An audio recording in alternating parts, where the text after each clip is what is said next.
Greetings to you all, and welcome to today's teaching.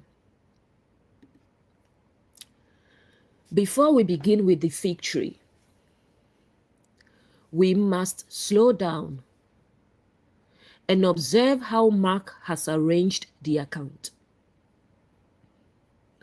The story does not begin with Jesus seeing a tree. It begins with Jesus entering Jerusalem and examining the temple. It says, "And Jesus entered into Jerusalem and into the temple. And when he had looked round about upon all things," only after this inspection does Jesus encounter the fig tree. Then he returns to the temple. This means the tree and the temple are not disconnected incidents. The fig tree becomes a visible interpretation of what the Jesus office has already observed within the sacred institution. There are leaves. There is activity. There is religious appearance. There is public recognition. There is a structure claiming to nourish the people. But the question of awakened truth is, where is the fruit? Where is justice? Where is compassion? Where is integrity? Where is restoration? Where is protection for the vulnerable? Where is the development of human consciousness? Where is the evidence that the sacred center is actually reflecting the source? This teaching is not about Jesus becoming angry with an innocent tree because he was hungry. It is a prophecy concerning what we should expect when truth becomes embodied and enters structures that possess the appearance of life without producing its fruit. Let's look at Jesus as an office of embodied truth. Within our established framework, Jesus represents the office of awakened and embodied truth. The Jesus office becomes visible wherever a person has awakened to principles such as truth, love, compassion, integrity, discernment, courage, responsibility, restoration, and then carries those principles into lived human environments. This office may enter a family, a marriage, a workplace, a school, a religious institution, a community, a government, a teaching platform, or an inner pattern of consciousness. When the Jesus office enters, it does not merely admire the outward structure, it examines the fruit. A family may say, "We love one another," but can everyone speak honestly? A workplace may say, "We value integrity," but what happens when an employee reports an uncomfortable truth? A religious institution may say, "We represent the source," but are people becoming freer, wiser, more compassionate, and more responsible? A teaching may contain many beautiful leaves, powerful language, ancient symbols, large audiences, spiritual titles, complex revelations, but does it produce mature fruit? The Jesus office observes the structure according to what it produces. Let's look at scripture as prophecy of the awakening journey. This passage prepares awakened people for what they may encounter. When you begin embodying truth, you may eventually enter environments whose outward appearance initially looks impressive. The structure may possess a respected name, a long history, a beautiful building, a large following, a strong reputation, sacred language, and established traditions. Yet, when you come close enough to examine its fruit, you may discover that the appearance and the reality are not the same. Scripture prepares us so we are not confused when this happens. It tells us, do not be hypnotized by leaves. Do not judge the tree from a distance. Come near, observe, examine what it feeds. Look at what its government produces in actual human lives. The fig tree represents a structure. A tree represents an established structure of thought, belief, culture, leadership, or human practice. It begins with a seed. The seed becomes rooted. The roots become hidden assumptions. The trunk becomes an established government. The branches become extensions of that system. The leaves become its visible appearance, claims, language, and reputation. The fruit becomes the actual evidence of what the structure contains. A tree is therefore known not merely by its leaves, but by its fruit. This agrees with Jesus' own teaching, ye shall know them by their fruits. The fruit interprets the seed.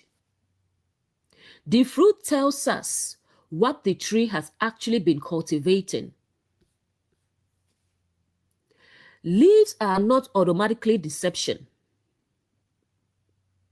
Leaves have a legitimate function. They can indicate life.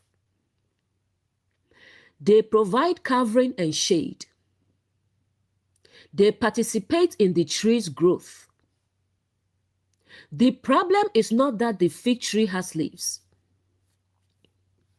The problem is that its visible appearance creates an expectation of nourishment that its actual condition does not fulfill. Symbolically, leaves represent public profession, religious language, titles, doctrine, reputation, ceremony, appearance, presentation, promises. A structure may possess all of these and still fail to produce fruit. The leaves say, life is here. The fruit must confirm whether that claim is true. Fruit is embodied evidence. Fruit represents the visible outcome of the governing seed. In an individual, fruit may include honesty, self-control, compassion, integrity, humility, responsibility, and the capacity to receive correction. In a family, children who can speak safely, adults who apologize, boundaries that preserve dignity, and love without control. In a workplace, accurate reporting, accountable leadership, protection from retaliation, and policies that serve people rather than image. In a spiritual community, growing discernment, restored agency, beloved identity, and compassionate accountability. People becoming capable of observing scripture for themselves. Fruit is not what a structure says about itself. Fruit is what people become beneath its government. The fig tree and the temple interpret one another. Mark places the fig tree around the temple scene. Jesus enters the temple and observes. He encounters the fig tree. He returns to the temple and confronts what has occupied it. Then the disciples later see the condition of the tree. The tree reveals the temple. The temple gives context to the tree. The leafy tree represents a sacred structure, presenting the appearance of nourishment, while failing to provide the fruit expected from its calling. The temple is active. People are buying and selling. Tables are operating. The institution is functioning outwardly. Yet, Jesus revealed that its sacred purpose has been displaced. The tree has leaves. The temple has activity. But embodied truth examines whether either is producing life. This is also an inner teaching. The fig tree can represent a structure within our own consciousness. We may possess leaves such as spiritual language, knowledge of scripture, symbolic understanding, public teaching, prayer, ritual, and a reputation for wisdom. But the Jesus office within us asks, am I becoming the teaching? Can I receive correction? Do I apologize? Do I treat people compassionately? Do I protect the vulnerable? Has the knowledge produced integrity? Or have I developed leaves without fruit? This teaching is not a weapon for identifying hypocrisy in others. It is a mirror. Every awakened person must allow the Jesus office to examine their own tree. The Jesus office does not react before observing. This is why Mark 11 verse 11 is essential. Before Jesus addresses the fig tree, before he overturns the tables, before he teaches about what has occupied the temple, he looks around at everything. He observes. He does not enter impulsively and begin reacting to the first thing that catches his attention. He examines the entire environment. This is our foundational principle. Observe before you conclude. Truth does not need haste to appear powerful. Truth can look carefully, gather the pattern, Examine the fruit. Understand the system. Then act with precision. Mark 11 verse 11. And Jesus entered into Jerusalem and into the temple. And when he had looked round about upon all things, and now the eventide was come, he went out unto Bethany with the 12. This verse is the doorway into the entire teaching. Jesus enters Jerusalem. Then he enters the temple. He looks around at all things. Evening comes, and he leaves for Bethany with the 12. Nothing dramatic appears to happen. No tables are overturned. No public confrontation occurs. No judgment is pronounced. But something extremely important is taking place. The Jesus office is observing the condition of the sacred center. Before truth confronts a system, truth examines it. Before the tree is interpreted, the environment is inspected. Before the public action, there is private observation. And Jesus entered. To enter means to move from outside observation into direct encounter. Jesus does not evaluate the structure only from a distance. He goes inside. This is important because environments can appear very different from the outside than they do to those who experience their inner government. From outside, a family may appear close. Inside, everyone may be managing one person's anger. From outside, a workplace may appear successful. Inside, employees may be afraid to report problems. From outside, a religious institution may appear spiritually alive. Inside, questions may be silenced and vulnerable people may be unprotected.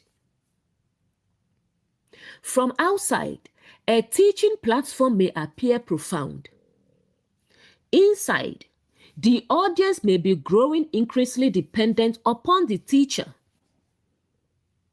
The Jesus office enters close enough to observe the actual structure.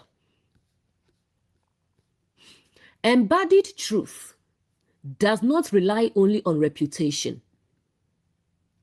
It does not conclude, everyone praises this institution, so it must be healthy. No, people criticize this institution, so it must be corrupt. It enters, observes, listens, examines the fruit. This is discernment rather than assumption. Into Jerusalem. Jerusalem represents the organized sacred city. It is the environment claiming relationship with truth, worship, law, community, sacred order, and the governing presence of the source. Within an individual, Jerusalem represents the organized inner world where beliefs, values, identity, and decisions meet. Within collective life, Jerusalem can represent a family claiming sacred purpose, a religious community, an institution established around moral principles, a teaching environment, a culture that presents itself as aligned with truth. Jerusalem is a calling, not an automatic guarantee. A place may carry a sacred name while operating beneath a different government. Calling something holy does not make every practice within it aligned. A family can say, God is at the center of this home, but fear may occupy the throne. A church can say, truth is our foundation, but institutional reputation may be protected above human dignity.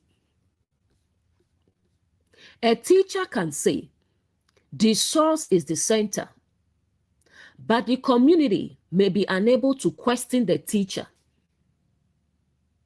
The name reveals the structure's intended purpose. The fruit reveals its present government. The awakened person may have to enter Jerusalem. When truth awakens within someone, they may initially experience it privately, but eventually that truth may need to enter an organized environment. The person may bring their awakening into their marriage, their family, their workplace, their religious community, and their social circle. This is when the teaching becomes tested. It is easier to embody truth alone than to carry it into a system governed by established expectations. The Jesus office enters Jerusalem because awakening is not only private enlightenment. It must eventually encounter the structures shaping collective human life. And into the temple. Jesus does not stop at the city gate. He enters the temple. The temple represents the sacred center, the place from which the environment's highest value should govern. Within the person, the temple is the innermost consciousness. Within a family, it is the principle that ultimately governs the home. Within an institution, it is what the system actually protects above everything else. What occupies the temple? The official answer may be truth, love, the source, and integrity. But the lived answer may be reputation, profit, control, tradition, the leader's ego, public appearance, and fear of change. The temple is revealed by what cannot be questioned or sacrificed. If accurate information is sacrificed to preserve leadership image, image occupies the temple. If a child's voice is sacrificed to preserve parental authority, authority occupies the temple. If compassion is sacrificed to preserve doctrine, doctrine occupies the temple. The Jesus office enters to observe what truly governs the sacred center. Entering the temple is not automatically attacking religion. The symbolic reading is not an attack on every institution, tradition, or sacred structure. Temples can serve life. Families can embody truth. Institutions can protect people. Teachings can awaken consciousness. The question is not whether a structure exists. The question is, what government occupies it, and what fruit does it produce? The Jesus office does not oppose structure simply because it is structure. It opposes whatever has displaced the sacred purpose of the structure. The temple is also the human body and consciousness. Paul speaks of humanity as the temple. Therefore, Jesus entering the temple can describe awakened truth entering our own inner center. When truth enters, it begins examining our motives, our beliefs, our hidden agreements, our coping mechanisms, our use of power, our relationship with approval, our spiritual identity. We may speak beautifully outwardly, while inwardly being governed by fear.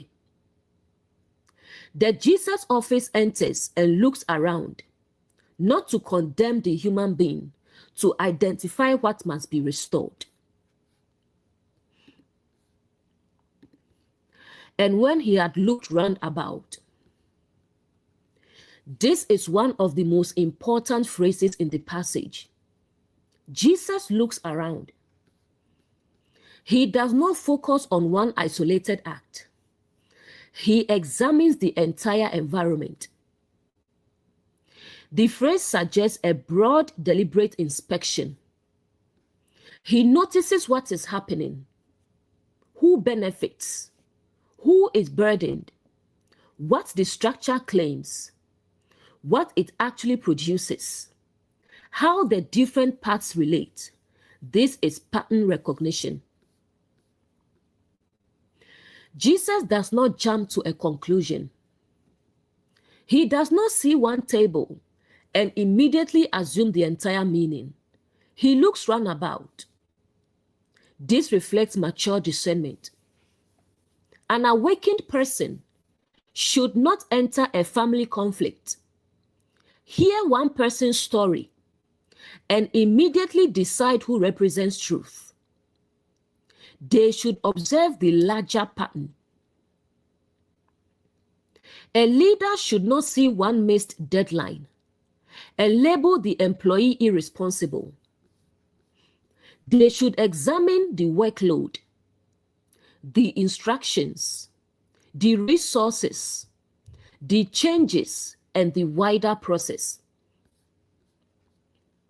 A teacher should not isolate one verse and construct an entire doctrine. They should examine what comes before, what follows, the recurring symbols, the fruit, the character of the source. Jesus looks round about. Next, upon all things, not some things, all things. He does not examine only the behavior of the obvious offenders. He examines the entire ecosystem. This is significant because harmful systems are rarely sustained by one person alone. There may be the visible ruler, the people enforcing the policy, those benefiting from it, those remaining silent, those adapting for survival, and those who recognize the issue but fear speaking. The Jesus office observes all things because the full pattern matters. The temple is a system.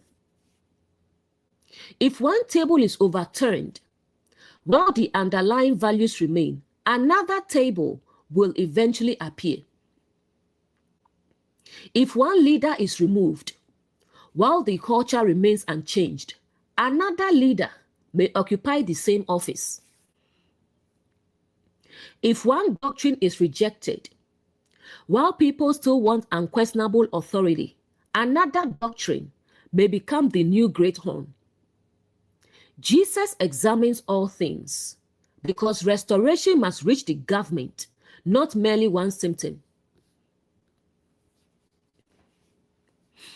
Observation is not passivity. Jesus looks around and leaves without immediate confrontation. Someone might interpret this as doing nothing, but observation is part of the action. Mature truth does not confuse immediate reaction with courage. Sometimes, the courageous response is to wait long enough to understand the whole pattern. Observation allows precision. Without observation, we may attack the wrong thing. We may blame the visible person while ignoring the system. We may confront behavior without understanding the wound beneath it. We may expose information without considering safety. We may publish a true message before its language has been refined. Jesus looks around first. Then when he acts, the action is connected to understanding. This is the prophetic office working within Jesus. The prophetic office observes the present seed and recognizes the fruit it is producing. Jesus is not only seeing objects, he is discerning what has occupied the temple, where the present government is leading, what outward activity is concealing. The prophetic office sees beyond appearance. But it does not invent accusations, it observes the evidence.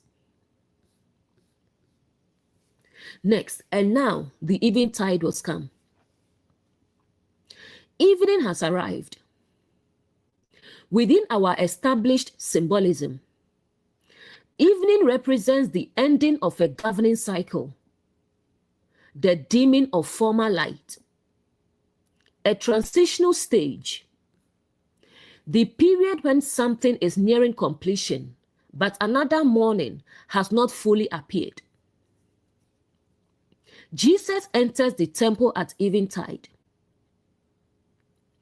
This suggests that the institution's present day is approaching its end. Its structure still stands. Its activity continues, but its light is fading. The fruit of its government is becoming visible. Evening is a time for reflection. Jesus does not begin the confrontation as evening arrives. He withdraws. This teaches that not every truth must be acted upon at the first moment of recognition.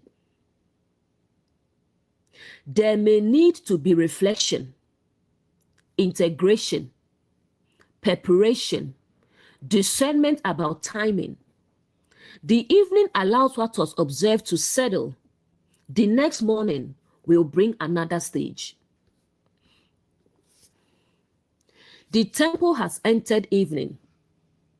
The sacred structure may still possess leaves, crowds, transactions, and authority, but embodied truth has now entered and observed its condition. Once truth has seen clearly, the old government's evening has begun. It may not collapse immediately, but it can no longer remain hidden in the same way. Evening does not mean the source has abandoned the city. It means one form of government is approaching completion. The purpose is not permanent darkness. Evening prepares morning. The exposure of the old structure prepares the possibility of restoration. Next, he went out. Jesus leaves the temple. This does not mean he is afraid of it, nor that he has permanently abandoned the city. He withdraws because observation has been completed for that stage. The Jesus office knows when to enter. It also knows when to leave. Truth does not need to remain everywhere indefinitely. Sometimes, an awakened person enters an environment, observes what is present, and realizes that immediate confrontation would be unwise. They may need to step away, reflect, gather support, clarify what they have seen. Returning later does not mean the first withdrawal was weakness. It may be preparation. Withdrawal can be a boundary. A person may leave a family conversation when everyone is reactive. A leader may pause an investigation until evidence is gathered. A teacher may withhold an interpretation until the pattern is clearer. A person may step away from a relationship to recover perspective. The withdrawal protects truth from being dragged into confusion. Jesus goes out. He does not allow the temple's agency to dictate his timing. Next, on to Bethany. Bethany functions here as a place outside the central institutional environment. It represents withdrawal from the crowded sacred city into a quieter space of preparation, rest, relationship, and integration. Jesus does not remain overnight inside the temple system he has just examined. He goes outside the city's governing center. Let's look at Bethany as the place of integration. The awakened person may need a Bethany, a quiet room, a trusted friend, a safe community, a journal, a period of reflection, a place where the observations can be processed without the system's pressure. Bethany is not the final destination. It is the place where consciousness gathers itself before returning to act. Truth often develops at the margins. The central institution may possess the title, resources, and public authority. Yet, the living work may be forming outside it, in homes, small communities, private conversations, quiet reflection. The city may contain the temple. Bethany may contain the preparation for renewal. The source is not confined to the formal center. With the 12, Jesus does not withdraw alone. He goes with the 12. The 12 represent the complete circle of learners being formed by embodied truth. They are witnessing how the Jesus office responds to a compromised structure. They must learn, enter without being absorbed, observe without rushing, examine all things, recognize evening, withdraw when appropriate, return with clarity. The disciples are being trained, not merely through words, but through Jesus' movement. The 12 must learn the method. If they are eventually going to carry the office into other cities, they must understand that awakening is not impulsive distraction.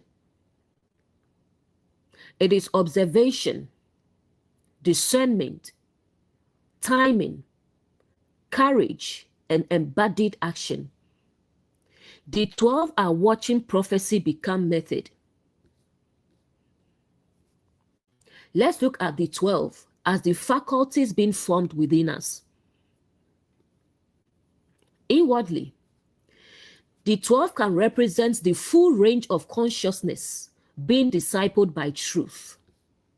Our thoughts, emotions, perception, speech, memory, will, relationships, and actions, they must all learn to move with the governing Jesus office. Truth cannot remain an isolated insight. The whole inner community must be formed. Jesus takes the 12 with him because the lesson must enter the entire body. What Jesus does not do in verse 11. He does not react impulsively. He does not condemn everyone in the temple. He does not create a public scene immediately. He does not confuse observation with cowardice. He does not allow evening pressure to rush the process. He does not remain inside the system merely because it is called sacred. He enters, looks around, observes all things, recognizes the stage, withdraws, and prepares. This is awakened discernment. Family example. A person awakens to healthier ways of relating and returns to their family environment. That is entering Jerusalem. They come close to the temple, the emotional center governing the family. They observe one person's moods control everyone. Silence is called respect. Image is protected above truth. They do not immediately confront every relative. They look round about upon all things. They recognize that the family's former government has entered evening. Then they go to Bethany, maybe a counselor, a trusted friend, or a place of reflection. They prepare before returning with boundaries and clarity. Workplace example. An employee or leader notices repeated reporting problems. They enter the system and examine the data, the definitions, the incentives, the approval process, the fear of retaliation. They do not immediately accuse one person. They look round about upon all things. At the end of the day, they step back, document, reflect, consult experienced support. Then they return with a more precise response. Religious example. A person awakens to symbolic scripture and enters a traditional environment. They observe the doctrine, the leadership structure, the treatment of questions, the fruit in people's lives. They do not need to attack everyone immediately. They look round about upon all things. They distinguish what carries holy seed, what has become empty appearance, what must be purified, what should be preserved. Then they withdraw long enough to develop language that can serve restoration rather than reaction. Inner example. Truth enters our own temple. We begin noticing we speak about love, but avoid difficult honesty. We teach beloved identity, but still condemn ourselves. We speak of freedom, but fear other people's disappointment. The Jesus office does not immediately destroy the self. It looks around at all things. It observes how the patterns connect. It recognizes that an old day is ending. Then it creates space for another morning. Mark 11 verse 12. And on the morrow, when they were come from Bethany, he was hungry. The previous evening, Jesus entered Jerusalem and went into the temple. He looked around upon all things. He observed the entire environment before acting. He saw the structure, the activity, the people, the sacred language, the tables, the systems operating within the temple. But evening came, and he withdrew to Bethany with the 12. Now Mark says, and on the morrow, a new stage has begun. The observation occurred in the evening. The hunger becomes conscious in the morning. This is the movement we have repeatedly seen throughout Scripture, evening and morning. An old understanding reaches its end. There is a period of reflection and integration. Then morning brings clearer sight and the readiness to act upon what has been observed. Jesus does not return from Bethany merely angry. He returns hungry. And this hunger gives us the key to everything that follows. The Jesus office is looking for nourishment. Not physical food alone within the inward reading, but the fruits that should be produced by a structure claiming to represent the source. Truth has entered the temple. Truth has examined the system. Now truth asks, where is the fruit? Where is compassion? Where is justice? Where is integrity? Where is restored identity? Where is protection for the vulnerable? Where is human freedom? Where is responsible leadership? Where is the evidence that the sacred structure is nourishing life? The Jesus office is hungry for embodiment. Leaves will not satisfy that hunger. Titles will not satisfy it. Religious activity will not satisfy it. Public reputation will not satisfy it. The hunger can be satisfied only by fruit. Next, and on the morrow. The morrow represents the next stage of consciousness. Something has shifted between the evening inspection and the morning journey. The evening allowed Jesus to observe without immediately reacting. Bethany provided space outside the pressure of the city. Now morning arrives. What was seen during the evening has become clearer. Morning represents illumination. During evening, the outline of a pattern may become visible. During morning, the person begins understanding what the pattern requires. A person may enter a workplace and notice that something feels wrong.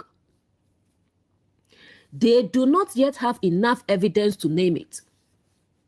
They step back, review the data, reflect upon conversations, then morning arrives.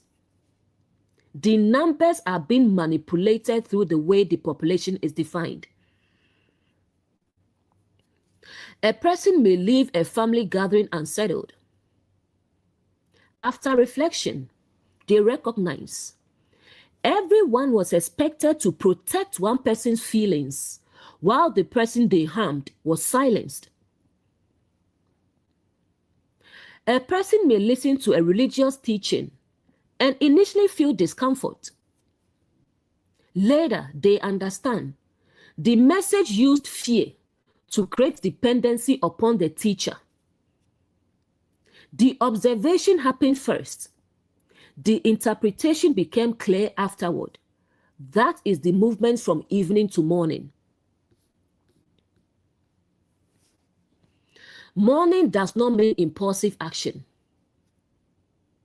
Jesus waited through the evening. Therefore, morning action is not an emotional reaction. It emerges from observation that has had time to settle. This is important for anyone occupying the Jesus office. Awakening may reveal a serious problem, but we should not confuse immediate emotional intensity with mature discernment. The Jesus office asks, what did I actually observe? Is this one isolated incident or a governing pattern? What is the structure claiming? What fruit is it producing? What response will serve restoration rather than merely discharge my frustration? The morning comes after observation. The morrow is the beginning of accountability. Once we have clearly seen a pattern, we cannot return completely to the ignorance of the previous day. We may still need time to decide what to do, but consciousness has changed. The person who recognizes control can no longer experience it only as love. The analyst who sees misleading data cannot honestly call the report accurate. The parent who recognizes that fear has governed the home cannot continue believing the children's silence proves peace. Morning brings responsibility because light has arrived. What we could not see before, we are now responsible for addressing according to our capacity and office. Next, when they. Mark does not say only that Jesus came from Bethany. He says when they were come. Jesus is moving with the 12. The learners are still present. They observed the temple with him. They withdrew with him. Now they return with him. This means the disciples are being formed through the entire process. They are not merely waiting for Jesus to perform something mysterious.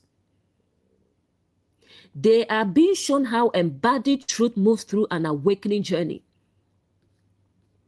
They are learning how to enter a structure, how to observe it, how to withdraw without fear, how to recognize morning, how to hunger for fruit, and how to distinguish appearance from nourishment. The disciples must develop the same hunger. If the disciples are eventually going to carry the Jesus office into other environments, they cannot be satisfied merely because the structure has leaves. They must learn to ask, what is this family producing?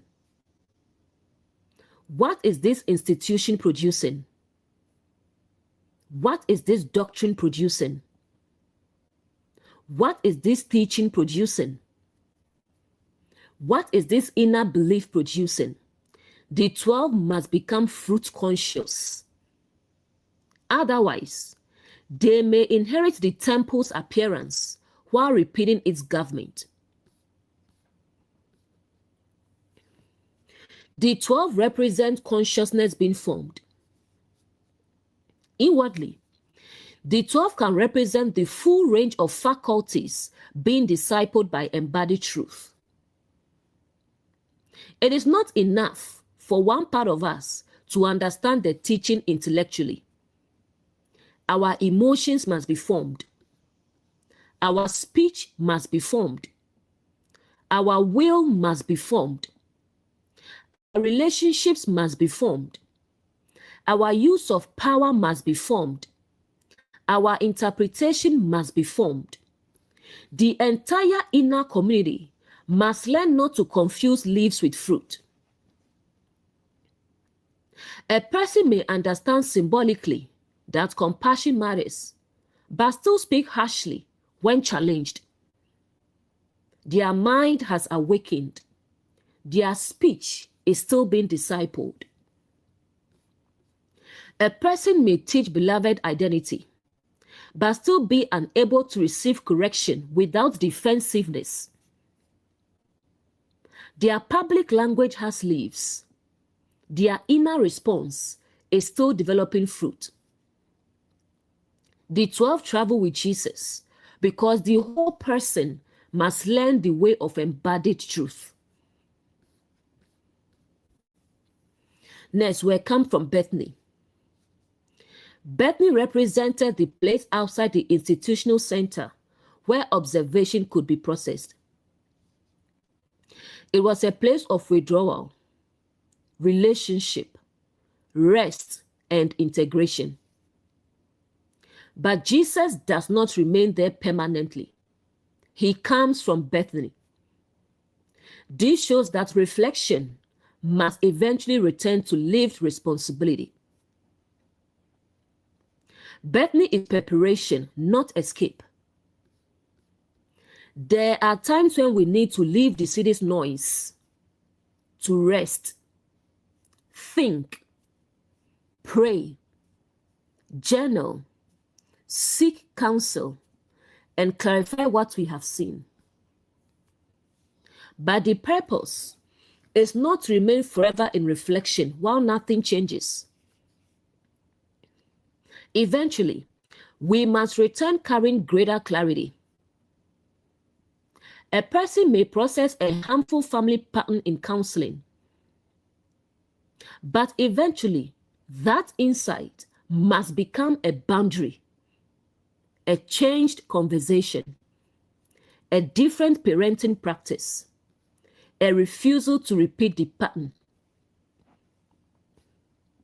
A teacher may privately recognize that an earlier interpretation was incomplete, but eventually, they may need to revise the teaching. Bethany forms consciousness. The journey from Bethany brings that consciousness back into the world. Coming from Bethany means carrying integration into action. Jesus does not leave the wisdom of Bethany behind. He carries what was integrated there into the next stage. This is important. Some people are calm and discerning only when they are away from the environment. They know exactly what they should do while speaking with a counselor or trusted friend. But when they return to the family, relationship, or workplace, the old government immediately takes over. The true test of integration is whether Bethany can travel with us. Can we carry the clarity into the city? Can we remain grounded when the structure pressures us? Can we remember what we saw when the leaves become impressive again? The Jesus office does not merely find peace outside the system. It carries a different government back toward it. Leaving Bethany does not mean leaving compassion. The coming confrontation with the fig tree and the temple should not be read as embodied truth abandoning compassion. Jesus is still operating from the same source-aligned office that touched the leper. But compassion takes different forms depending upon the condition. When the person is burdened by shame, compassion touches and restores. When a system is producing shame, compassion confronts the structure. The same love that says to the leper, I will be thou clean, may say to the institution, you have displaced the purpose of this sacred environment. Compassion for the vulnerable may require firmness toward what is exploiting them. Restoration is not always gentle speech toward every governing structure. Sometimes it overturns what prevents people from accessing life. Next, the hunger is specifically attributed to Jesus. The disciples are present, but the Jesus office is the one consciously carrying this hunger. This suggests that awakened truth often feels the absence of fruit before the surrounding learners fully understand what is missing. The disciples may see a temple, a tree, leaves, crowds, ordinary activity, but Jesus perceives the deeper condition. The office has developed a sensitivity to fruit. The prophetic office recognizes absence. The prophetic function does not only see what is present, it can discern what should be present but is missing. A person enters a family and notices that everyone is polite. Another person says, what a peaceful family. The prophetic office asks, why is no one able to disagree? A workplace reports strong performance. The prophetic office asks, why are experienced employees leaving? A spiritual platform has thousands of followers. The prophetic office asks, are the people becoming capable of seeing for themselves? The absence itself becomes meaningful.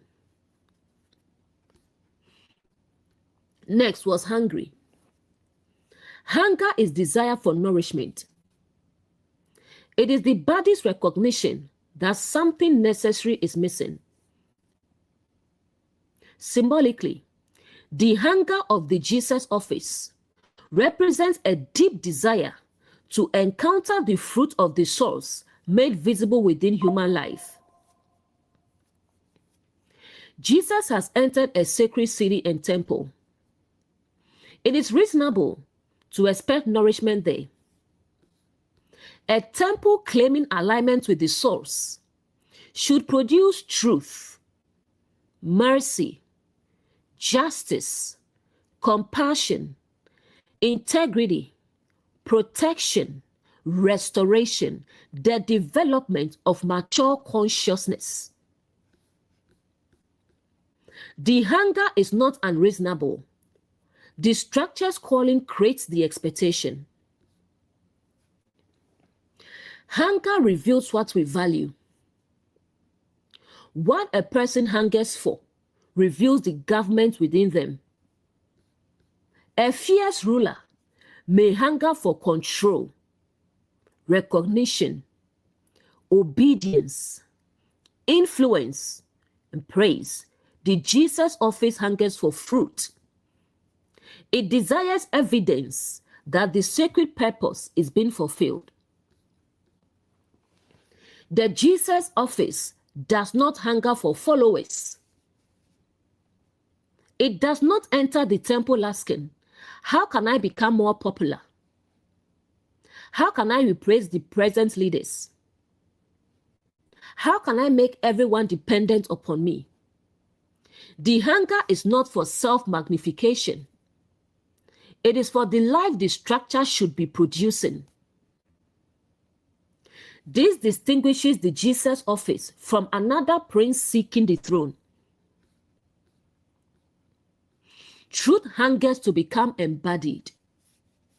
It is not satisfied by being discussed. A person may know that honesty matters. Truth asks, are you honest when honesty costs you? A person may teach compassion. Truth asks, how do you respond to someone who cannot benefit you? A parent may speak of love. Truth asks, can your child tell you that you caused harm? A religious community may speak of freedom. Truth asks, can the members question the leader without losing belonging? Truth hungers for visible form. The hunger of love. Love hungers for human flourishing. It is not satisfied with maintaining a relationship's appearance. A marriage may still exist outwardly. Love asks, are both people free to speak? A family may gather for every holiday. Love asks, are the wounds allowed to be named? A church may have many services. Love asks, are the rejected being restored? Love seeks fruit, not merely continuity of form. The hunger of compassion. Compassion hungers to see burdens lifted. If a sacred structure continually produces shame, fear, dependency, silence, and exclusion, then compassion remains hungry regardless of how beautiful the leaves appear. The Jesus office cannot be satisfied by a theology that sounds holy while people become afraid of the source. It cannot be satisfied by family unity maintained through the silence of the wounded. It cannot be satisfied by workplace success built through employee exhaustion and fear. Compassion looks for fruit in human lives. The hunger of integrity. Integrity hungers for agreement between profession and practice. The tree's leaves make a visible claim. The fruit must confirm the claim. A person says, I welcome correction. Integrity asks what happens when correction arrives. A company says, our people come first. Integrity observes what happens when profit conflicts with employee safety. A teacher says, the source is the throne. Integrity observes whether the audience may disagree with the teacher. Hunger appears where the claim and the fruit do not agree. Hunger is not envy. Jesus does not hunger because he wants what the temple possesses. He is not jealous of his platform, history, or influence. He hungers because the structure should be feeding life and may not be doing so. This distinction matters when awakened people confront institutions. We must examine our own motives. Am I identifying the lack of fruit because I care about the people being affected? Or because I want the structure's audience, influence, or position? The Jesus office confronts from restorative hunger, not personal rivalry. Hunger is not a desire to destroy. The initial hunger is for fruit. This must remain clear. Embodied truth does not begin by desiring the tree's failure. It approaches expecting nourishment. The later pronouncement concerning the tree emerges only after the structure's condition becomes visible. This protects the teaching from becoming an excuse for awakened people to enter environments already hoping to condemn them. Jesus is hungry. He looks for fruit. Healthy discernment hopes to find life. When we examine a family, institution, teaching, or inner pattern, we should not secretly desire proof that it is corrupt. We should be willing to find good fruit. We should be capable of recognizing holy seed where it exists.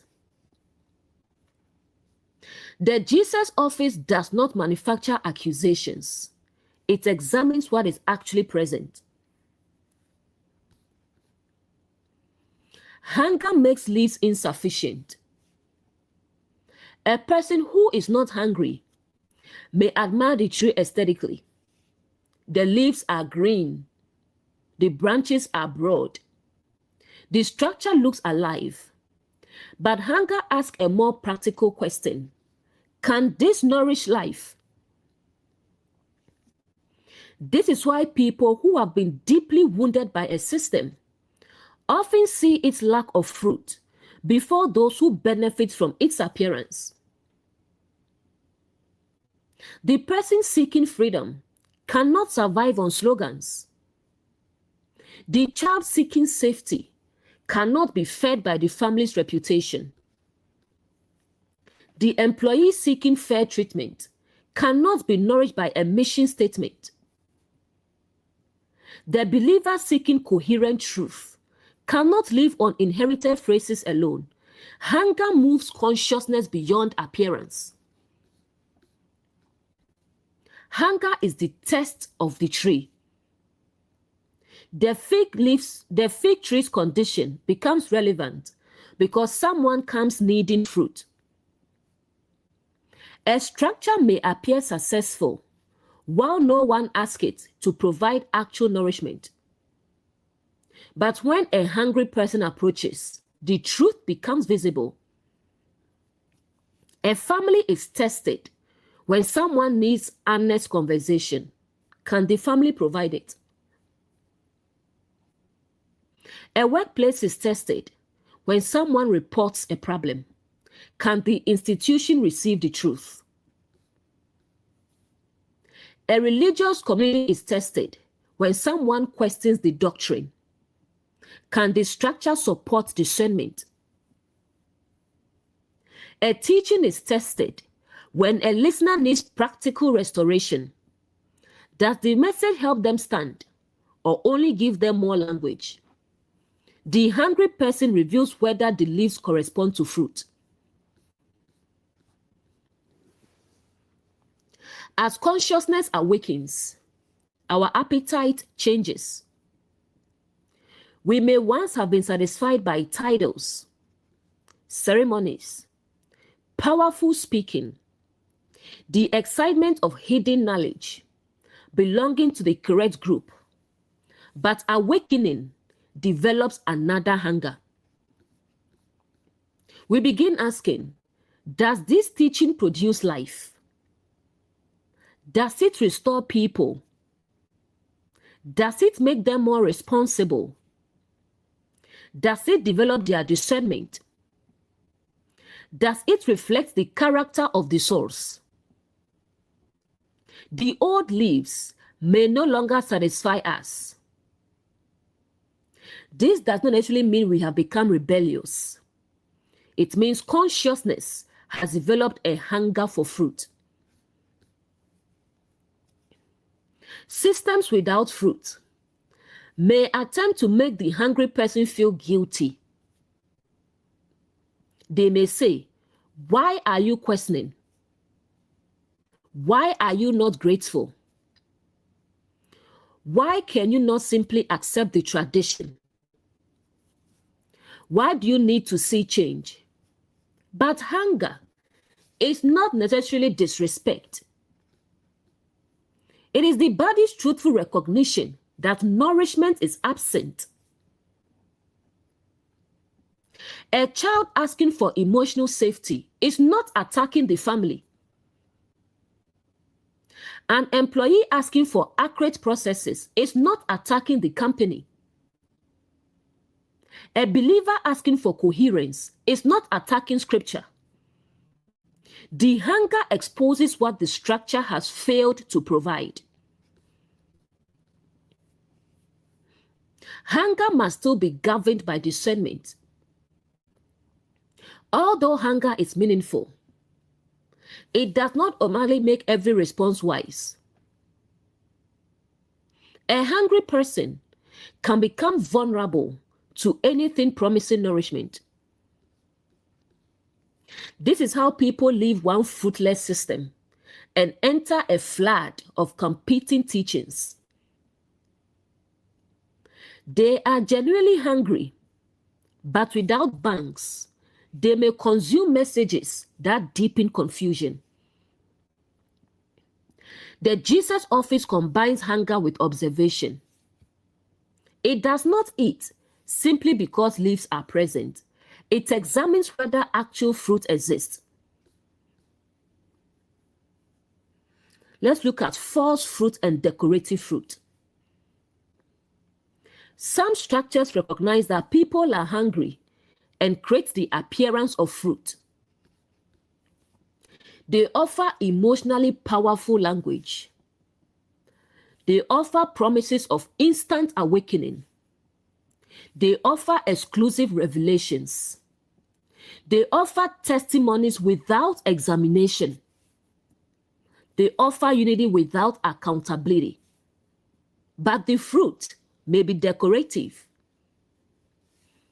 It looks nourishing from a distance, but cannot sustain life.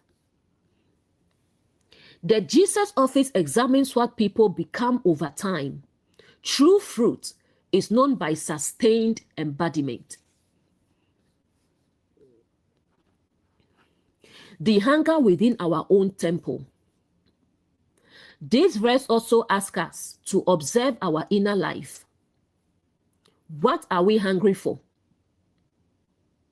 Are we hungry for praise, certainty, being proven right, a sense of superiority, or for truth, integrity, repair, compassion, mature understanding? Our hunger reveals what occupies the inner temple. The Jesus office within us may become hungry. We may notice that our own spiritual life contains many leaves. We understand symbols. We can explain passages. We know the offices. We recognize patterns. But something within ask, am I living it? Do I apologize? Can I receive correction? Am I becoming more compassionate? Have I built the boundary I keep teaching about? This hunger is not condemnation. It is the sacred desire for knowledge to become fruit. Hunger can be the beginning of reform. A person does not challenge a fruitless structure merely because they enjoy conflict. They may do so because they remember what the structure was intended to provide. A parent hungers for a family where children feel safe. A leader hungers for a workplace governed by integrity. A teacher hungers for a community where people become capable interpreters. That hunger can initiate restoration. It says, the present condition is not the only possibility. This tree was intended to feed life. The sacred purpose can be recovered.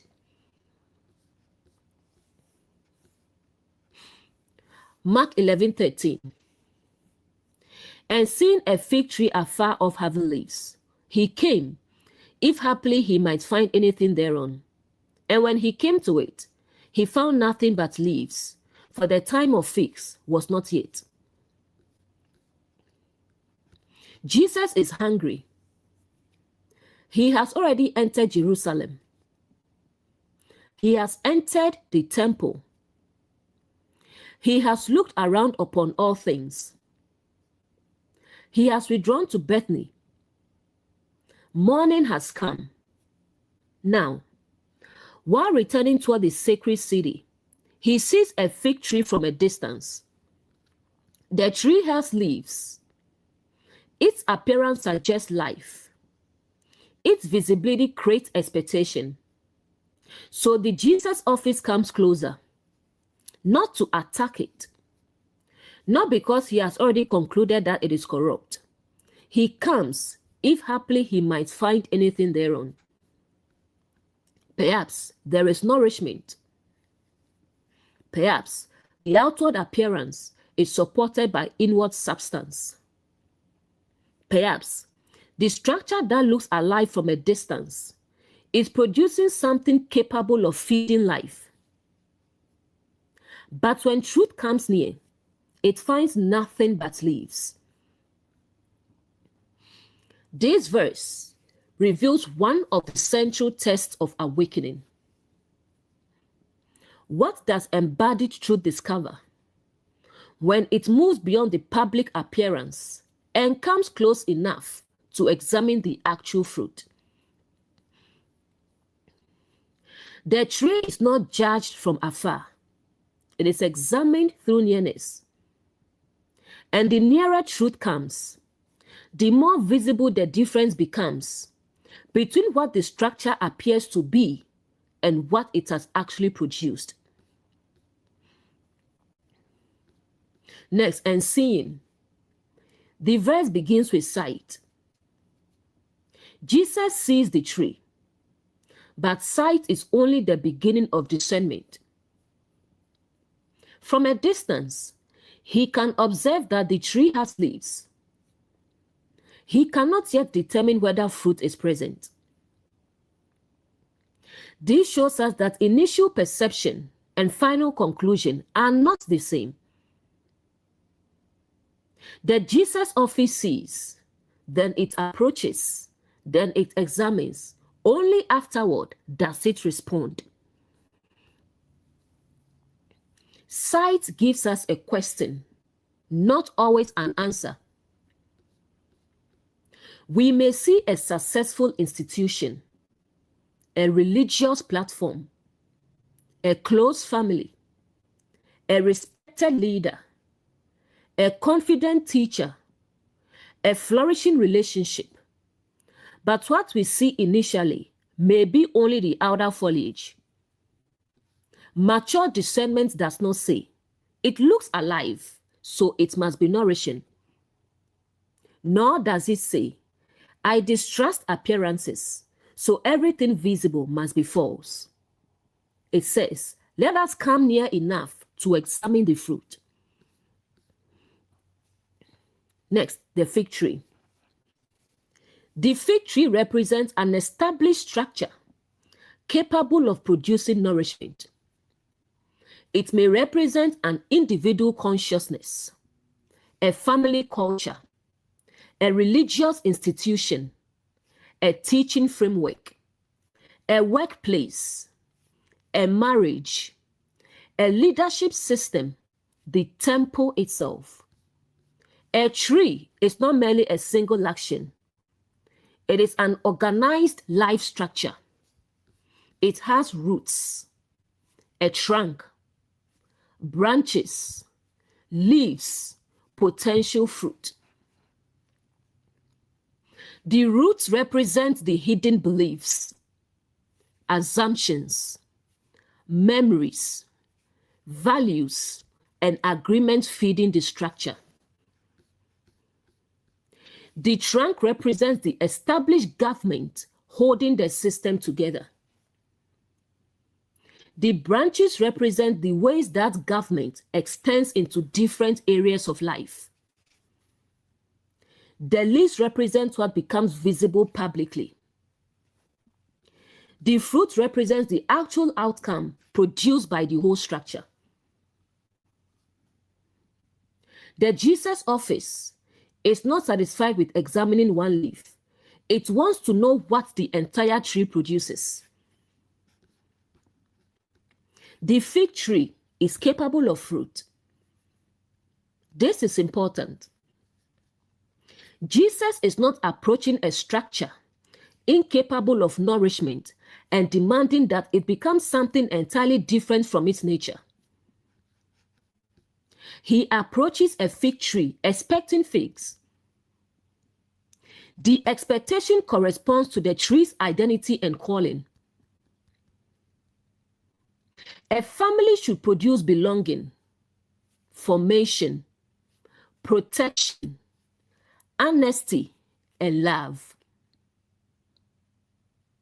A workplace should produce meaningful service, accurate work, fair process, and responsible leadership. A sacred community should produce compassion, wisdom, discernment, integrity, and restored agency. A teacher should produce understanding rather than permanent dependence. The fruit corresponds to the purpose. Accountability is connected to calling. The higher the claim, the greater the expectation of corresponding fruit. A structure claiming to represent the source cannot reasonably ask to be examined only by its building, its title, its ceremonies, its language, its number of followers. The calling itself creates the question, where is the fruit of the source?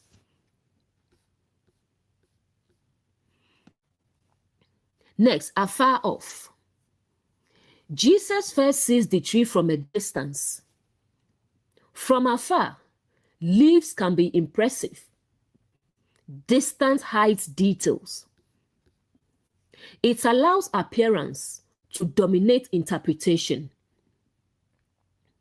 A family may appear loving from afar because everyone gathers for photographs.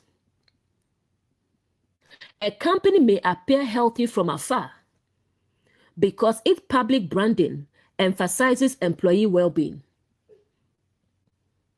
A religious community may appear alive from afar because the worship is energetic and the crowds are large.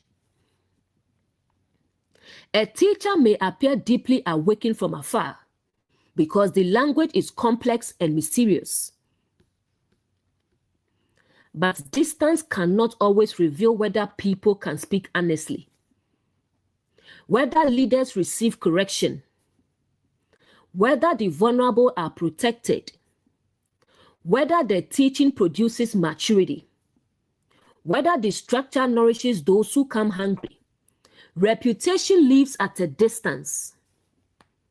Reputation is often what people believe before they come close. Fruit is what becomes visible through relationship and experience. The Jesus office does not remain governed by reputation. It closes the distance. Distance can protect a false appearance. Some structures function well as long as people remain far enough away. They welcome admiration but resist examination. They may allow audiences but not questions. Allow membership but not transparency.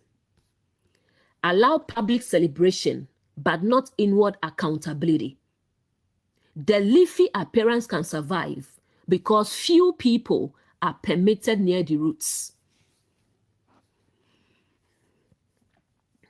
The awakened person may disturb the distance. When someone asks, how are decisions made? Who is protected? What happens when the leader is wrong? Can the child say no? Can the employee report harm? Can the teaching be examined? They are moving closer to the tree. The system may call the person divisive simply because nearness strengthens the image preserved by distance. Next, having leaves. The tree already has visible foliage. The leaves announce something. They suggest vitality, growth, development, readiness. The tree does not look empty from afar. It looks promising. This is why Jesus approaches it. Leaves create expectation. If there were no leaves at all, the absence of fruit might not be surprising. But the visible display creates the impression that nourishment may be available. Symbolically, leaves may include titles, doctrinal statements, public promises, ceremonies, spiritual language, mission statements, reputation, beautiful branding, claims of love, truth, holiness, excellence, or awakening. These things are not automatically wrong. The issue is whether the leaves correspond to fruit. Leaves have a true purpose. Leaves are not the enemy. They participate in the life of a healthy tree. Public teaching can be useful. Tradition can preserve wisdom. Structure can protect people. Titles can clarify responsibility. A mission statement can express genuine purpose. The problem appears when the leaf becomes a substitute for the fruit. When the structure believes that saying the right thing is the same as becoming it. The leaf says, we value honesty. The fruit shows whether honest people are protected. The leaf says, children are a blessing. The fruit shows whether their voices are respected. The leaf says, the source is love. The fruit shows whether the teaching produces compassion or terror. The leaf says, we empower people. The fruit shows whether people are becoming capable without the leader. Leaves communicates the claim. Fruit verifies it. Leaves can also represent knowledge. An individual may possess many leaves: scriptural knowledge, symbolic understanding, spiritual vocabulary, the ability to recognize offices, the capacity to explain patterns. But the Jesus office comes asking, what has this knowledge produced in your life? Are you becoming more honest, more compassionate, more responsible, more teachable, more capable of apologizing, more courageous in protecting the vulnerable? Knowledge is a beautiful leaf. Embodiment is the fruit. Next, he came. Jesus does not remain far away criticizing the tree. He comes toward it. This reflects the restorative character of the office. Embodied truth comes near enough to discover what is really present. Nearness allows fair examination. A person may hear a rumor about a family member. The Jesus office does not conclude without approaching the matter. A leader may hear that an employee is difficult. The office examines the actual process and evidence. A believer may hear that a teacher is deceived. Discernment listens to the full teaching before judging the label. Jesus comes. This is observation becoming investigation. Coming near involves risk. It is easier to preserve simple conclusions from a distance. Nearness may reveal complexity. The apparently corrupt person may be carrying the system's projection. The respected institution may be harming people. The person we admired may have little fruit.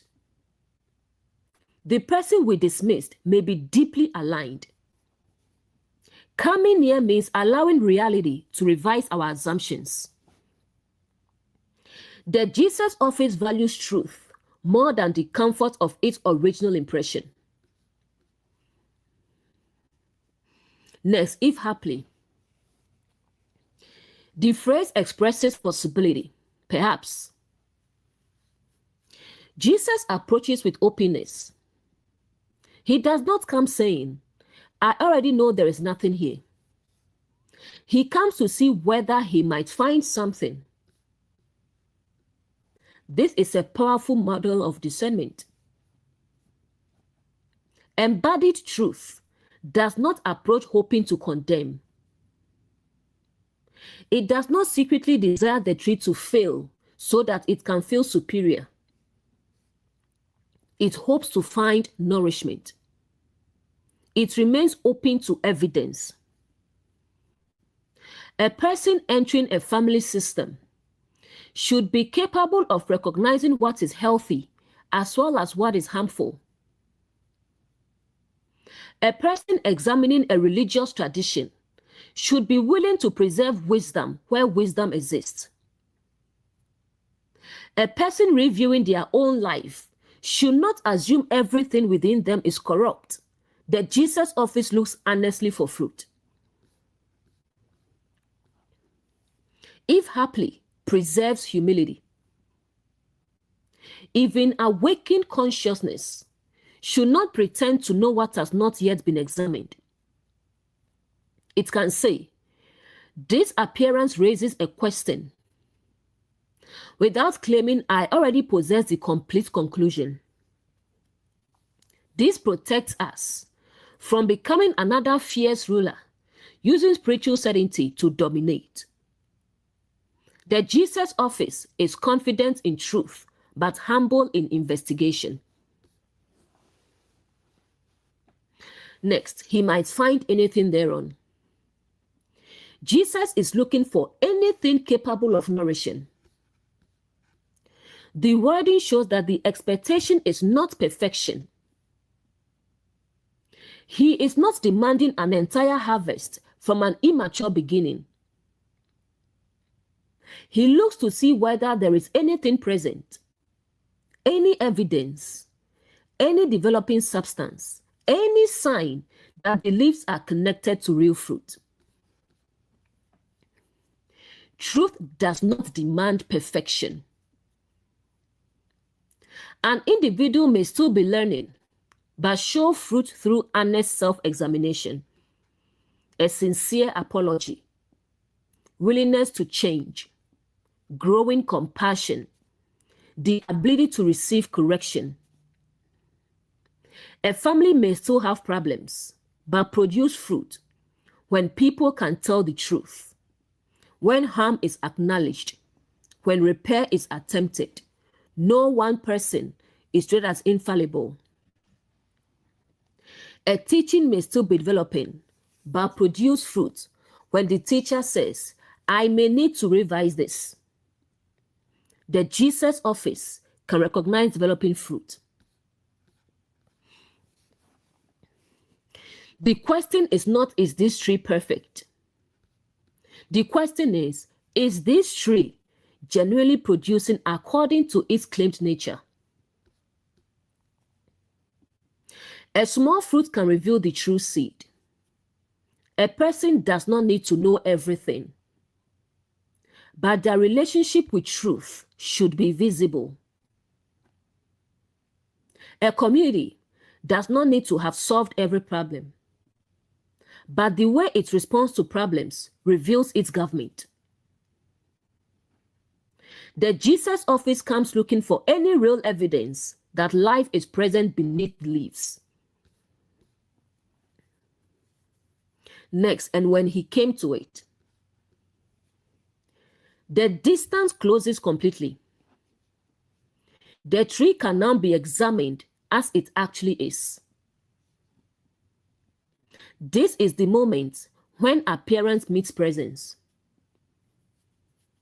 From afar, the leaves communicated one thing. Nearness reveals another. Some truths can be known only through nearness. A child may appear quiet. Nearness reveals fear. A leader may appear confident. Nearness reveals that no one is allowed to challenge them. A spiritual community may appear united. Nearness reveals that disagreement threatens belonging. A relationship may appear devoted. Nearness reveals surveillance and control. The Jesus office comes to the actual tree. Nearness tests the integrity of the appearance. A healthy structure becomes clearer when examined. A distorted structure often becomes more confusing the closer one comes. Its public words and private behavior do not agree. Its stated values and actual incentives conflict. Its sacred appearance conceals another government. A healthy tree can survive examination. It does not need distance to appear fruitful. It can open its processes, receive questions, acknowledge mistakes, correct itself. The presence of truth does not threaten a structure whose roots are aligned with truth. Next, he found Jesus reaches a conclusion based upon what he discovers. This is crucial. He does not invent fruitlessness, he finds it. The judgment emerges from observation. Mature discernment is evidence-based. Before concluding, ask, what did I actually observe? What pattern has repeated? What fruit has been produced? What evidence supports the interpretation? This reflects the principle we have repeatedly found throughout Moses, verified before concluding. Jesus embodies the same wisdom. He sees, he approaches, he examines, he finds. Next, nothing but leaves. This is the heart of the verse. The tree is not completely empty. It has leaves. It has appearance. It has visible activity. But when the hungry office comes seeking nourishment, nothing is found except the outward display. Nothing but leaves is a condition of misalignment. It represents profession without embodiment, language without life, promise without fulfillment, knowledge without transformation, religion without compassion, authority without responsibility, community without belonging, unity without truth. A structure may be extremely active and still offer no nourishment. Let's look at a family with nothing but leaves.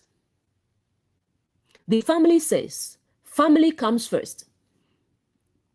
But protecting the family image comes before protecting a harmed member.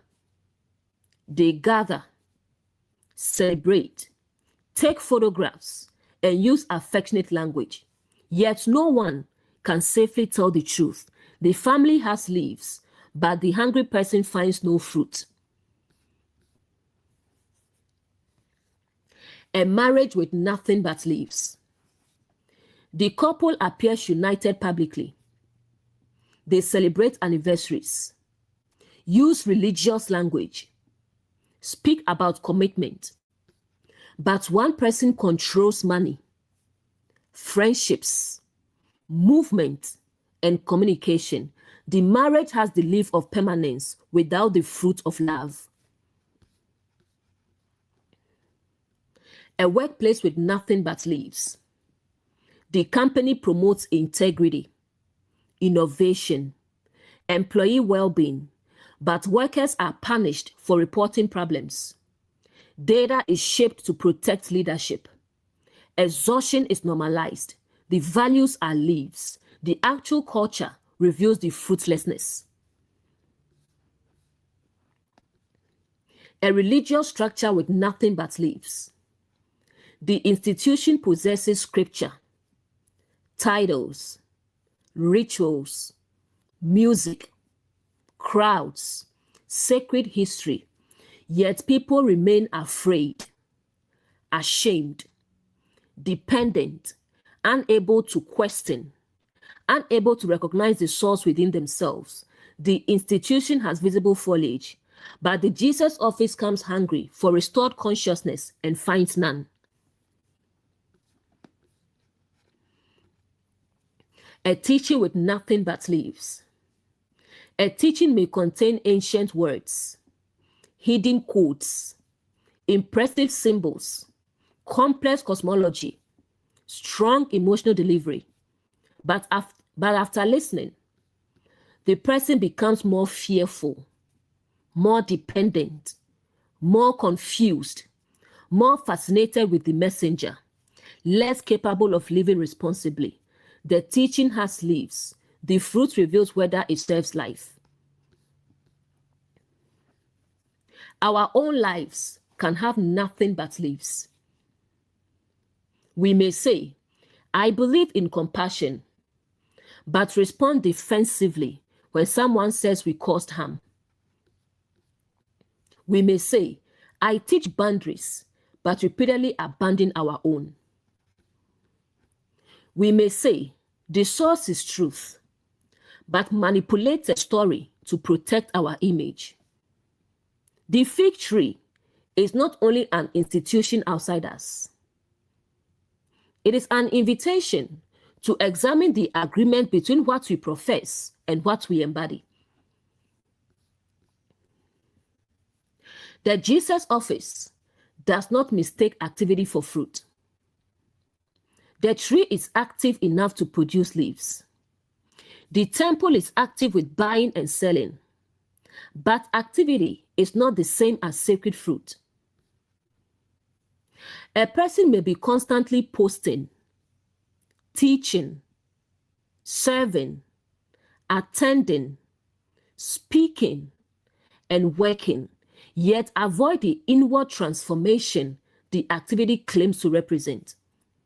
Busyness can become foliage. The Jesus office asks, what has all this activity produced? Next, for the time of figs was not yet. This phrase is essential because it reveals that the passage cannot be reduced to a simple story of a man becoming angry because a tree failed to provide food outside its season. The text itself tells us the time of figs was not yet. So why does the tree become such an important sign? Because the tree is functioning symbolically. The issue is not horticultural timing. It is the relationship between appearance, season, claim, maturity, and fruit. The leaves have appeared before the fruit. The tree publicly presents the appearance of development before it possesses the substance associated with that appearance. The foliage has moved ahead of the fruit. This represents premature presentation. A structure wants to look mature before it has undergone the process required to become nourishing. Premature leaves may look like claiming authority before developing wisdom. teaching before embodying the message, calling a relationship healthy before truth can be spoken within it, calling a community safe before vulnerable people are protected, calling oneself awakened while refusing correction. The appearance arrives before the season of actual maturity. Not yet does not mean never. The tree's fruitlessness may reveal that the proper season has not arrived. This adds another layer of compassion to the teaching. Sometimes, the structure is not producing because it is still immature.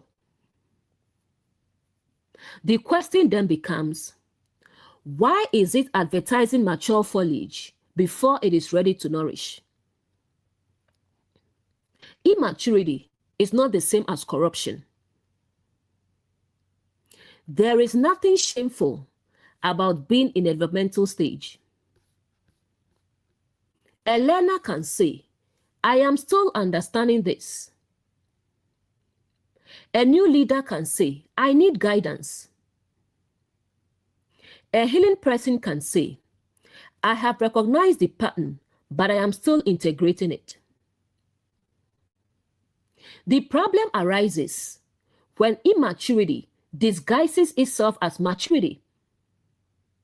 When not yet covers itself with leaves that announce the fruit is already here. The Jesus office does not condemn honest development. A seedling is not expected to pretend it is a full-grown tree. A beginner is not condemned for being a beginner. The Jesus office is not attacking process. It is exposing misrepresentation. Honest development says, I am growing. Leafy pretense says, I am already the source of nourishment. The first can be taught. The second may resist examination because its identity depends upon appearance. The time was not yet can also describe institutional delay. A structure may repeatedly say, the time is not yet to address the harm, not yet to protect the vulnerable, not yet to correct the doctrine, not yet to apologize, not yet to change the policy. The phrase can become an excuse for fruit continually postponed. There is a difference between process and avoidance. Process says, we are taking these specific steps toward restoration. Avoidance says, we are not ready while preserving the same government indefinitely. The Jesus office comes to determine whether not yet is genuine development or a cover for fruitlessness. Next, the temple season. The temple has had time to develop law, priestly structure, sacred teaching, community responsibility. The Jesus office is not inspecting a newly planted institution. It is entering a mature religious structure, claiming to represent the source. Yet, the fruit expected from that formation is not visible.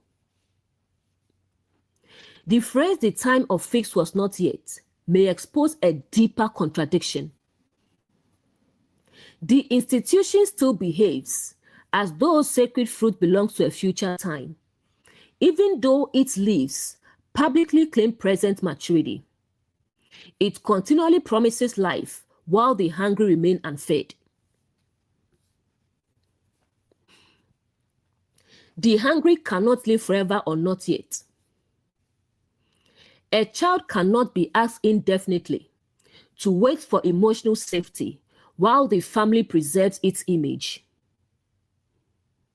An abused spouse cannot be asked indefinitely to wait for control to become love. An employee cannot be asked indefinitely to wait for leadership, to value integrity while retaliation continues. A believer cannot be asked indefinitely to wait for a doctrine of fear to produce compassion. At some point, the absence of fruit becomes the evidence. Season and responsibility. Not every person is responsible for producing the same fruit at the same stage. But each stage has appropriate fruit. A learner's fruit may be humility. A beginning teacher's fruit may be carefulness. A recovering parent's fruit may be sincere apology and changed effort. A developing community's fruit may be transparency about what is still being built. Even before full maturity, there can be evidence of alignment. Jesus came looking for anything. The problem was not the absence of perfection. It was the presence of nothing but leaves. Leaves without fruit can consume resources. A fruitless structure may still require attention, labor, money, loyalty, emotional energy, and public protection. It draws nourishment from people without returning nourishment to them. The tree receives from the ground. The institution receives from the people. But when hungry consciousness approaches, it has nothing to give. This is why fruitlessness is not harmless. A system can look alive while feeding on those it should feed. A family may demand loyalty while refusing emotional safety. A workplace may demand excellence while refusing support. A religious system may demand sacrifice while producing shame. The structure survives through the resources of those who remain hungry beneath it. That Jesus often recognizes the injustice of that arrangement.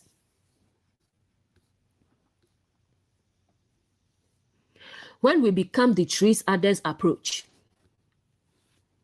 as awakened people, others may come near us hungry for clarity, compassion, honesty, protection, and interpretation.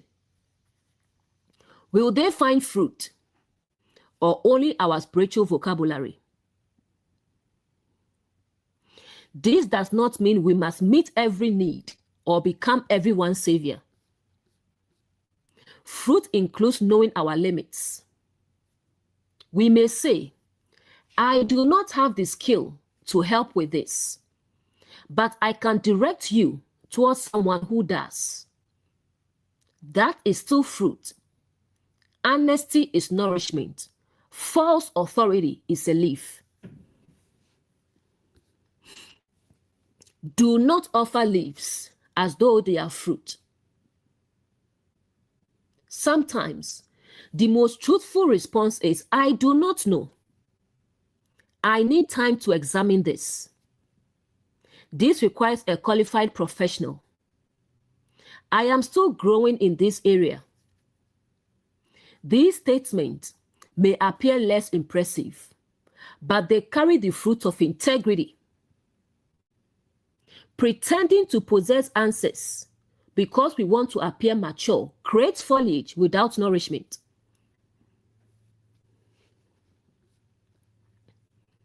Mark 11:14.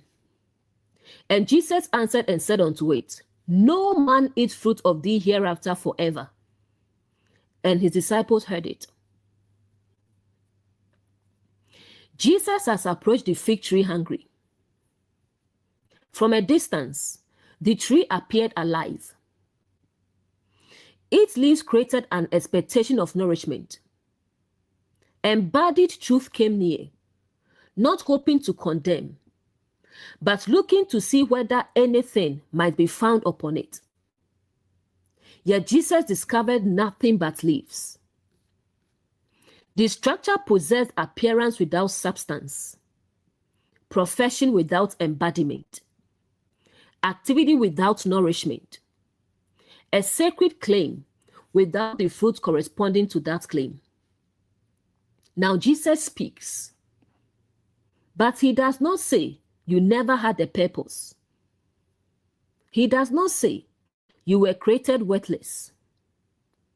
He does not destroy the dignity of a human being. He addresses a fruitless structure whose leaves have been inviting hungry people toward nourishment it does not possess. This is the Jesus office, withdrawing legitimacy from a system that continues consuming attention, loyalty, labor, trust, and human life, while producing nothing capable of feeding those who approach it. The statement is not an emotional outburst against a tree. It is a prophetic declaration. A structure that refuses to embody its sacred purpose cannot continue functioning as a source of nourishment for awakened consciousness. Once truth exposes that only leaves are present, the appearance can no longer govern in the same way. The tree may still stand temporarily. Its leaves may still be visible. Its reputation may remain, but its authority to present itself as a source of fruit has been challenged.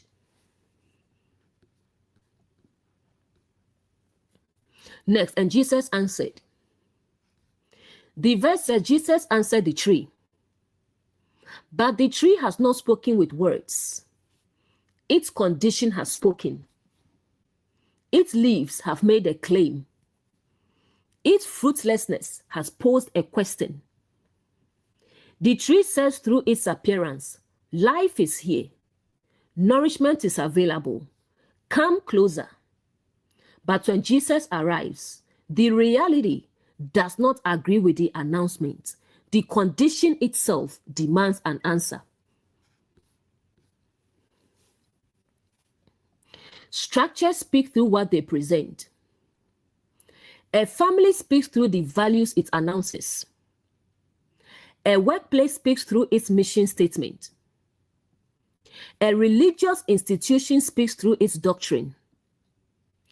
A teacher speaks through the message they publicly carry. A relationship speaks through the promises made within it. But the fruit answers whether those words are true. The leafy tree has spoken through appearance. Now embodied truth answers through discernment. Jesus answers the contradiction.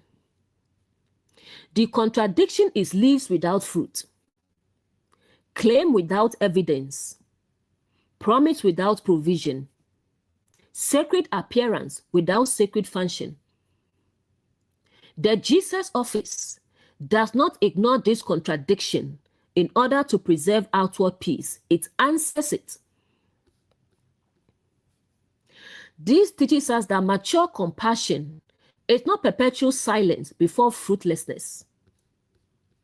There was a time to enter, a time to observe, a time to withdraw, a time to return hungry, a time to come near and examine. Now there is a time to speak clearly. Observation must eventually produce a conclusion. Observe before you conclude does not mean never conclude, never confront, never establish a boundary, never acknowledge what the evidence reveals. It means the conclusion should come after careful observation rather than before it. Jesus has already looked around about upon all things. He approached the tree. He searched for anything upon it.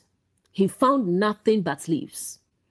The response is grounded in what was observed. The tree's condition is already an answer. Jesus does not make a fruitful tree barren. He exposes and addresses a tree that is already failing to nourish. This distinction is important. The word does not create the contradiction. The contradiction was present before he spoke. The Jesus office names the reality the leaves were concealing. Truth does not create the problem by revealing it. A child names that fear governs the home. The family may say, "You are causing division." But the child did not create the fear by identifying it. An employee reports that the data is inaccurate. Leadership may say, "You are creating trouble." But the employee did not create the parent problem by documenting it. A person says that a doctrine produces shame and dependence. Others may accuse them of attacking the community. But the fruit existed before it was named.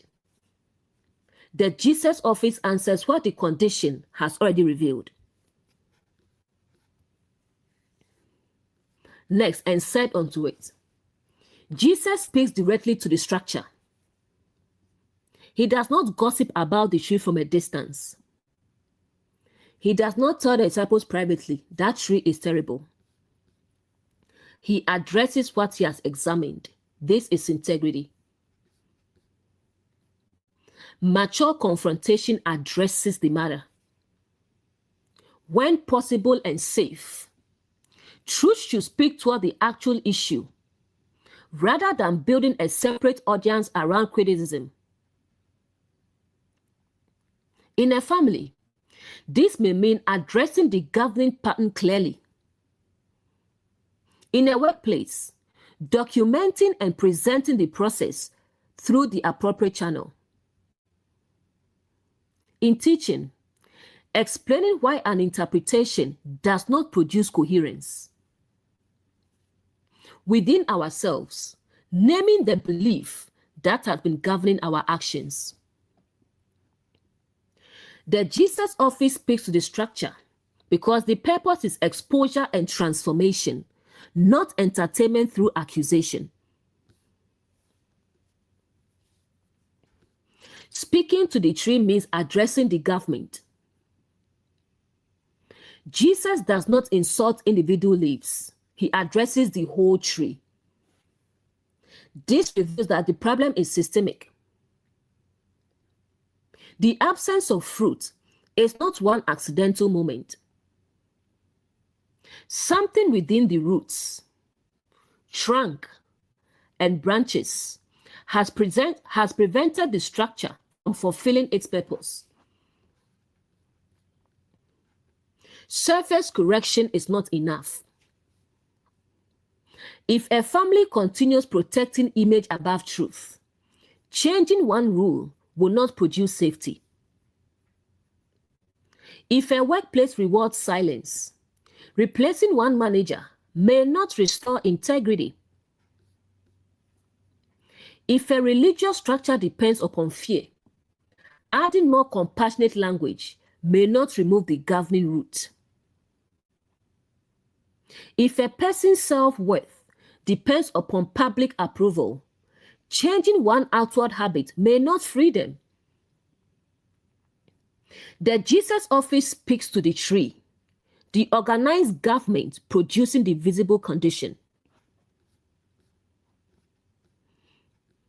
The Jesus office does not curse the human being.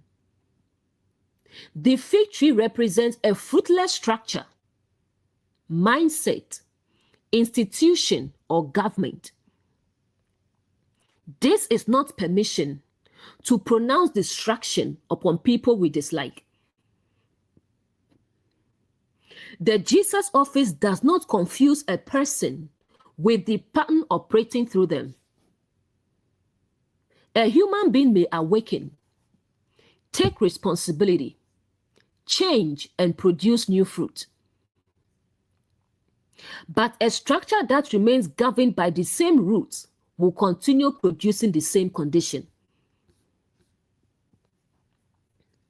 We must preserve the distinction. A parent may be operating through domination. The domination must end. The parent remains capable of awakening and repair. A teacher may be producing dependency. The teaching structure must be confronted. The teacher remains capable of humility and correction. An institution may be protecting reputation over people. That government must lose authority. The individuals within it may still choose another way. Embodied truth confronts the fruitless tree without declaring human beings permanently beyond restoration. Next, no man. The declaration concerns those who approach the tree seeking nourishment. No man eat fruit of thee. The structure will no longer be permitted to keep drawing hungry people through the promise of fruit that is not present. This is a protective statement. The focus is not merely punishment of the tree. It is protection of those who might otherwise continue approaching it, expecting to be fed. The hungry must be protected from empty promises. A child should not spend a lifetime begging an emotionally unavailable parent to provide what the parent continually refuses to develop. A spouse should not be asked indefinitely to consume promises while control remains unchanged. An employee should not continually trust mission statements while retaliation remains the actual fruit. A believer should not be told to keep consuming fear because the structure carries a sacred title. At some point, embodied truth says, do not continue expecting nourishment from what has repeatedly demonstrated that it possesses only leaves.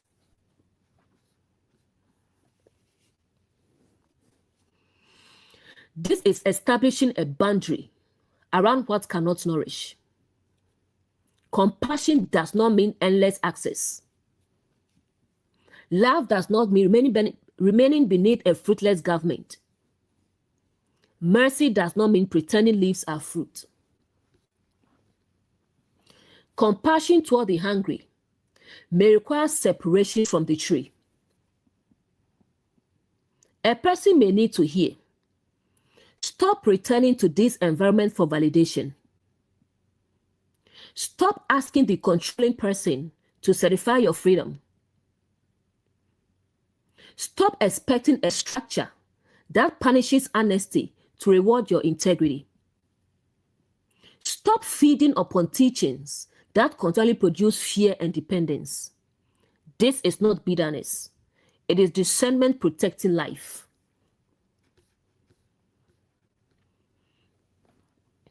No man eats fruit. The statement is striking because Jesus found no fruit there. How can anyone eat fruit from a tree that has none? The declaration reveals that the tree's claim to nourishment is being withdrawn. No one should continue approaching its leaves as though fruit is hidden somewhere beneath the appearance. Truth ends the search in the wrong place. A person may spend years asking, how can I explain myself so this family finally understands? How can I become obedient enough for this controlling relationship to feel safe? How can I believe harder so this fear-based doctrine produces peace? The Jesus office may reveal, you are searching for fruit where only leaves are being produced. This recognition can feel painful, but it also ends an exhausting cycle. The person is free to seek nourishment elsewhere.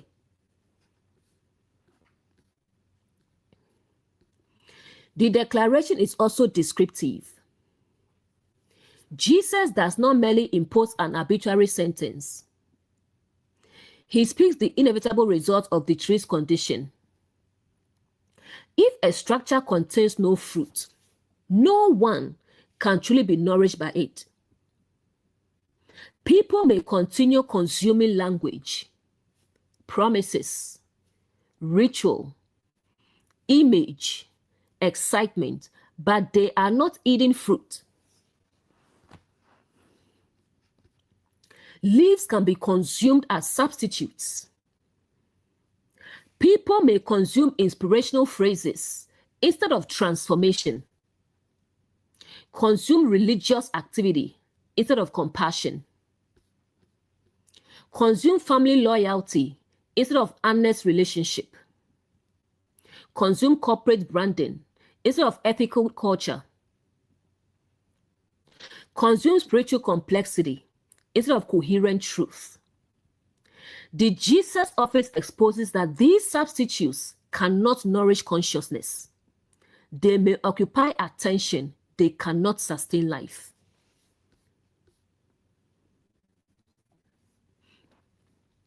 A structure can have followers without feeding them.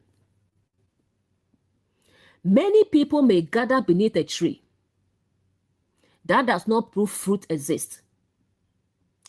They may be attracted by shade, tradition, community identity, fear of living, public appearance, and the reputation of former fruit. But the question remains, are people being nourished now? Numbers reveal reach. Fruit reveals government.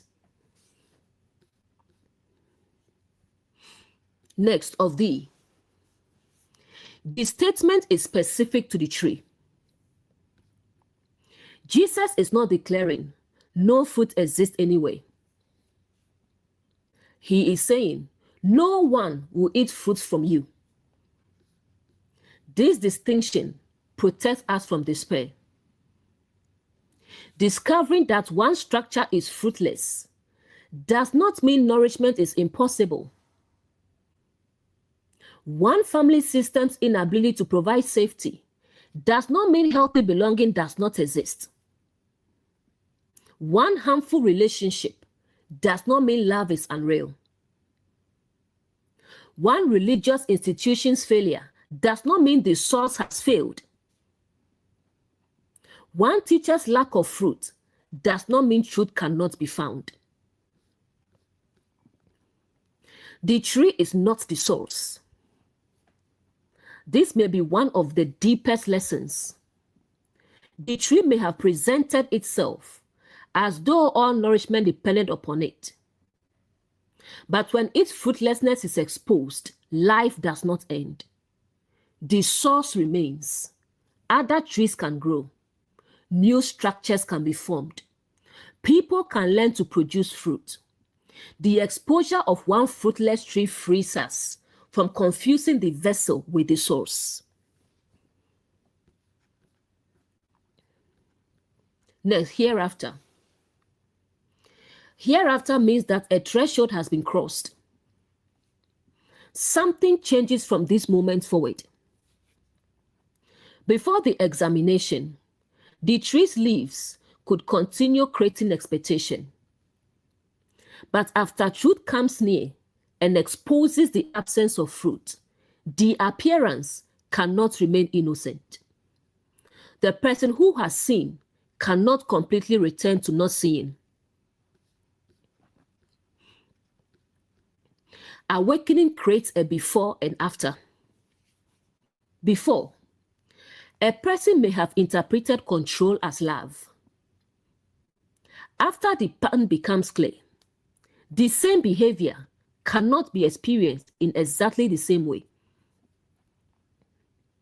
Before, a believer may have interpreted fear as reverence. After seeing the fruit, they recognize the distinction. Before, an employee may have trusted the official reporting process. After documenting manipulation, the mission statement no longer carries the same authority. Hereafter begins when truth exposes the gap between appearance and reality. You cannot unsee the fruitlessness. You may try to return. You may miss the familiarity. You may want the leaves to become enough again. But once consciousness has developed hunger for fruit, leaves cannot satisfy in the same way. This is why awakening can initially feel lonely. The former structure may still impress others. They may ask, why can you not enjoy what everyone else enjoys? But your hunger has changed. Your sight has changed. Hereafter has begun. Next, forever. Within this inward teaching, this does not need to be understood as endless divine hatred toward a physical tree or permanent condemnation of human beings.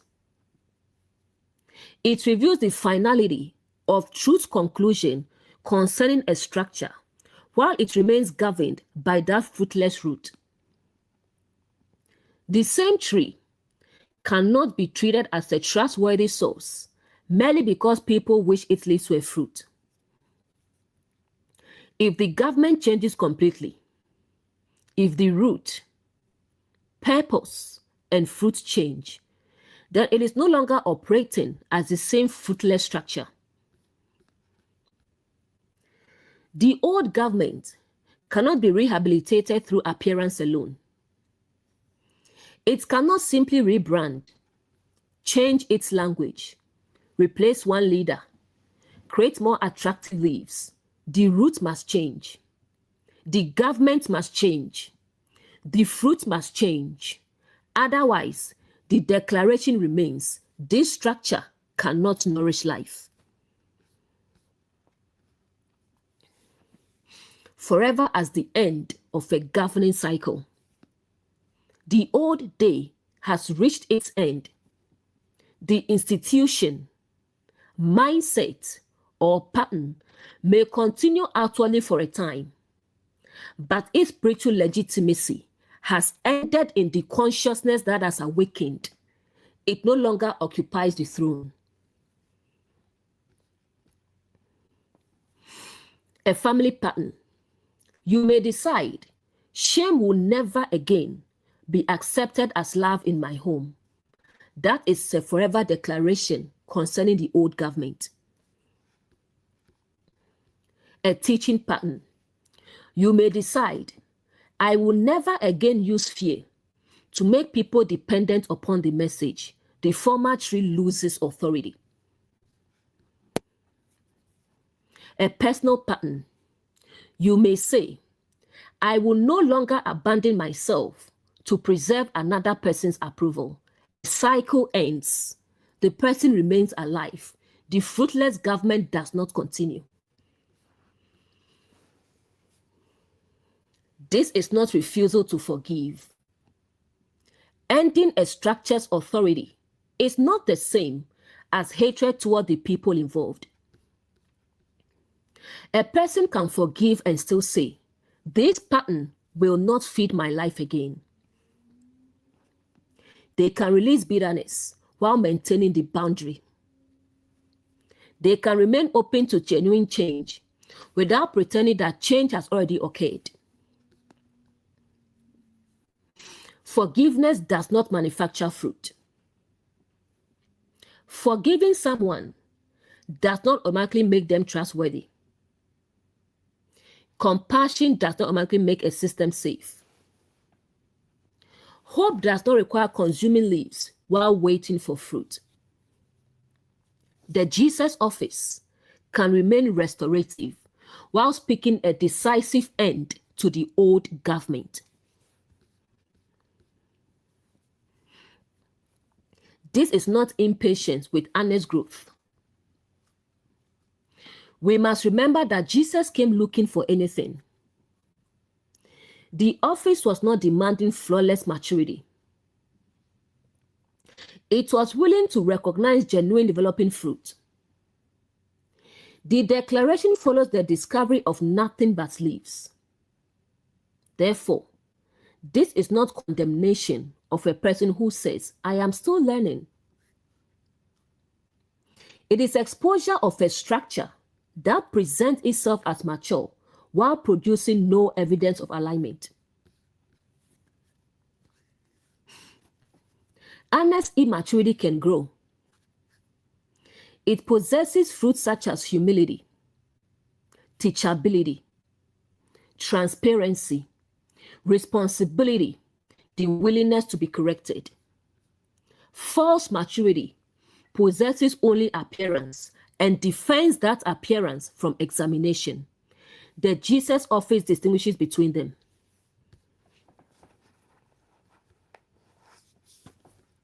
Next, and his disciples heard it. The disciples are specifically said to have heard the declaration. The sentence is not only for the tree. It is instruction for the learners. They must understand what happens when a structure has leaves without fruit. They must hear the boundary clearly, because they will later be entrusted with teaching, leadership, and community formation. The disciples must not reproduce the same tree. They may be tempted to inherit titles, authority, public attention, and sacred language. But Jesus is teaching them that none of those things can substitute for fruit. The warning is, do not become another leafy structure that consumes the hunger of people while producing no nourishment. The disciples hear because the lesson must enter their future leadership. Hearing makes the learners responsible. Before hearing, they might have admired the leaves. After hearing, they know the standard. They are now responsible for examining their own fruit. This is how scripture functions as prophecy for us. Once we understand the pattern, we cannot use ignorance as easily. We have heard. Now we must ask, what are our teachings producing? What are our homes producing? What are our platforms producing? What are our interpretations producing? Are people becoming mature or merely impressed? The disciples heard the firmness of compassion. The Jesus office includes both tenderness toward the wounded and firmness toward fruitless structures. Without this balance, they may distort compassion. Tenderness without discernment continually protects systems that harm people. Firmness without compassion condemns people rather than confronting patterns. The Jesus office touches the rejected person and withdraws legitimacy from the system that fails to feed them. The disciples must learn not to worship institutions. The temple carries great sacred importance. The fig tree appears alive. Yet, Jesus teaches them to examine fruit rather than surrender discernment to inherited prestige. This is necessary because learners can become defenders of structures rather than servants of truth. They may believe, because this institution was once fruitful, it must always remain above examination. But a tree's former season does not prove its present condition. The disciples said that sacred appearance does not exempt any structure from the test of fruit. The disciples also hear the cause of fruitlessness. The tree does not merely receive criticism, it loses its function as a source of nourishment. This teaches that failure to embody truth has consequences. A structure may continue refusing correction until people can no longer receive life from it. A relationship may lose trust. A leader may lose moral authority. A teaching platform may lose credibility. A family may lose access to the person it continually scapegoated. These consequences are not always vengeance. They may be the natural result of sustained fruitlessness.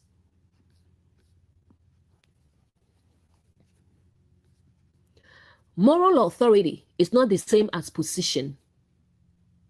The tree may remain standing. The temple may remain active. A leader may retain a title.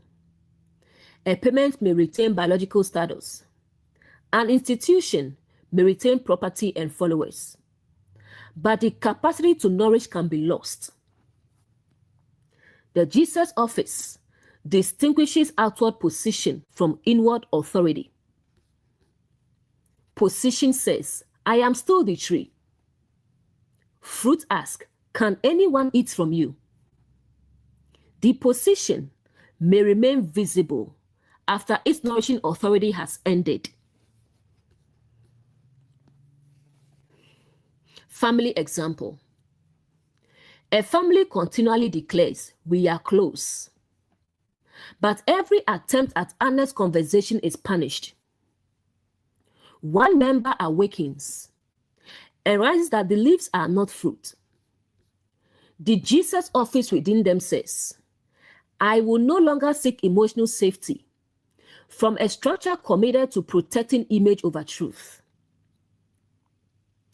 This does not mean hatred or permanent physical separation in every case. It means the old system no longer occupies the throne. They seek nourishment through healthier relationships, while remaining open to genuine fruit if the family changes. Relationship example. A controlling partner repeatedly promises, I will change. But the same surveillance, intimidation, and manipulation continue.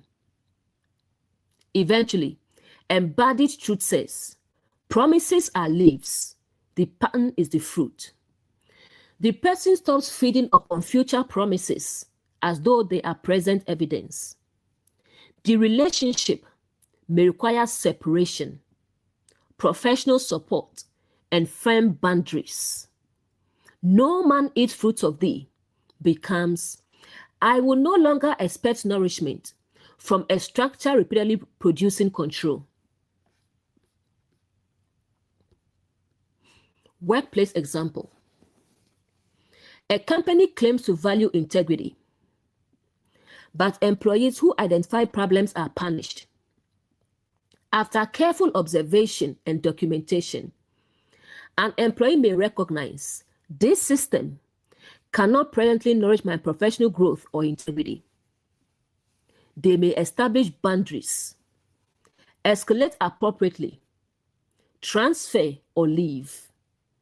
Their decision is not based merely on one disappointing day. It follows the examination of the tree. Religious example.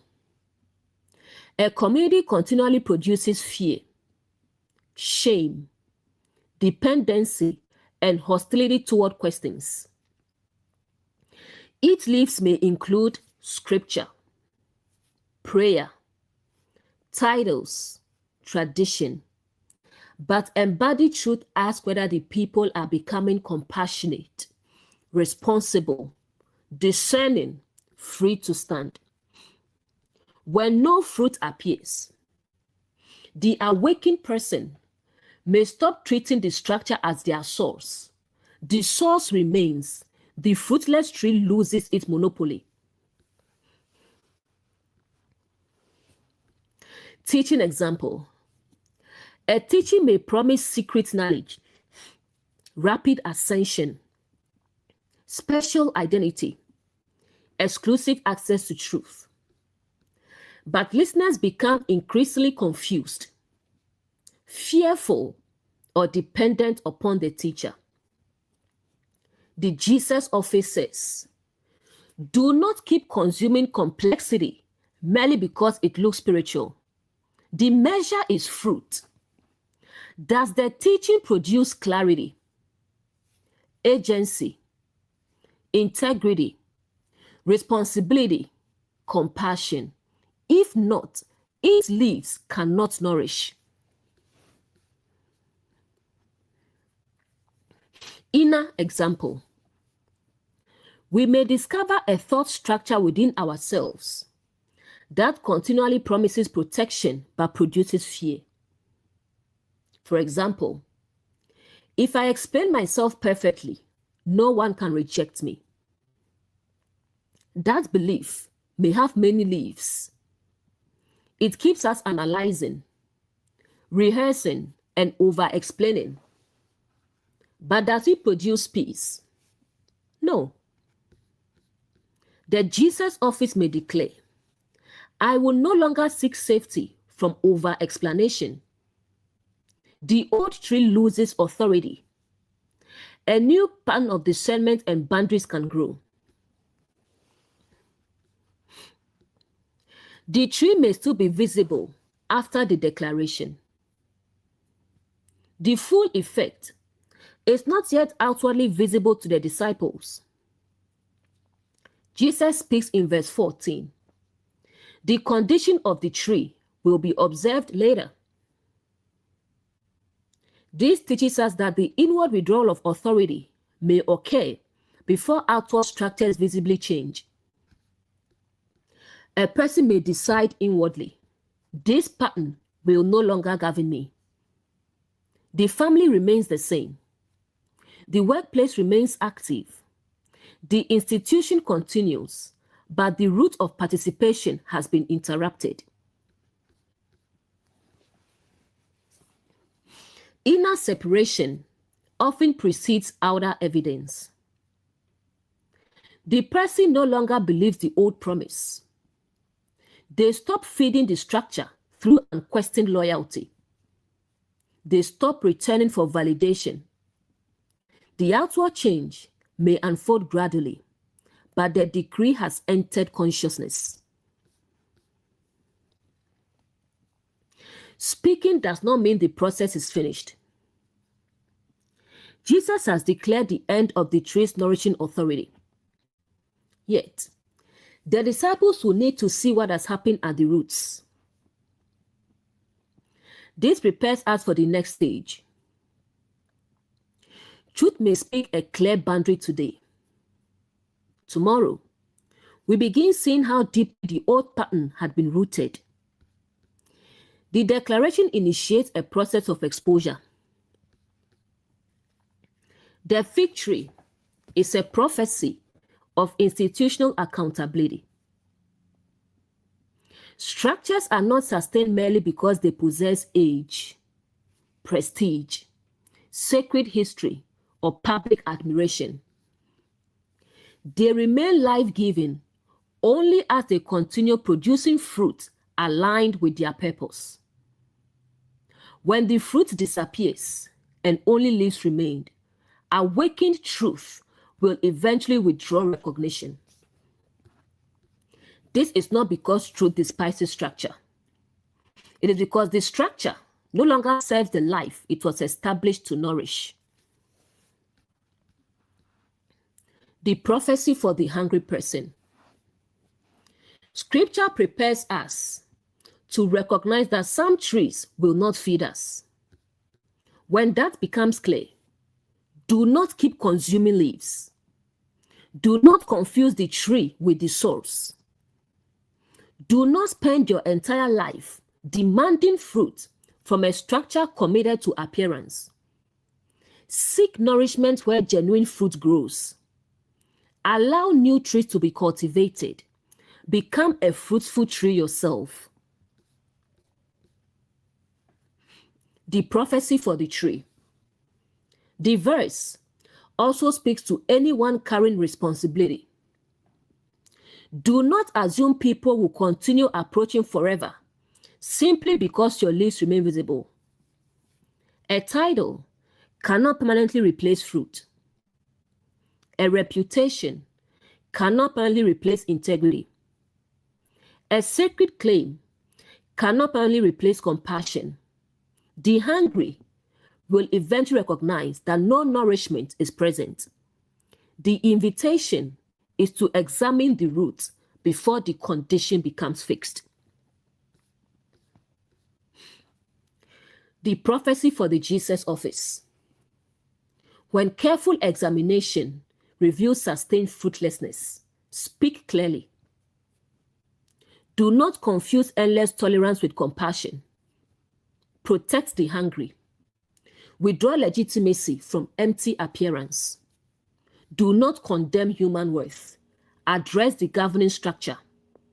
Remain open to genuine transformation, but do not call it fruit merely because the truth is uncomfortable. Let's look at the offices operating in Mark 11:14. 1. The Jesus office. It names the fruitlessness and protects those seeking nourishment. The prophetic office. It recognizes the future contained within the present condition. The priestly office. It distinguishes sacred appearance from actual clean fruit. The cherubim. It establishes a boundary around what should no longer be consumed. The seraphim. It purifies language so the contradiction can be named clearly. The disciples. They hear, learn, and become responsible for producing another kind of tree. Mark 11:15. And they come to Jerusalem, and Jesus went into the temple and began to cast out them that sold and bought in the temple, and overthrew the tables of the money changers and the seats of them that sold doves.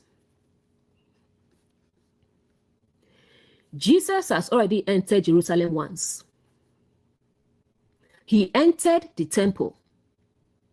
He looked around upon all things. He observed the full environment. He did not react impulsively. He withdrew to Bethany.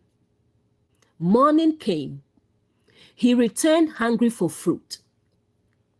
He approached the leafy fig tree, hoping to find something capable of nourishing life. But he found nothing but leaves. Then he declared that no one would continue eating fruit from that tree. Now Jesus returns to Jerusalem and enters the temple again. This time, he does not merely observe, he acts. The evening was for inspection. Bethany was for integration. The morning revealed the hunger. The fig tree exposed the fruitlessness. Now the temple reveals what has been occupying the sacred center. Buying, selling, exchanging, tables, seats. An entire transactional government has established itself inside a place intended to embody relationship with the source. This is why the fig tree and the temple must be read together. The fig tree had leaves without fruit. The temple had activity without nourishment. The tree looked alive. The temple looked sacred. But when embodied truth came near, it found that the structure had become organized around exchange rather than transformation. The Jesus office now begins removing what has displaced the temple's purpose. And they come to Jerusalem. Jesus returns to the sacred city with the disciples. He does not remain outside, criticizing the structure from a distance. He comes back. This is important because observation is not meant to become permanent avoidance.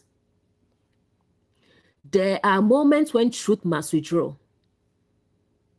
But there are also moments when truth must return and address what it has seen. Bethany prepared the return. Jesus did not return carrying uncontrolled anger. He had already observed, withdrawn, reflected, recognized the fruitlessness. The action in the temple is therefore not a sudden emotional eruption. It is the response of consciousness that has examined the pattern and now understands what must be addressed. This is the difference between reaction and prophetic action. Reaction says, I am upset, so I must do something immediately. The Jesus office says, I have observed the full pattern. Now the response must correspond to what has been revealed. Returning to Jerusalem means re-entering the organized system. Jerusalem represents the organized environment claiming sacred purpose. It can represent a family, a marriage, a workplace, a religious institution, a school, a government, a community, or teaching platform. It is the organized inner city of our own consciousness. Awakened truth must first recognize a pattern privately. And eventually, the truth may need to enter the actual system where the pattern is operating. A person may recognize in counseling that their family is governed by fear. But eventually, that understanding must shape how they participate in the family. An employee may recognize that a process is manipulating the data. Eventually, the issue may need to be documented and addressed. A teacher may realize that a formal interpretation produces shame. Eventually, their teaching may need to be corrected. Truth returns to Jerusalem because insight must eventually become embodied action. And Jesus went into the temple. Jesus enters the governing center. He does not address only the outer appearance of the city. He goes directly to the place where the sacred values of the environment should be protected. The temple represents the innermost sanctuary, the governing consciousness, the place of identity, the center of values, the space where the source should occupy the throne. Within a person, the temple is the inner place from which decisions, beliefs, motives, and actions emerge. Within a family, the temple is the principle that ultimately governs the home. Within an institution, the temple is what the system truly protects above everything else. The temple reveals the actual God of the environment. A structure may say that truth occupies the center, but if reputation is protected above truth, then reputation is sitting in the temple. A family may say love governs the home, but if obedience is valued above dignity, control may occupy the temple. A spiritual community may say the source is the throne, but if questioning the teacher threatens belonging, The teacher's authority may occupy the temple. The sacred center is revealed by what the system refuses to examine. Jesus does not avoid the temple because it has been misused. This is a restorative moment. Jesus does not say, the temple has been compromised, so sacred structure itself is worthless. He enters because the purpose of the temple matters. The Jesus office does not abandon every family, institution, tradition, or community merely because misalignment is present. It first asks, can the sacred purpose be restored? What must be removed? What must be overturned? What must be protected? What government has displaced the source? The confrontation exists because restoration is still the goal. This verse must also be read inwardly. Awakened truth enters our own consciousness and begins examining what we have allowed to operate in the sacred center. We may discover that our decisions are governed by transactions such as, I will be kind, so people will approve of me. I will stay silent, so no one becomes angry. I will perform perfectly, so I can deserve rest. I will give continually, so people will not abandon me.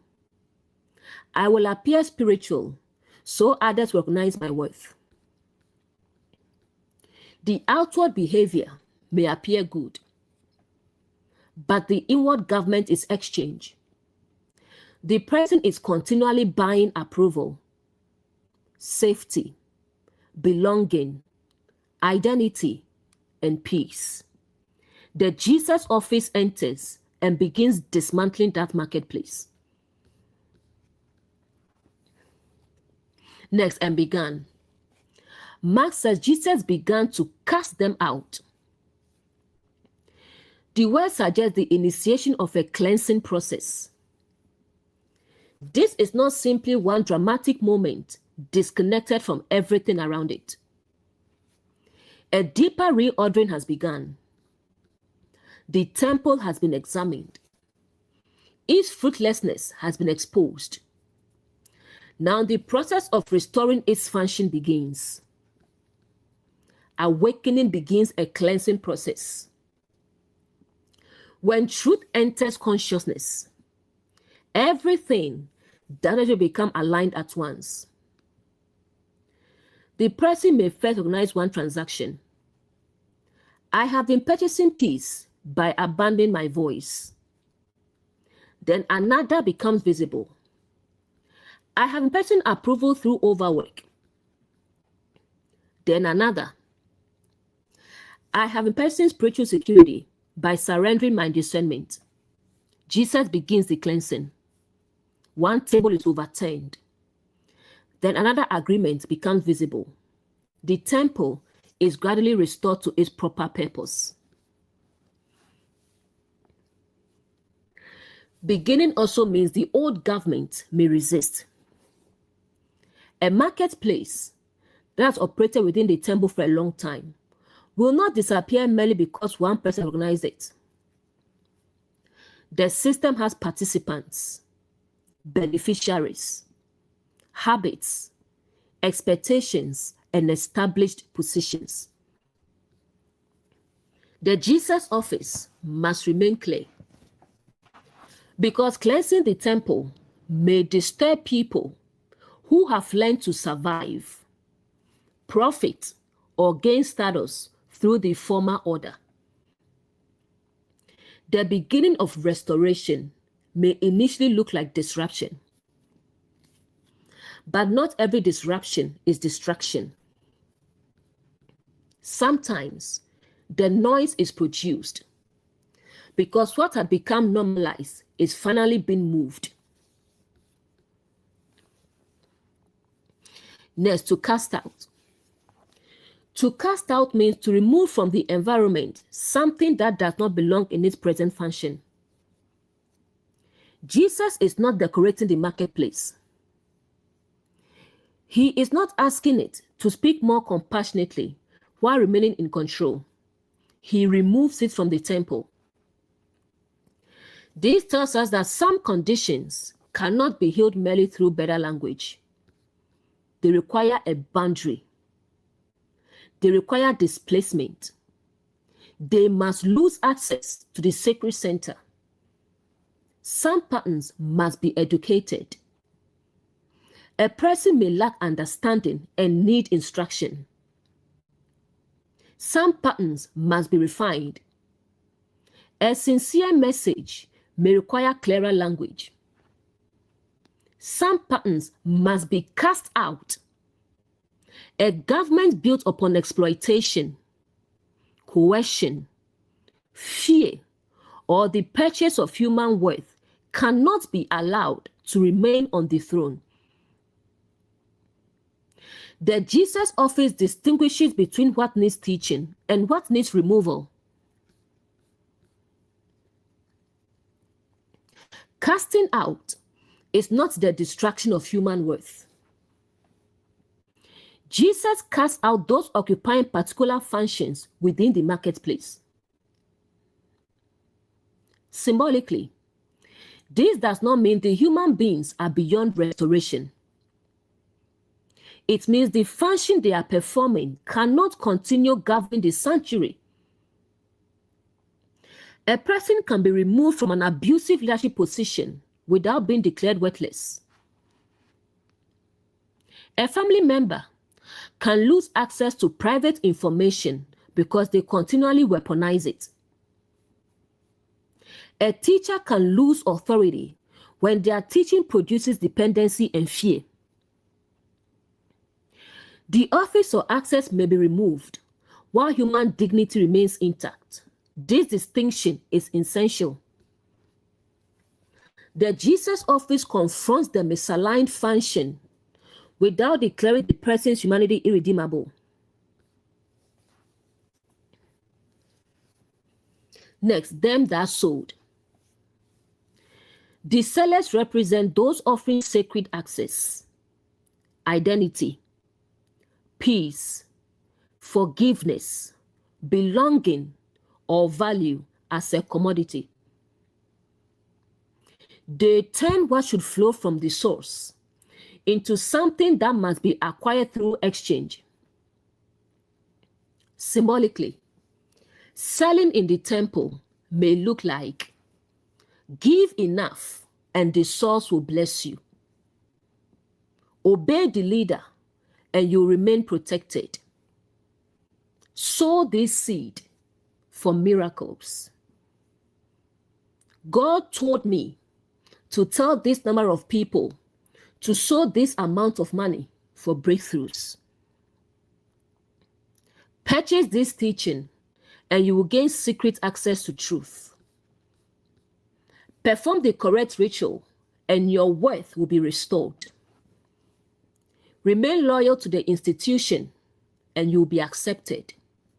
The sacred relationship becomes transactional. Selling turns gift into commodity. Truth is no longer offered to awaken consciousness. It becomes a product used to increase profit, influence, dependence, control, and status. The seller may offer real sacred language, but the government beneath the language is exchange. The person's hunger becomes an opportunity for gain. Selling can also occur emotionally. A parent may sell love through obedience. You receive warmth when you make me proud. A spouse may sell peace through submission.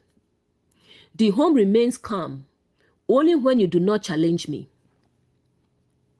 A community may sell belonging through conformity. You are welcome as long as you repeat the approved language. The currency may not be money. It may be silence, loyalty, performance, emotional labor, and self-abandonment. The sacred need for love or belonging becomes something the person must purchase. The seller may not realize what they are doing. Some people inherit transactional systems and believe they are normal. A parent may have learned that love is expressed through control. A leader may believe loyalty should purchase protection from accountability. A teacher may believe people must remain dependent in order to remain faithful. The Jesus office exposes this function so consciousness can awaken. The purpose is not merely accusation. It is to reveal this exchange does not belong in the temple. Next, and bought. Jesus cast out not only those who sold, but also those who bought. This shows that the marketplace is sustained by both sides of the transaction. The buyers represent those who have been conditioned to believe that sacred worth, peace, forgiveness, identity, or access must be purchased. They may believe, I must earn love. I must suffer enough to deserve compassion. I must pay the messenger to receive favor. I must surrender my judgment to remain spiritually safe. I must perform perfectly before I can approach the source. The buyer participates because they have been taught that the temple operates through exchange. Buyers are often hungry people. This should not be interpreted as equal blame between those who exploit and those who have been conditioned. Some buyers participate from fear, desperation, ignorance, shame, and a genuine longing for restoration. They may have been told that the only way to receive sacred access is through the marketplace. The Jesus office cast them out of the system too, not to reject them, but to free them from the belief that they must purchase what the source gives through relationship, truth, and embodiment. The buyer must also leave the transactional identity. A person may leave one controlling system, but continue looking for another person to sell them certainty. They may say, tell me exactly what to believe. Give me the secret knowledge. Make every decision for me. They are still shopping for an external authority to replace their own developing discernment. The Jesus office cast the buyer out of the temple marketplace by restoring agency. It says, you do not need to purchase your identity from another person. You can learn to observe. You can develop discernment. The source is not owned by the seller. The marketplace requires both dependency and control. The seller needs people to believe, I possess what you cannot access without me. The buyer believes, I cannot receive what I need except through this seller. This is the foundation of spiritual dependency. The Jesus office dismantles both conclusions. The seller is not the source. The buyer is not powerless. The relationship with truth is restored by removing the false monopoly. Next, in the temple. The problem is not merely that buying and selling exists somewhere in the city. The problem is that they have occupied the temple. Exchange has entered the sacred center. The institution's highest purpose has been displaced. Ordinary functions can become corrupting when they occupy the throne. Money is not automatically evil. Organization is not automatically harmful. Commerce can serve human life. But when profit becomes the governing principle of a sacred community, the temple has been displaced. Authority can serve life. But when preserving authority becomes more important than truth, deceit has entered the sanctuary. Structure can protect people. But when structure exists mainly to preserve itself, the structure has become the object of worship. The issue is government and location. What has been allowed to occupy the center? Transactional consciousness in the inner temple. Within us, the marketplace appears whenever we believe our worth depends upon exchange. We may think, I am valuable only when I am useful. I deserve rest only after exhausting myself. I can receive love only after proving loyalty. I can forgive myself only after suffering long enough. The Jesus office enters and says, human dignity is not merchandise. Beloved identity is not purchased. Truth is not a reward for perfect performance. Responsibility still matters. Offering still matters. Repair still matters. But these are expressions of awakened relationship, not payments used to purchase worth. Grace removes the marketplace, not responsibility. This is an important distinction. Jesus casting out buying and selling does not mean nothing matters. No offering is needed. No accountability exists. The healed leper was still told to offer what Moses commanded. But the offering followed cleansing. It did not purchase cleansing.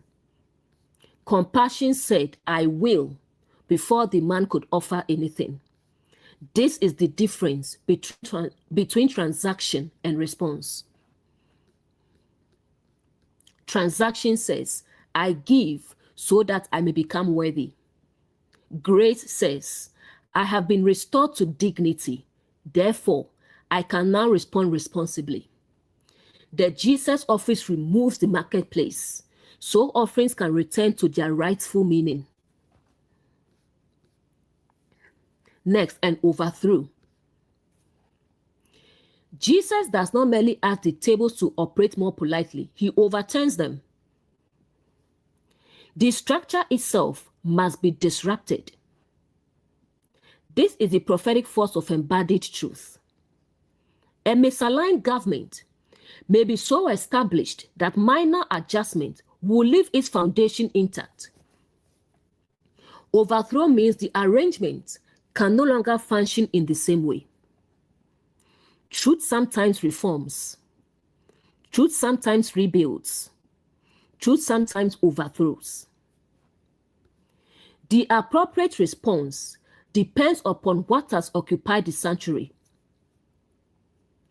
A table designed to convert sacred value into transactional currency cannot simply be given a nicer covering. Its governing function must end. Overthrow is not uncontrolled violence. Jesus observed before acting.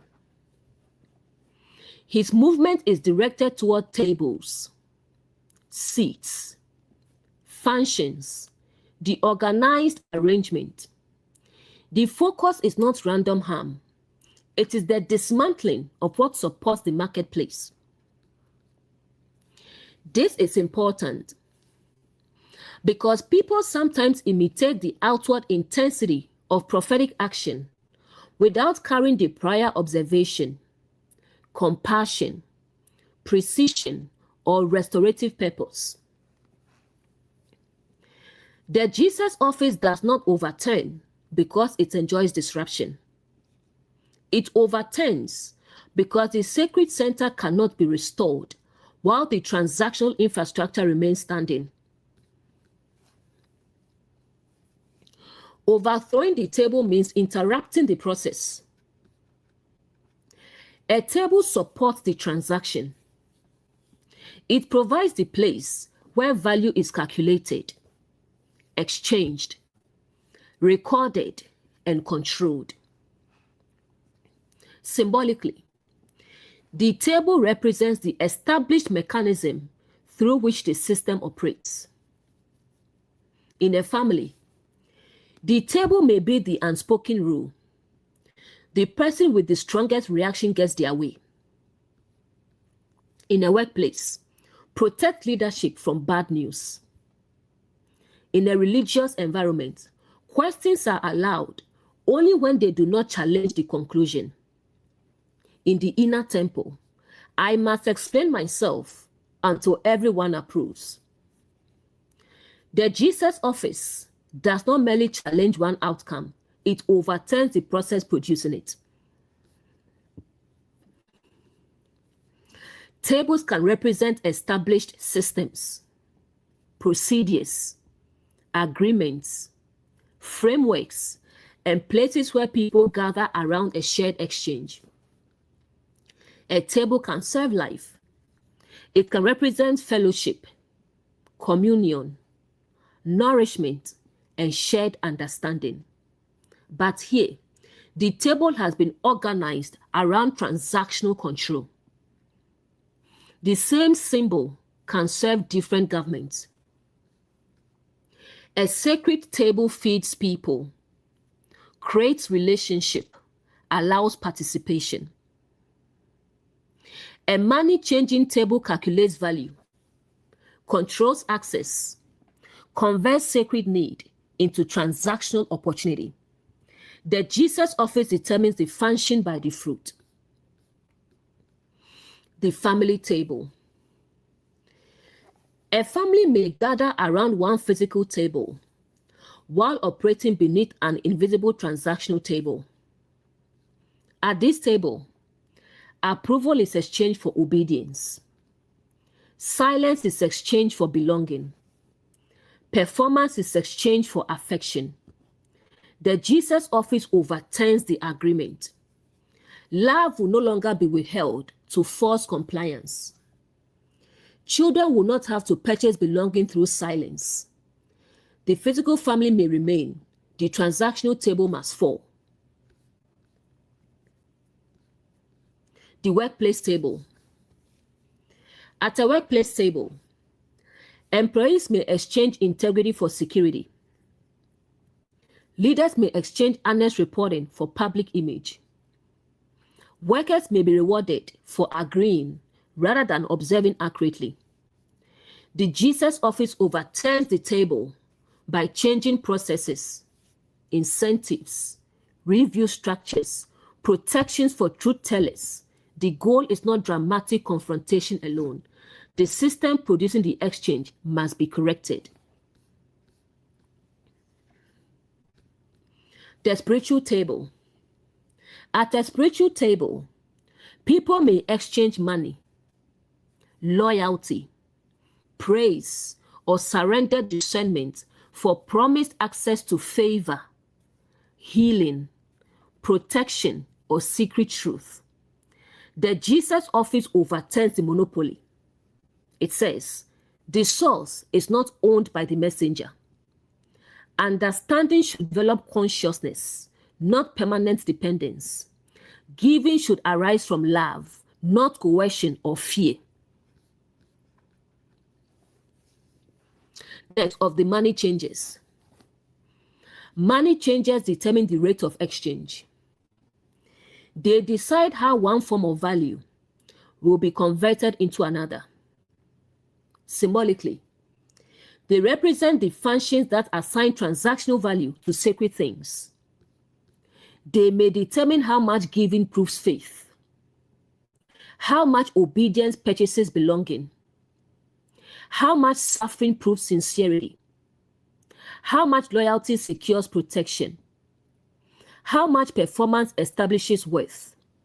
The money changer creates a system in which human beings continually ask, what must I pay to receive what I need? The money changer can operate within us. The inner money changer calculates, I helped them, so they owe me. I worked hard, so I deserve everyone's praise. I made a mistake, so I must punish myself for 3 years. I gave everything to this relationship, so I must remain, even if it is harmful. The consciousness continually converts love, service, guilt, time, and identity into debt. The Jesus office overturns the calculator. Sacred relationship cannot be reduced to accounting. Healthy responsibility includes recognizing consequences, commitments, and mutual obligations. But transactional consciousness turns every interaction into debt. A parent says, after everything I did for you, you owe me control over your adult life. A teacher says, because I helped you awaken, you owe me permanent agreement. A spouse says, because I provide financially, I am entitled to dominate the home. The money-changing table converts service into ownership. The Jesus office overturns it. Love may create gratitude. It does not create possession. Money changers can also represent interpreters of worth. A money changer tells people what their offering is worth within the system. Symbolically, these can represent authorities who determine whose voice matters and whose does not. They may assign greater value to wealth, titles, gender, status, proximity to leadership, and public usefulness. The sacred temple becomes organized according to social currency rather than truth. The Jesus office overturns the table because beloved identity cannot be calculated by human hierarchy. The table is overthrown before another table can be restored. Later, the sacred table must become a place of prayer, communion, understanding, nourishment. But the money-changing function must first lose control. This is a recurring awakening pattern. Before a healthy relationship can be built, the old transaction may need to end. Before compassionate leadership can emerge, the former reward system may need to be dismantled. Before the inner temple can become peaceful, the belief that worth must be earned may need to fall. Restoration often requires clearing space.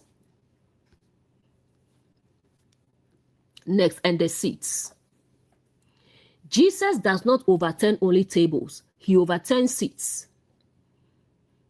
A seat represents position, authority, established legitimacy, the place from which someone is permitted to operate.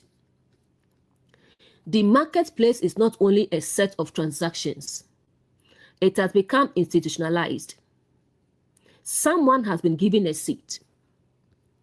The misaligned function has become comfortable, accepted, and authoritative within the sacred environment.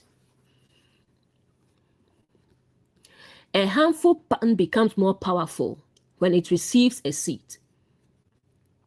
A controlling person may possess influence informally, but when the family organizes itself around their emotional reactions, control has received a seat. A misleading process may exist temporarily, but when company policy protects it, distortion has received a seat. A fear-based doctrine may be one interpretation, but when questioning it threatens belonging, fear has received a seat. The Jesus office removes not only the activity, but the authority supporting it.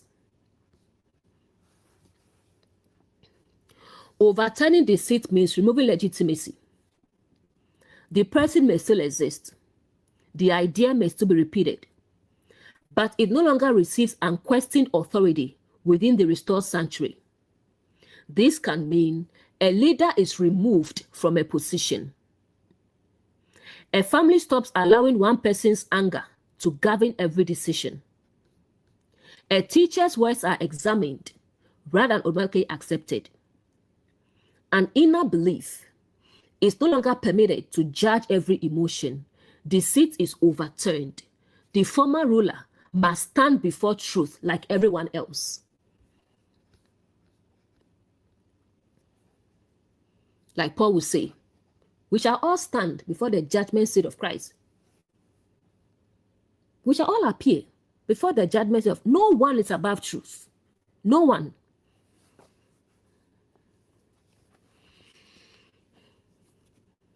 The difference between a person and their seat. A person may be loved while their authority is limited. A parent may remain a parent while losing the right to dominate an adult child's decisions. A leader may remain human while being removed from a role they misused. A teacher may still be respected for what they contributed while their interpretation is corrected. Overturning the seat is not actually hatred toward the person. It is the refusal to preserve misaligned authority merely because it has become familiar. Next, of them that sow doves. The dove carries associations with peace, gentleness, purity, innocence, reconciliation, the movement of the spirit, a message aligned with the source.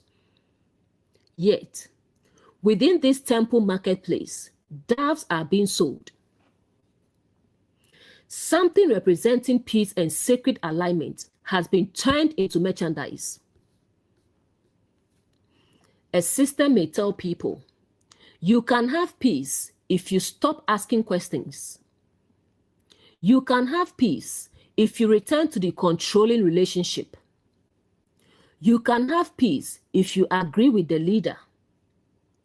You can have peace if you purchase the correct spiritual solution, but this is not peace. It is compliance sold under the image of a dove. Selling forgiveness. A person may be taught that forgiveness must be purchased through payment, performance, self-punishment, and questioning obedience. But forgiveness aligned with the source restores responsibility without creating a marketplace around shame. The Jesus office overturns the seat of anyone profiting from people's fear that they are beyond mercy. Next, selling access to the Spirit. A teacher may imply, you can access revelation only through me. I possess the spiritual gift you need. Remain attached to my platform or you will lose your connection. The dove is being sold. The messenger has placed themselves between the person and the source. The Jesus office overturns the seat. A true messenger develops people's capacity to observe, discern, understand, and embody. They do not sell permanent dependency as sacred access. Next, selling innocence. Some systems sell the image of purity. People learn to present perfect families, perfect marriages, perfect faith, perfect leaders. The appearance of innocence is protected, while real harm remains hidden. The dove becomes branding. The institution looks peaceful because those carrying pain are not permitted to speak. The Jesus office overturns the seat of false peace. True peace can survive honest examination.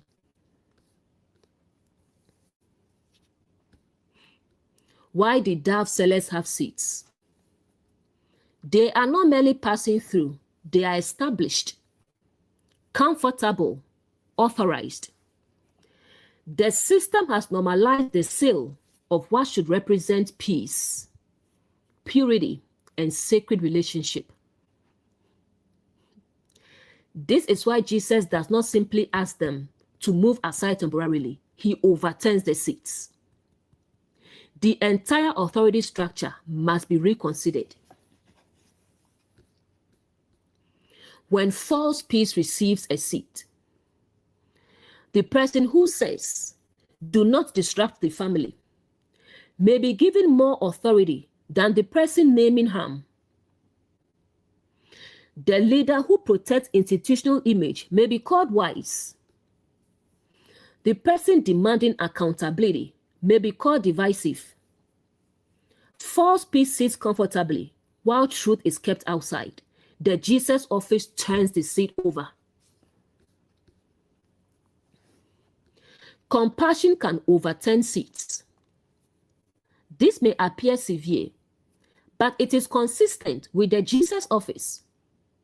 The same compassion that touched the leper now removes the structure profiting from unclean identity.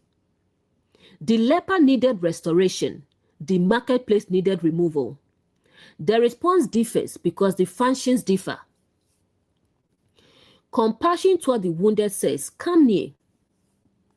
Compassion toward the exploited says, "This table will no longer govern you."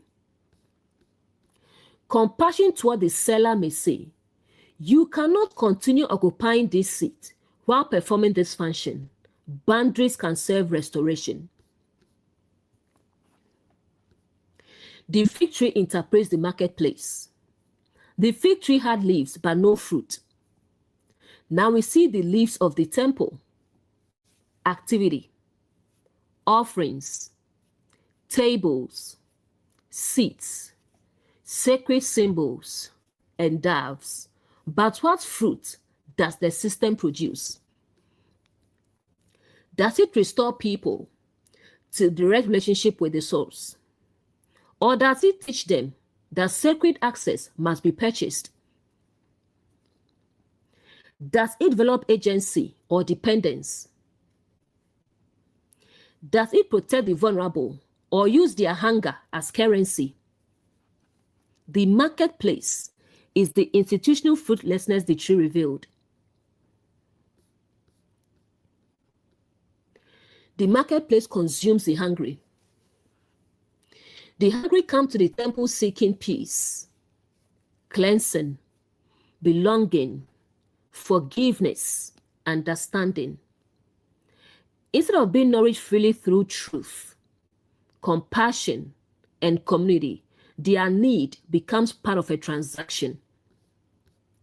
The tree does not feed them, it feeds upon them. It receives their money, their labor, their loyalty, their silence, their surrendered agency. The Jesus office is hungry for fruit because the people are hungry for life. A family marketplace. A child learns, "I receive affection when I perform well." The parent may not consciously intend harm, but love has become a transaction. The Jesus office enters the family temple and overturns the table. Affection will not be used as payment for performance. Correction and responsibility may remain. The child's dignity is no longer for sale. A marriage marketplace. One spouse provides financially and concludes, "Therefore, I have the right to make every decision." Provision has been converted into ownership. The Jesus office overturns the table. Contribution does not purchase another person's agency. A workplace marketplace. Employees are told, if you are loyal, leadership will protect you. But loyalty means silence when wrongdoing occurs. Professional belonging is being sold in exchange for integrity. The Jesus office overturns the table by protecting truth-telling and removing retaliation from its seat. A religious marketplace. People are taught, give this amount and the source will multiply it. Test the source to see if the source will not do this and that. Remain beneath this covering, or you'll be spiritually vulnerable. Do not question the messenger who carries your access. Sacred hunger becomes currency.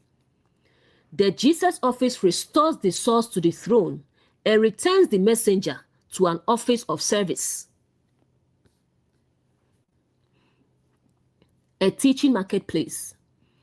A teacher may use complexity to persuade the audience that only the teacher can interpret truth.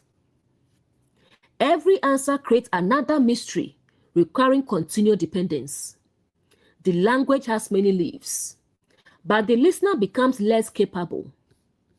The Jesus office overturns the table by making the matter understandable and returning interpretation to the learner developing consciousness. The marketplace within the self. We may sell ourselves to receive external approval. We exchange rest for productivity, truth for acceptance, boundaries for belonging, authenticity for praise. The inner money changer continually calculates, what part of myself must I surrender to receive what I need? The Jesus office enters and overturns that agreement. Belonging purchased through self-abandonment is not sacred fruit. What does temple cleansing look like within us? It may sound like, I will no longer perform kindness to purchase love.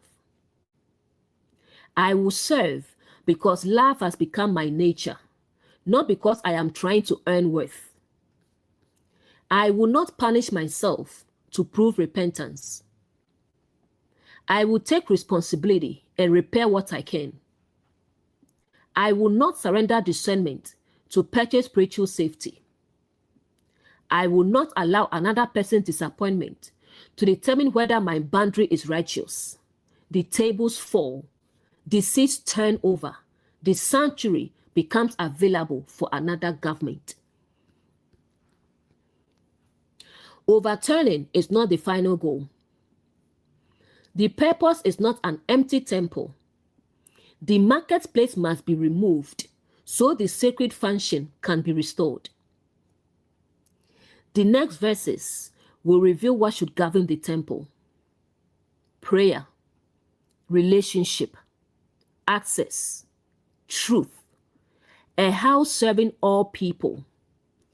The Jesus office does not clear the temple merely to demonstrate power. It clears the space so the source-aligned purpose can return. Deconstruction without reconstruction leaves emptiness. It is not enough to say, this doctrine was harmful. What understanding will replace it? It is not enough to leave a controlling relationship. What healthy patterns will now be cultivated? It is not enough to reject performance-based worth. How will beloved identity become embodied? The table is overturned, so a different kind of table can eventually be established. The disciples are watching. The disciples must learn that carrying the Jesus office involves more than healing individuals. It also involves confronting systems that continually produce the conditions from which people need healing. It is compassionate to touch the leper. It is also compassionate to challenge the structure, manufacturing uncleanness, shame, and dependency. Personal healing without structural examination is incomplete. A person may be restored, but if the environment producing the wound remains untouched, others will continue arriving with the same condition. The Jesus office works on both levels, the wounded person and the system that profits from the wound. Let's look at scripture as prophecy of the awakening journey. This verse prepares us for what may happen when we embody truth. We may enter environments where sacred values have become transactional. We may discover that love is exchanged for obedience. Belonging is exchanged for silence. Peace is exchanged for self-abandonment. Spiritual access is exchanged for money or dependence. Integrity is exchanged for security. Scripture prepares us not to mistake the marketplace for the temple's true purpose. When we are the buyer, awakening tells us your worth is not for sale. The source is not owned by a messenger. You do not need to purchase beloved identity. Develop discernment.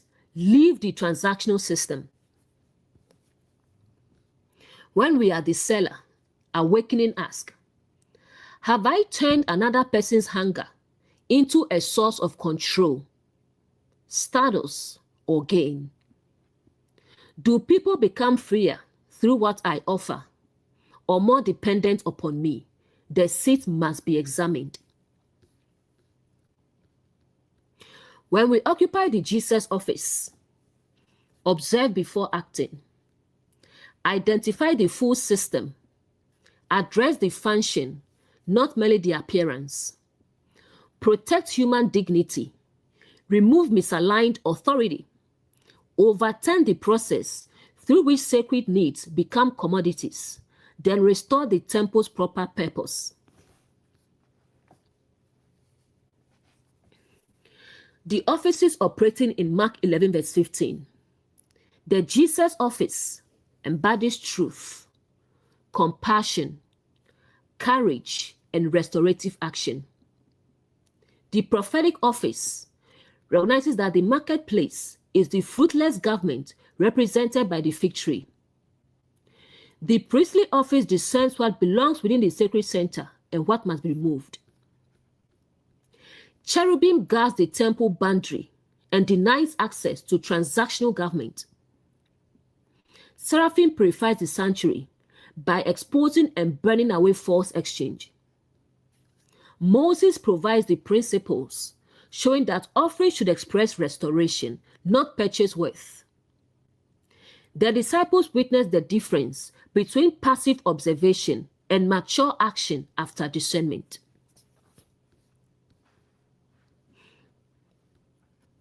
Mark 11 verse 16. And will not suffer that any man should carry any vessel through the temple. Jesus has entered the temple. He has begun casting out those who were buying and selling. He has overturned the tables of the money changers. He has overturned the seats of those selling doves. But removing the marketplace is not enough. If the entrances remain unguarded, the same government can return carrying different vessels. If the sacred center continues functioning as a convenient passageway, the former activity may simply re-enter under another name. So the Jesus office does something else. He refuses to permit anyone to carry a vessel through the temple. This is the establishment of a boundary. The temple will no longer be treated as a shortcut, a marketplace corridor, a storage area, a transportation route, a means to reach another personal goal. The sacred center must be restored to its purpose. It cannot remain a place people merely pass through while carry the content of another government. This verse reveals that awakening does not only remove what has already occupied the sanctuary, it also develops the discernment to govern what will be allowed to enter, travel through, and use the sacred center in the future. Next, and will not suffer. To suffer here means to permit or allow. Jesus refuses permission. This is the language of boundary. The same Jesus office that welcomed the leper now denies access to a misaligned function. This shows us again that compassion and boundaries are not opposites. The Jesus office can say to the rejected person, "Come near," and say to the transactional pattern, "You cannot pass through here." One response restores the human being, the other protects the sanctuary. Love does not permit everything. Love is not the absence of gates. Compassion is not unlimited access. Awakening does not mean allowing every person, idea, message, demand, emotion, or inherited pattern to move freely through our consciousness. Some things must be examined. Some must be purified. Some must be redirected. Some must not be permitted to enter the sacred center at all. The Jesus office refuses permission because what passes through the temple affects what the temple becomes. The boundary comes after observation. Jesus did not close the temple impulsively. He had already entered, looked around upon all things, withdrawn, returned, examined the fig tree, recognized the fruitlessness, observed the marketplace, overturned the tables and seats. Therefore, the refusal is not based upon suspicion alone. It follows discernment. This is how healthy boundaries are formed. They are not merely reactions such as, "No one can ever come near me again. I will never trust anyone. Every institution is corrupt." Those may be trauma responses. The Jesus office observes the actual pattern and establishes a boundary corresponding to what has been revealed. A mature boundary says, "This particular function does not belong here. This behavior will not continue through this space." Access requires alignment with the purpose of the sanctuary. The boundary is precise. Cleansing without boundaries is temporary. The tables can be overturned today, but if every vessel is permitted to pass through tomorrow, the marketplace will return. A person may leave a controlling relationship, but if they continue allowing guilt, manipulation, surveillance, and over-explanation to pass freely through their inner temple, the former government remains active. A family may apologize for one harmful event, but if the family continues permitting fear and silence to govern every conversation, the table has not truly been removed. A workplace may correct one report, but if inaccurate methods continue passing through the review process without examination, the same condition will return. Restoration requires both removal and guardianship. This is the cherubim office. Cherubim represents the guardian of sacred truth, holy boundaries, and the sanctuary of mercy. After the Jesus office overturns the transactional government, cherubim becomes active at the gate. It asks, what is being carried? Where did it come from? What government does it serve? Does it belong within this sacred environment? Will it nourish life, or will it recreate the marketplace? The guardian does not protect the sanctuary through fear, ego, or possessiveness. It protects the purpose. A healthy guardian does not say, nothing may ever enter. It says, what enters must be examined according to truth and fruit. The temple is not sealed against life. It is guarded against misuse. That's why the flaming sword turned every way. Genesis 3.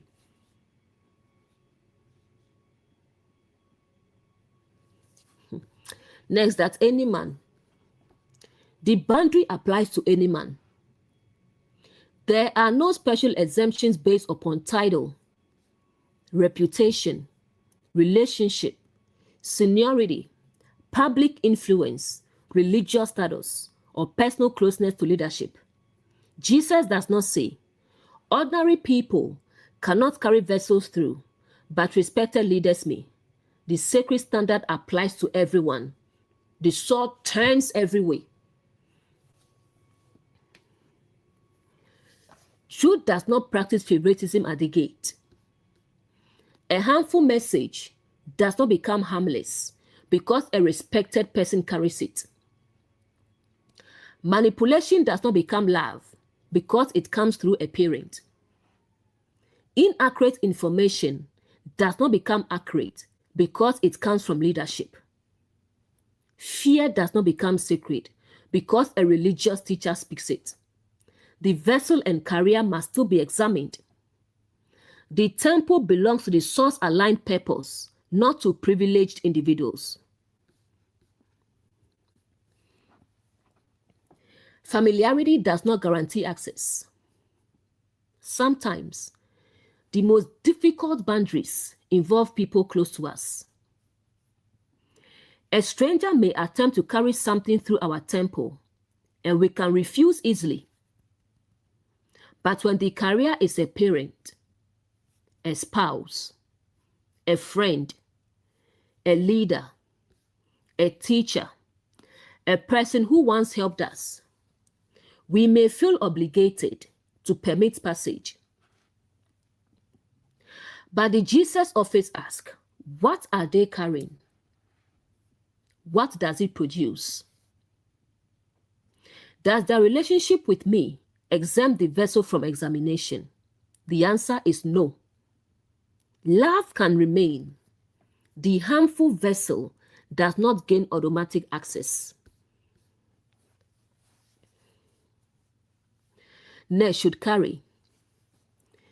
The verse focuses not only on possession, but transportation. Something is being moved. A carrier is taking content from one place to another. This represents how ideas, emotions, customs, doctrines, expectations, and governing principles travel through human beings. People are often carriers. They may carry truth, comfort, fear, shame, wisdom, gossip, control, compassion, inherited assumptions, and interpretation, a social agenda, and organizational culture. The person may not have created what they carry. They may have received it elsewhere. But when they approach the temple, the Jesus office asks whether it should continue through. This connects with our understanding of angelic offices. A human being can carry a message aligned with the source. They may occupy the office of Gabriel by bringing clarity, the office of Michael by offering mature protection, the office of cherubim by guarding a boundary, the office of seraphim by preferring distorted speech. But human beings can also carry messages formed by fear, ego, control, or confusion. The vessel must be recognized by its content and fruit. The carrier is not always identical to the content. A person may carry a harmful doctrine without being permanently harmful. They may simply be repeating what they were taught. A parent may carry a controlling pattern inherited from their own upbringing. A leader may carry an organizational habit they have never examined. The Jesus office can refuse the vessel without denying the person's capacity to awaken. It says, this cannot pass through the sanctuary. Not necessarily you can never change. Carrying is how government spread. A system survives because people carry its vessels into new environments. A child raised in a shame-based home may carry shame into parenting. An employee formed in a secretive workplace may carry secrecy into a new organization. A believer taught that questions are rebellion may carry that fear into another community. The original environment may be gone, but its vessels keep moving through people. This is how one government gains many hands. Awakening interrupts the transportation. The Jesus office stands within the temple and says, it came through previous generations, but it will not pass through me. I inherited this fear, but I will not carry it into my children. This doctrine formed me, but I will examine it before teaching it to others. This workplace normalized distortion, but I will not transport that pattern into my own leadership. The vessel reaches the gate, the journey stops. Any vessel. A vessel is a container. It carries something. The outward vessel may look ordinary, beautiful, sacred, practical, or harmless. But the essential question is, what does it contain? This is deeply connected to the fig tree. The tree had leaves. The vessel has an outward form. Neither appearance alone reveals the contents. A beautiful vessel can carry a harmful message. A teaching may be delivered through elegant language, ancient symbols, beautiful music, a respected title, a moving testimony. But what does it carry? Does it carry freedom, clarity, responsibility, compassion, or fear, superiority, dependency, confusion? The Jesus office examines the content, not merely the container. An unimpressive vessel can carry sacred truth. A message aligned with the source may come through a child, a quiet friend, an employee without a high title, a person outside the institution, a simple sentence. The outward vessel may not look prestigious, but the content may produce life. This is why the Jesus office does not judge the vessel according to social status. It examines the fruit of what is being carried. The body as a vessel. The human body can be understood as a vessel through which a governing principle becomes visible. Compassion moves through hands. Truth moves through speech. Integrity moves through decisions. Fear also moves through the body. Control uses the voice. Anger uses the hands. Shame shapes posture. A person becomes a vessel through which an inward government enters lived experience. The question is not merely what do I believe? It is what am I carrying into the world through my body? Do my words carry restoration? Do my actions carry fear? Does my leadership carry dignity? Does my teaching carry dependence? The temple is restored when our vessel serves the source-aligned government. The mind as a vessel. Thoughts carry interpretations. A single event can be placed inside different vessels. Someone disagrees with us. One vessel carries, they hate me. Another carries, we see this differently. Someone establishes a boundary. One vessel carries, they are rejecting me.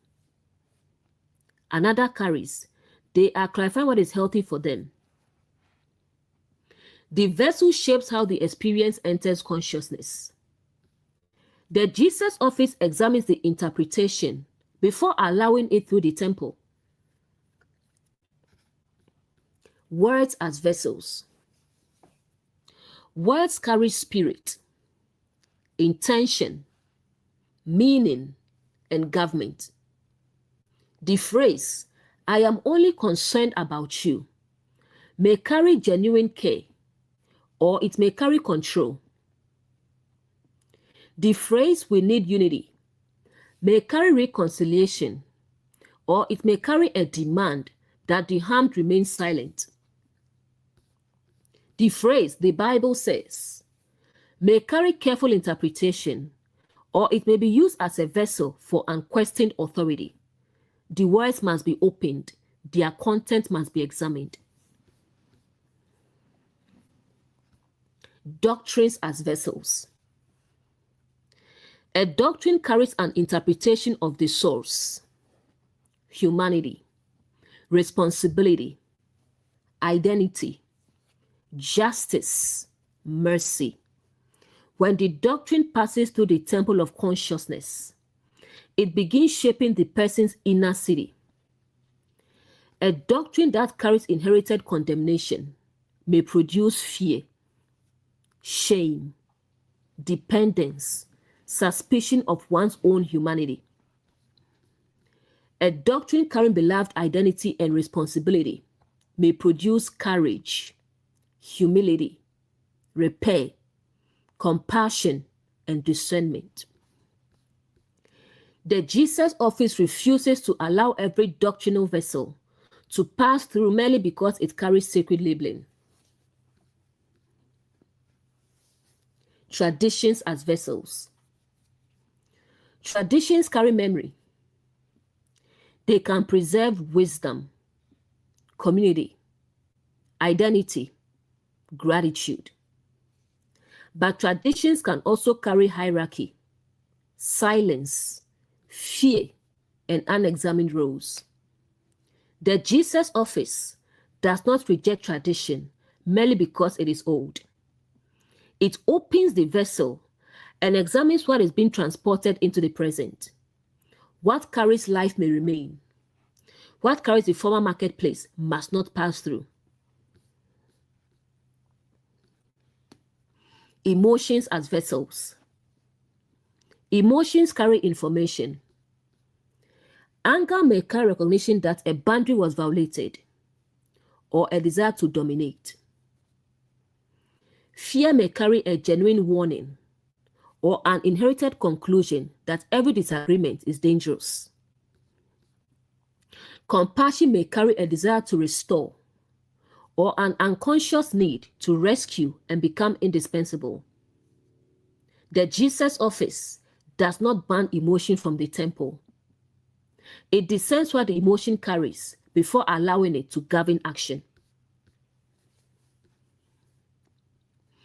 Next, through the temple. The people were not actually remaining in the temple. They were using it as a route.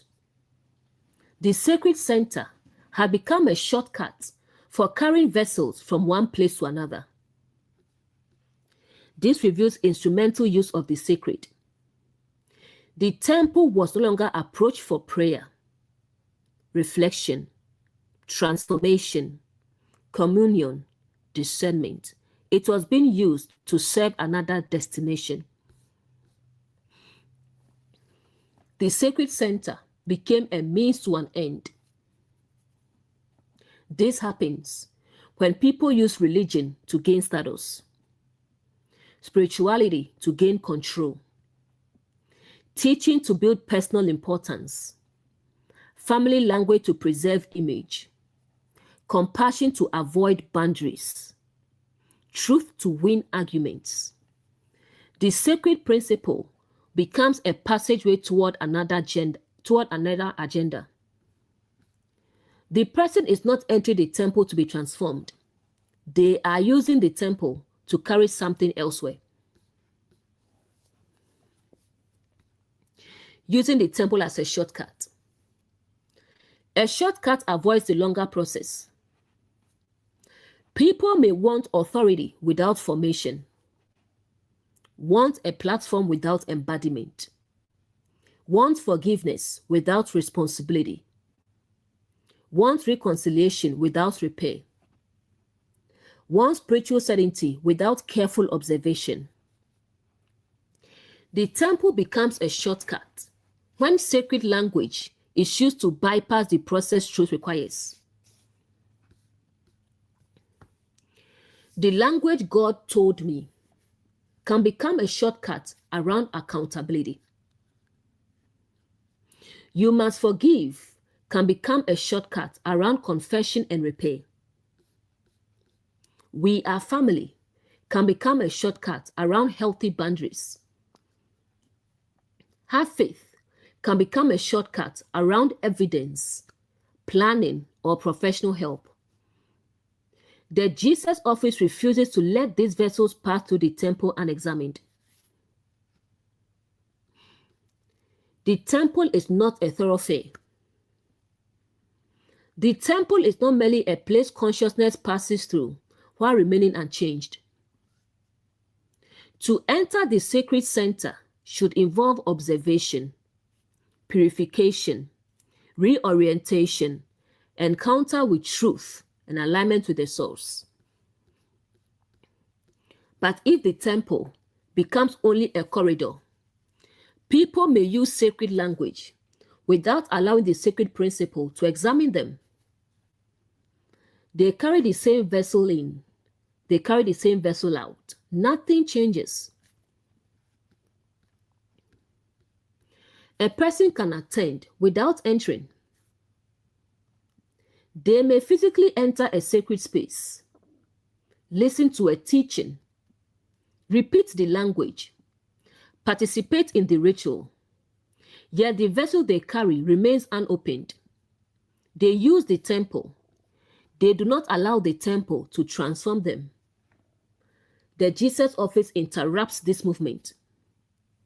You cannot merely pass through unchanged while using the sanctuary to support your journey toward another agenda. The temple should change what passes through it. When a message enters the sacred center, it should be examined. When anger enters, it should meet discernment. When guilt enters, it should be separated into responsibility and shame. When ambition enters, its motive should be revealed. When tradition enters, its fruit should be tested. The temple is a place of transformation, not transportation alone. Seraphim at the temple purifies what enters.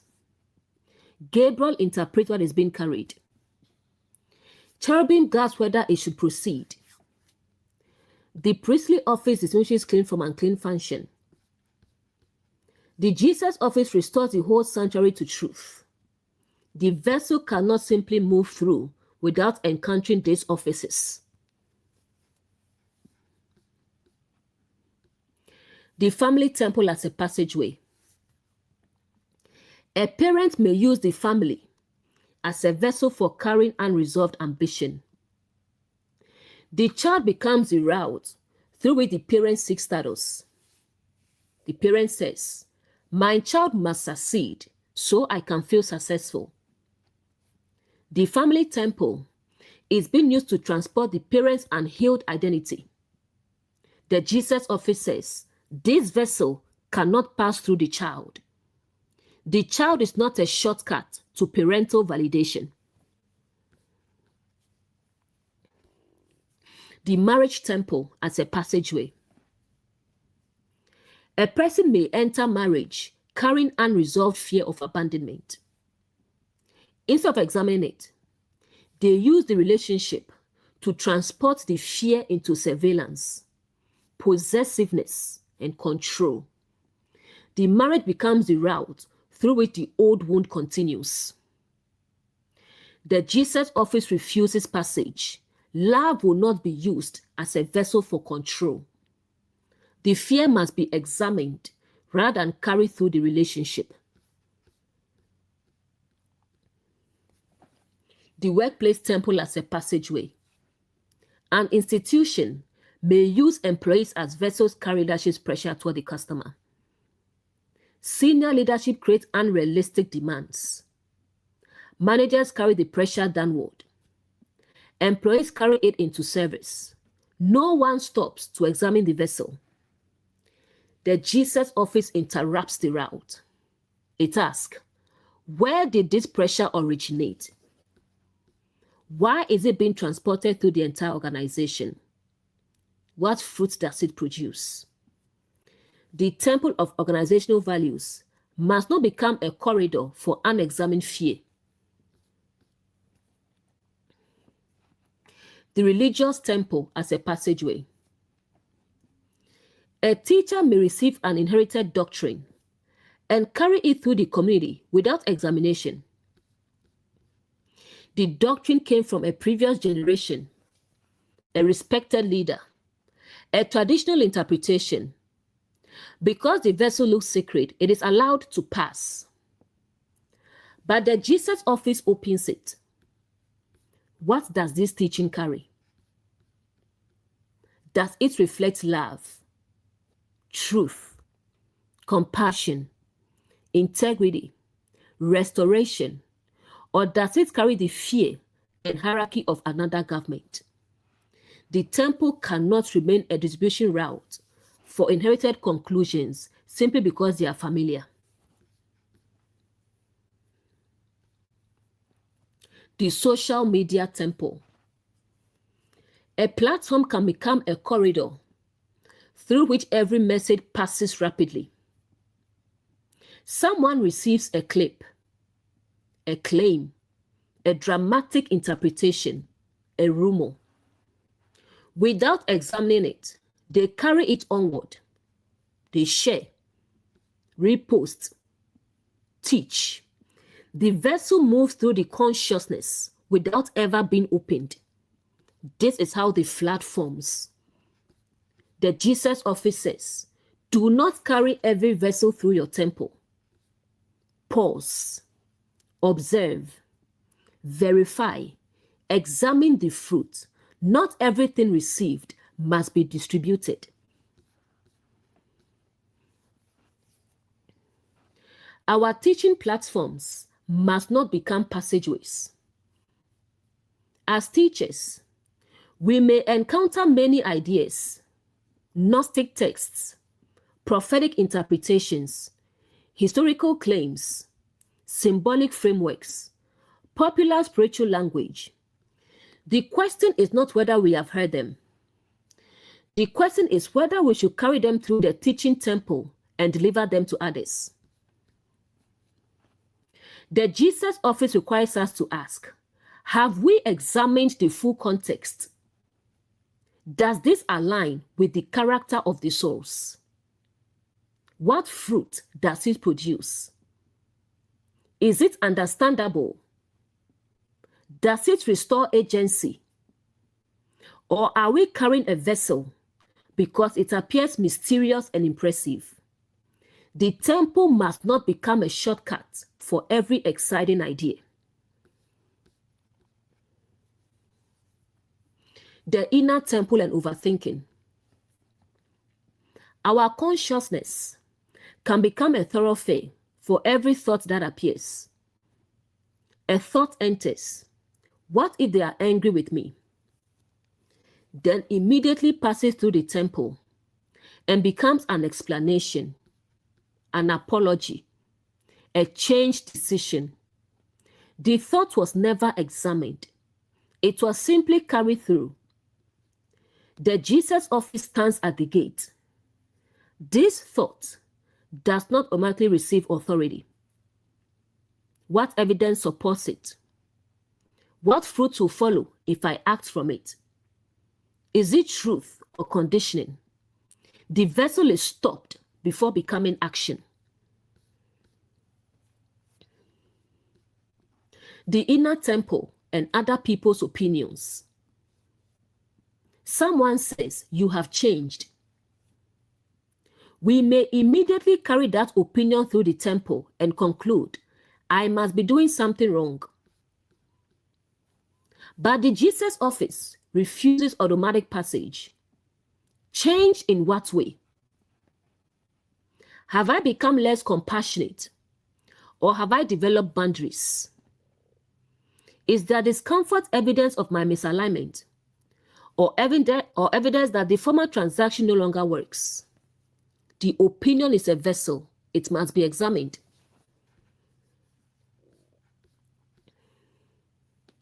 The inner temple and shame. A memory arises. Shame attempts to carry it through consciousness as proof. This is who you are. The Jesus office interrupts it.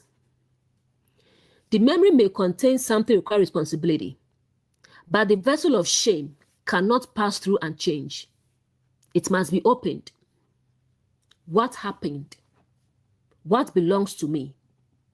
What repair is possible? What false identity was attached?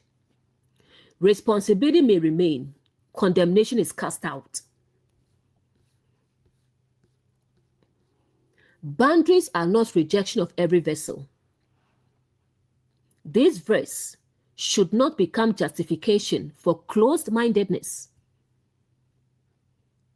The Jesus office does not say, I already know everything, so nothing new may enter. That will be another fruitless tree. A guarded temple can still receive correction, new understanding, wise counsel, fresh revelation, the voice of a child, the insight of an outsider, but the contents are examined rather than accepted or rejected merely because of the career. A healthy temple is open and guarded. Open enough to learn, guarded enough to discern. Humility opens the gate. Wisdom examines the vessel. Integrity determines whether it proceeds. Any vessel means sacred-looking vessels too. The most dangerous vessel may not look dangerous.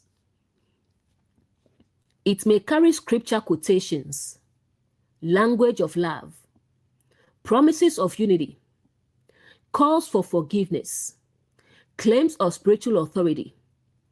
The temple cannot judge only by decoration. A vessel labeled love may contain control. A vessel labeled peace may contain silencing. A vessel labeled accountability may contain humiliation.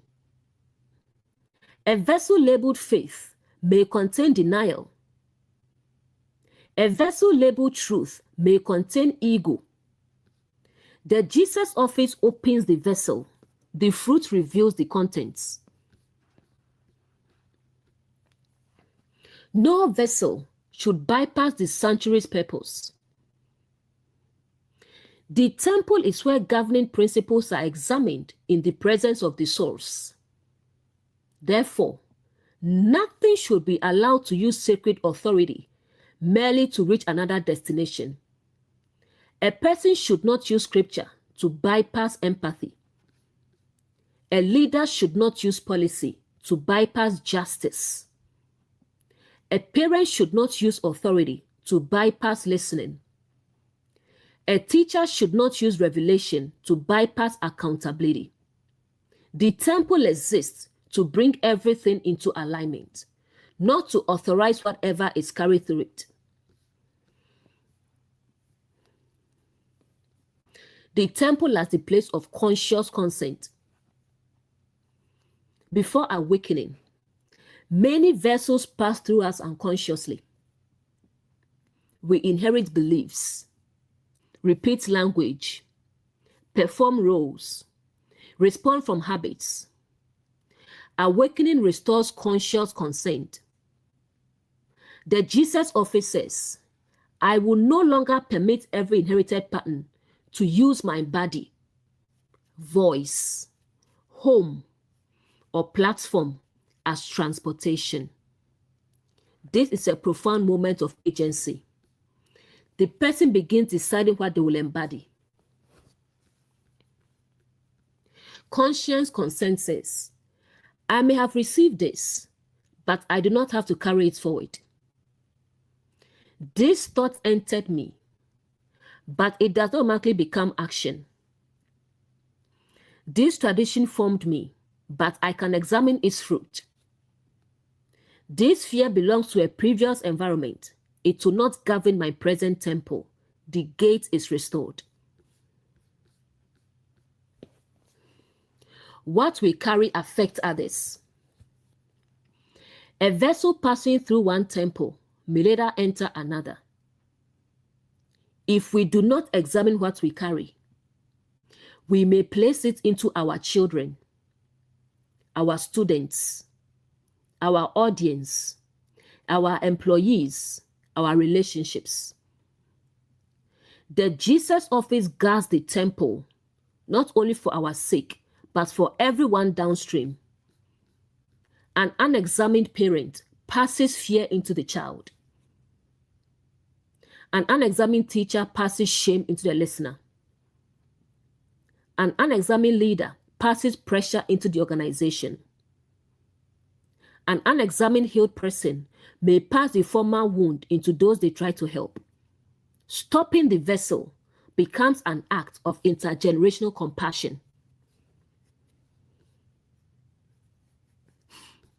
The fig tree was also a vessel. Its leaves carried a public message. Nourishment is available. But the contents did not match the presentation. The Jesus office opened the vessel through nearness and found no fruit. Mark continues showing us the same principle. Do not accept the outward container without examining what it carries.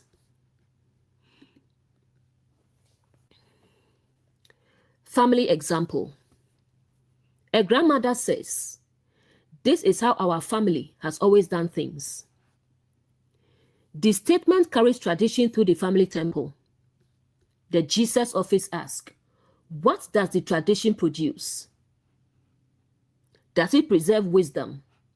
Or does it preserve silence, hierarchy, and fear?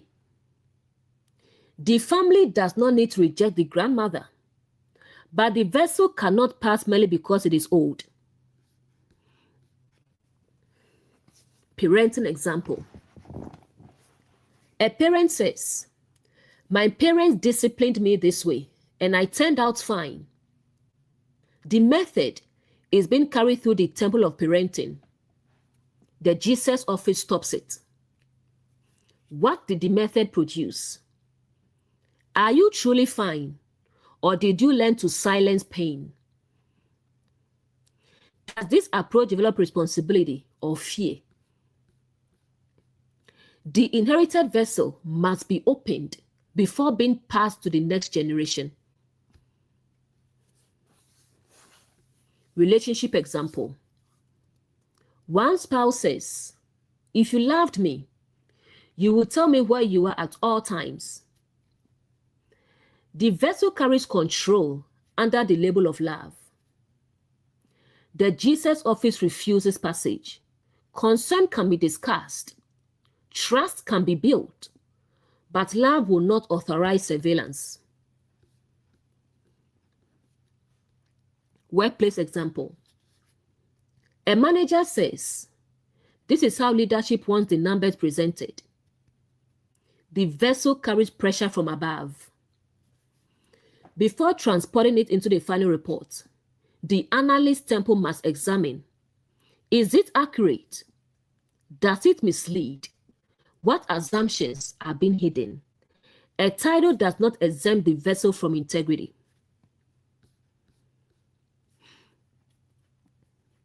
Teaching example. A respected teacher says, "This interpretation was revealed directly to me." The vessel carries a claim of divine authority.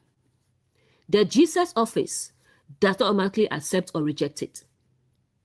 It examines context, coherence, character, and fruit.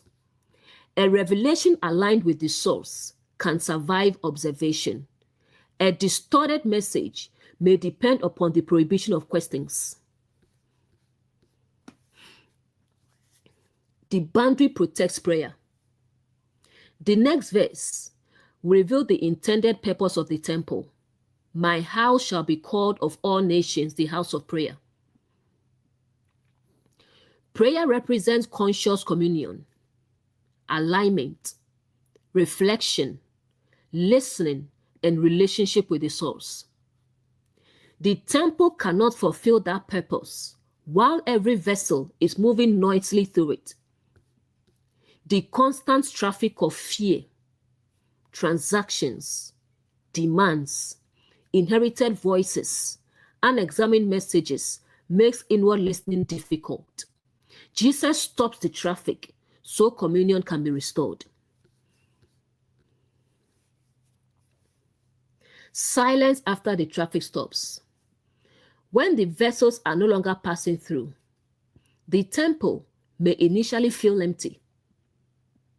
The person may be accustomed to constant inner movement, explaining, planning, fearing, calculating, responding. The Jesus office says, "Stop." The stillness may feel unfamiliar, but the empty space is not failure. It is the return of the sanctuary. The temple can now become a place where truth is heard, rather than merely a route through which every voice travels. The Jesus office does not become another career. Jesus does not clear the temple, so his own ego can use it as a passageway. He restores the source to the throne. This matters for awakened teachers and leaders. We should not remove one vessel merely to replace it with our own unexamined agenda. A teacher may correctly dismantle fear-based doctrine, but then carry personal superiority through the same temple. The table changed, the marketplace remains. The true Jesus office clears the sanctuary without taking possession of it. Guarding the temple without becoming a fierce king. A boundary can be corrupted when the guardian begins believing, "Because I guard the temple, I own it." Cherubim guards the mercy seat. Cherubim does not become the source. Likewise, a teacher may protect a community without becoming unquestionable.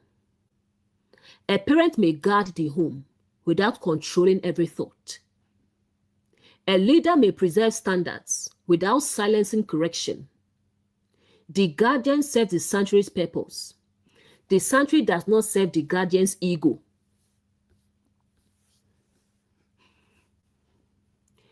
The offices operated in Mark 11:16. The Jesus office refuses permission for the sacred center to be used by misaligned functions. Cherubim guards the boundary and examines what seeks passage. The priestly office distinguishes what belongs in the temple from what must be redirected or removed. Gabriel interprets what the vessel carries, so appearance does not conceal content. Seraphim purifies messages, motives, and speech before they continue through consciousness. Michael provides the mature strength required to maintain the boundary when pressure arises. The human vessel becomes responsible for what it carries into families, communities, institutions, and future generations. Scripture as prophecy of the awakening journey. This verse prepares us for the stage when removing an old pattern is no longer enough. We must learn to guard the restored space. After awakening, people and systems may attempt to carry the former government back through us. They may use familiarity, titles, guilt, tradition, urgency, sacred language, emotional pressure.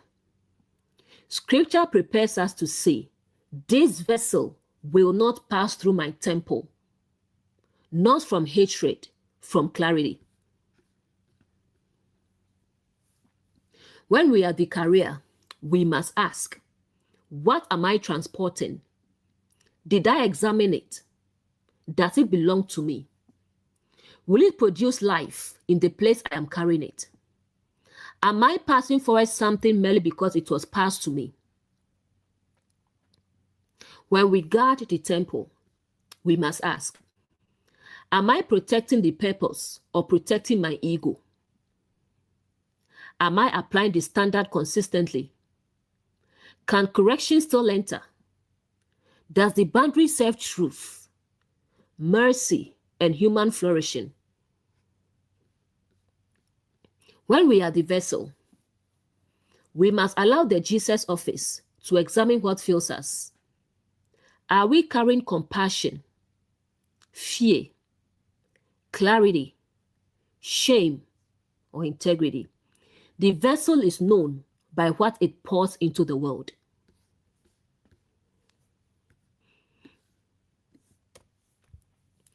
Mark 11:17. And he taught, saying unto them, is it not written, my house shall be called of all nations the house of prayer, but you have made it a den of thieves. Jesus has entered the temple. He has cast out the buying and selling. He has overturned the tables that calculated sacred value. He has overturned the seats that gave transactional consciousness authority. He has stopped people from carrying every vessel through the sanctuary. Now he teaches. This is important. Jesus does not create disruption and leave everyone to interpret the meaning for themselves. He explains what the temple was intended to be and what human consciousness has turned it into. The action is followed by interpretation. The tables reveal what must fall. The teaching reveals why my house shall be called of all nations the house of prayer. The temple was intended to be a place of conscious relationship with the source, a place of listening, alignment, truth, reflection, belonging, restoration, a place where every person could come near without having to purchase dignity, peace, forgiveness, or sacred access. But Jesus says, ye have made it a den of thieves. The source did not create the temple as a den. Human choices made it one. The sacred structure was not inherently corrupt. Its purpose was displaced by another government. This verse therefore reveals both the original intention and the human distortion. It shows us what the temple is meant to produce and what happens when people use sacred structures to hide, protect, and legitimize patterns that steal life. And he taught. Jesus does not merely overturn tables, he teaches. This reveals that the Jesus office is not satisfied with removing a visible problem while leaving people without understanding. A table may be overturned today, but if consciousness does not understand why the table was misaligned, another table will be built tomorrow. The furniture may change, the government will remain. Action without teaching can produce confusion. People may see Jesus casting people out and conclude, he is angry, he is against commerce, he is attacking the temple, he wants control of the institution. But his teaching interprets the action. He is not against the temple, he is restoring its purpose. He is not trying to take the throne. He is returning the house to the source. The Jesus office acts and then makes the governing principle understandable. Teaching prevents personality worship. Without the explanation, people might focus only on the dramatic personality. Look how powerful Jesus is. But his teaching redirects attention to the principle. What was the house created to become? The focus is not admire the person overturning tables. It is understand why a sacred environment cannot remain governed by exchange, exclusion, and theft. The true messenger interprets the action so people can recognize and embody the same principle. The Jesus office does not depend on mystery. A distorted leader may act unpredictably and then tell people, you cannot understand my spiritual reasons. That creates dependency and fear. Jesus teaches.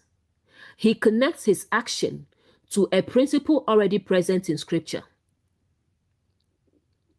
The goal is not to make people more confused about him.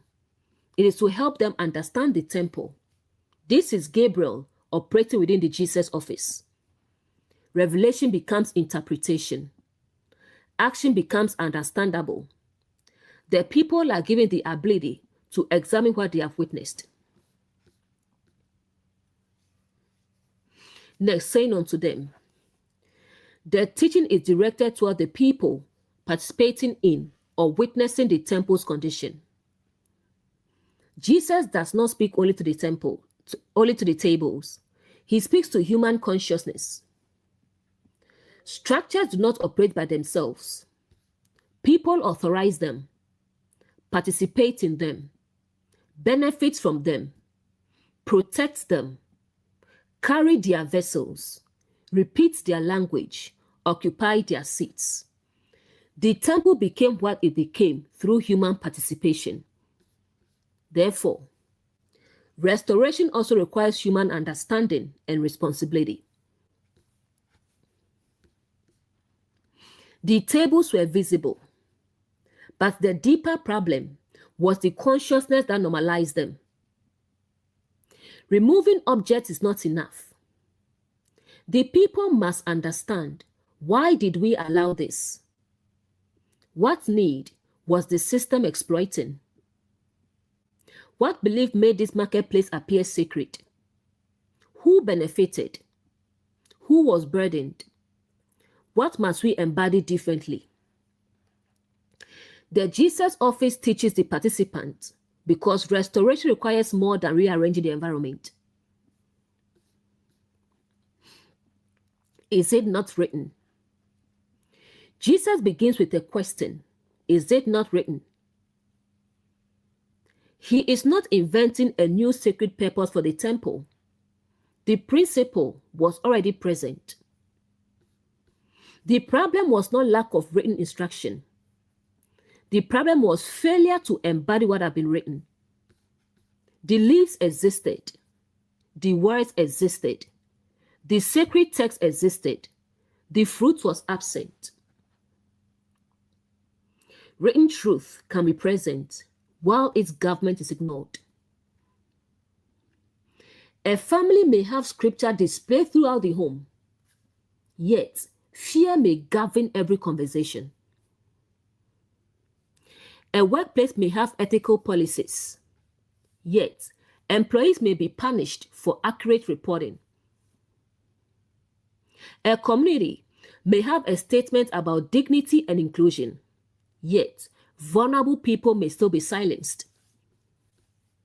The principle can be written and publicly displayed while the opposite government operates in practice.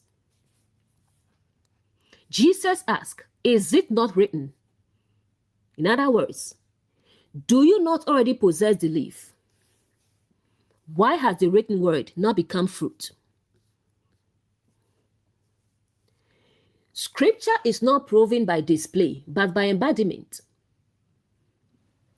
The temple's leaders may know the text.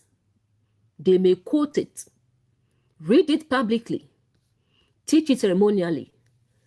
But the Jesus office asks whether the environment reflects what the words describe. A verse can hang on the wall while the house operates beneath another ruler. A doctrine can be recited while its fruit is contradicted. This is exactly the fig tree condition, leaves without nourishment. The temple possesses written sacred language, but hungry people encounter a marketplace. Is it not written? It's also an invitation to remember. Jesus is calling consciousness back to origin. Before the marketplace, before the seats, before sacred access became transactional, what was the house intended to be? Awakening often begins by remembering the original purpose beneath the distorted structure. In a family, why does family exist? To cultivate belonging, truth, formation, care, and mutual responsibility, not to preserve one person's control. In marriage, why does partnership exist? To cultivate love, mutuality, trust, companionship, and shared growth, not ownership. In leadership, why does authority exist? To serve, protect, organize, and develop people, not to shield the leader from accountability. Jesus returns the structure to its original calling. Next is my house. The house belongs to the source, not to the money changers, not to the sellers, not to the buyers, not to those occupying the seats, not even to the disciples. My house, this establishes ownership and governing purpose. The temple cannot be shaped merely according to the private interests of those who temporarily operate within it. The human temple does not belong to every voice seeking access. If the body and consciousness are the temple, then the inner house belongs to truth, love, compassion, integrity, and the source-aligned government. Fear does not own the house. Other people's opinions do not own it. Inherited shame does not own it. A religious leader does not own it. A controlling spouse does not own it. A controlling parent does not own it. The Jesus office restores the proper ownership. The sanctuary is not available for every ruler who wants to occupy it. A sacred office does not own the house. Priests serve within the house. Teachers serve within the house. Guardians protect the house. Messengers bring understanding to the house, but none of them becomes the owner. This is essential to our offices of consciousness framework. Cherubim guards the mercy seat. Cherubim does not sit upon it as the source. Gabriel interprets the message. Gabriel does not own truth. The Jesus office embodies restoration. It does not convert the house into a monument to the human vessel. A true office serves the purpose of the house without claiming ownership of it. The house as the human body. Paul's teaching that humanity is the temple allows this statement to become deeply personal. My house.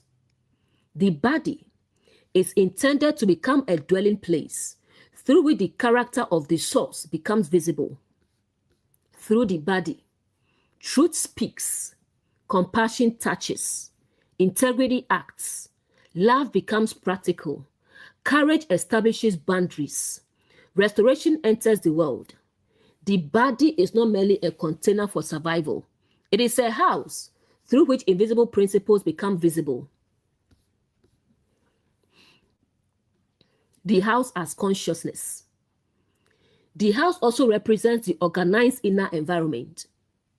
It contains beliefs, memories, interpretations, emotions, desires, motives, language. The inner rooms may hold experiences from many seasons. The question is, what government organizes the house? Does fear decide which doors open? Does shame sit in the central room? Does approval determine every arrangement?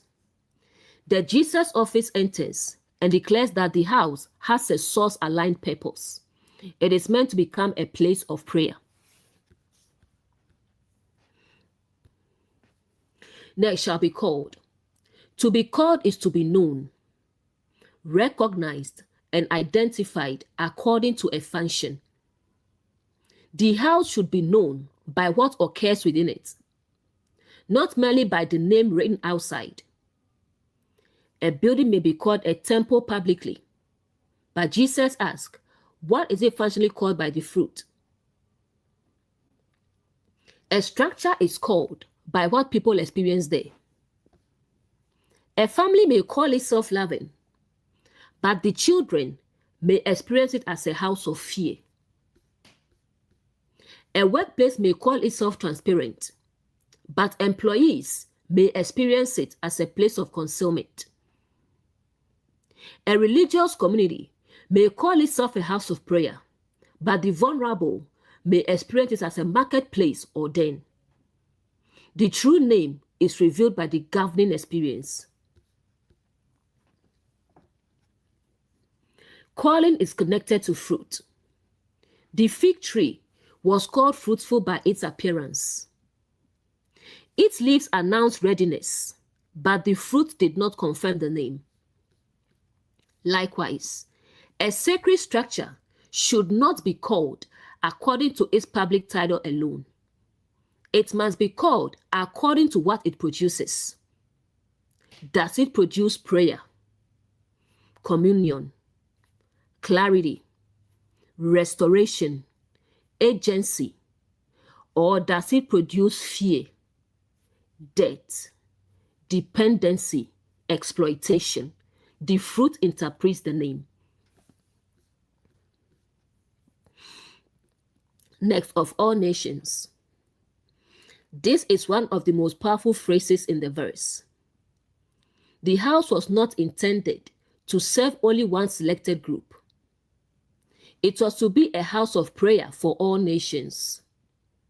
This reveals access, inclusivity, shared human dignity.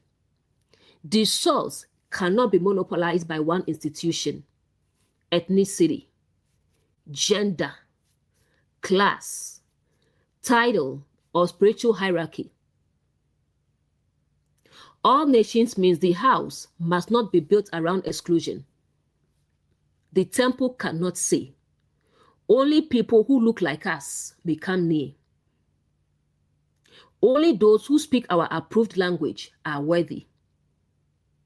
Only those who can afford the transaction may participate. Only those loyal to our leader may access sacred belonging. The temple's original purpose is wide enough to receive human beings from every direction. The marketplace creates barriers to all nations. Once sacred access becomes transactional, the house may remain open in theory, while becoming inaccessible in practice. Those with money, status, connections, approved identity, proximity to leadership may move more easily. Those without the correct currency remain at the edges, at the back. The sacred house becomes organized according to human hierarchy. Jesus overturns the marketplace because it contradicts all nations. Any system that sells access creates outsiders. If belonging must be purchased through conformity, some people will be excluded. If sacred worth must be purchased through performance, the exhausted and wounded will remain outside. If understanding must be purchased through dependence upon one messenger, human discernment will remain undeveloped. The house cannot serve all while functioning as a marketplace. All nations within the individual. Inwardly, nations can represent the many faculties, experiences, identities, memories, and regions of consciousness within a person. Some parts of us may feel sacred. Other parts may have been rejected.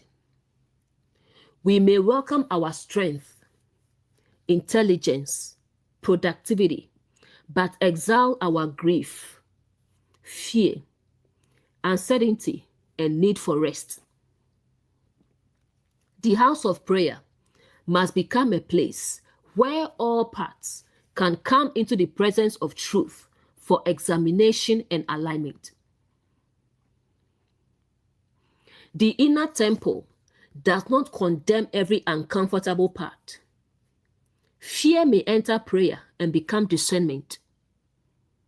Anger may enter prayer and reveal a violated boundary. Grief may enter prayer and become honest mourning. Shame may enter and be separated into responsibility and false identity. All inner nations are invited. Not so every impulse can govern, but so every part can encounter truth. All nations does not mean all governments remain unexamined. The house welcomes people. It does not enthrone every pan they carry. This distinction matters.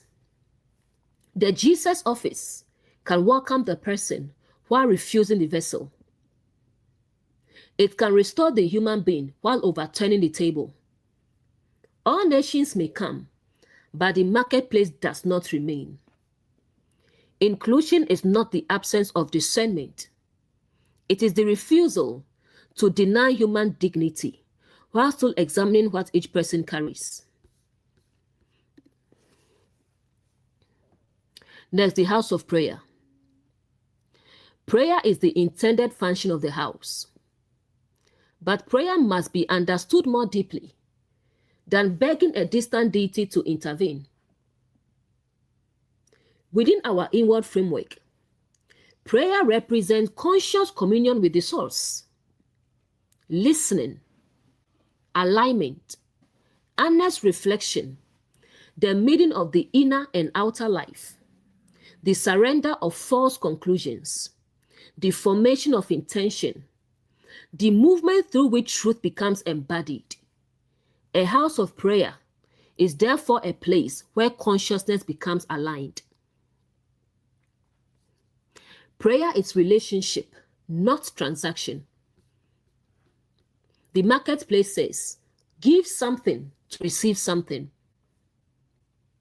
Prayer says, enter relationship. The money changer calculates. Prayer listens. The seller promises access through exchange. Prayer recognizes that the source is already present within the temple. The buyer asks, what must I pay? Prayer asks, what is true? This is why buying and selling cannot govern the house of prayer. They represent opposite relationships to the sacred.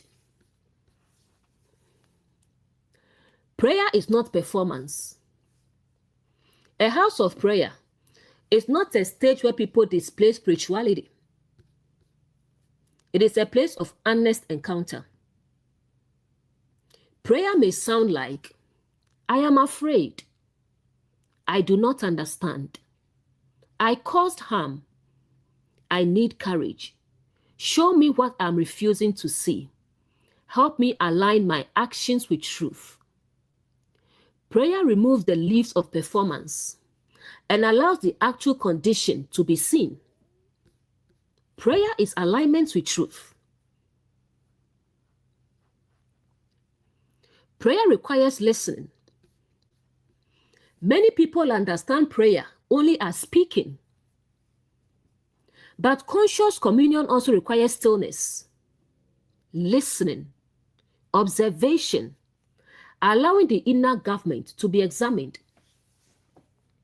Jesus stopped the vessels passing through because constant traffic prevents listening. When consciousness is filled with fear, calculation, other people's voices, performance, and urgency, it becomes difficult to hear truth. The house of prayer needs space. Prayer is where the vessel is opened. A thought enters. Prayer examines it. An emotion rises. Prayer listens to what it carries. A doctrine is inherited. Prayer brings it before truth. A desire appears. Prayer asks whether it serves life. The temple is not merely a place where requests are made. It is where the contents of consciousness are placed before the source-aligned standard. Prayer produces fruit. If prayer is genuine communion and alignment, it should eventually produce visible fruit. Not instant perfection, but growing integrity, compassion, courage, clarity, responsibility, the ability to repair, the capacity to act without fear governing every decision. If prayer remains only speech and never enters embodiment, it becomes another leaf. The house of prayer must become a house where the invisible begins taking visible form. A family as a house of prayer. A family becomes a house of prayer when truth can be spoken safely. Not only when family members pray aloud. A home may hold daily prayer while silencing the wounded. That who believes. A true house of prayer allows listening, apology, reflection, correction, compassionate boundaries. The source-aligned character becomes visible in the relationships. A workplace as a house of prayer. This does not mean turning the workplace into a religious institution. It is not shouting and disturbing others. It means the environment reflects the function of conscious alignment. People pause before concluding. Evidence is examined. Truth can travel upward. Leadership listens. Decisions are aligned with integrity. The workplace becomes a place where reflection and truth shape action rather than fear and image. That is the principle of prayer embodied structurally. Prayer is alignment with truth. It's not shouting and making noise.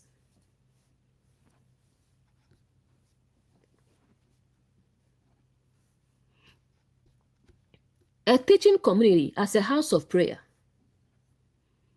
A teaching community becomes a house of prayer when people are helped to observe, listen, question, reflect, develop understanding, and embody the teaching.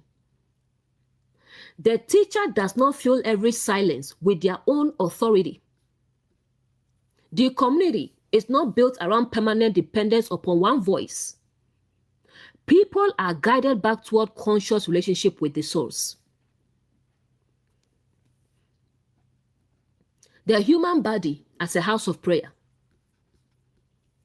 Our body becomes a house of prayer when our physical life participates in alignment. Our hands, speech, choices, boundaries, rest, work, and relationships become expressions of the governing truth within us. Prayer is no longer confined to a posture or moment. The whole body becomes communion made visible. Next is but. The word introduces a contradiction. But ye have made it. The house was intended for prayer, but another condition exists. The contrast is between original purpose and human construction, relationship and exploitation, open access and stolen access, the source's intention and human distortion. This protects the character of the source. The corruption of the temple is not evidence that the source designed exploitation. Jesus clearly distinguishes the two. Jesus assigns responsibility. Ye have made it. The source did not make it a den. The sacred text did not require it to become a den. Human beings constructed the present condition through repeated decisions.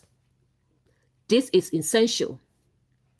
Misaligned systems are often treated as though they simply appeared. But people built the tables, authorized the seats, permitted the vessels, protected the marketplace, repeated the language. The structure was made. What has been made can be examined. The system is not inevitable. If human participation constructed it, awakened human participation can interrupt it. Tables can be overturned. Seats can lose authority. New boundaries can be established. The house can remember its original purpose. Next, have made it. The phrase suggests a process. The temple did not become a den in one moment. Repeated choices formed the environment. One compromise, one silenced voice, one protected leader, one profitable transaction, one unexamined doctrine. Over time, the pattern becomes architecture. Systems are built through repetition. A family becomes shame-based through repeated responses. A workplace becomes secretive through repeated punishment of bad news. A teaching community becomes dependent through repeated messages that the teacher possesses exclusive access. The den is made gradually. This means restoration also requires more than one emotional moment. The tables fall in a moment. The new house must be cultivated through repeated aligned choices. We can make a different house. The same human capacity that made a den can cultivate a house of prayer. Repeated honesty, listening, accountability, compassion, clear boundaries, responsible teaching can form another structure. Awakening is not merely discovering what is wrong, it is participating in what should be built. Next, a den. A den is a hiding place, shelter, or protected location. This adds another layer beyond the marketplace. The marketplace is where transactions occur openly. The den is where the thieves retreat for shelter. The sacred structure is not only being used for exploitation, it is being used to hide and protect those who exploit. Sacred appearance can become cover. A person may hide control behind, I am the parent. I am the head of the home. I am the spiritual leader. The sacred title becomes a den. An institution may hide harm behind tradition, reputation, doctrinal authority, the language of unity. The leaves protect what operates beneath them. Jesus exposes the shelter. The den does not create the thieves, but protects the function. A den gives the thief a place to retreat, where the stolen goods and the predatory plan are protected. Symbolically, the temple becomes a den when sacred authority shields harmful behavior from examination. In a family, the phrase, "We do not discuss family matters outside this house," may protect privacy, or it may become a den hiding abuse.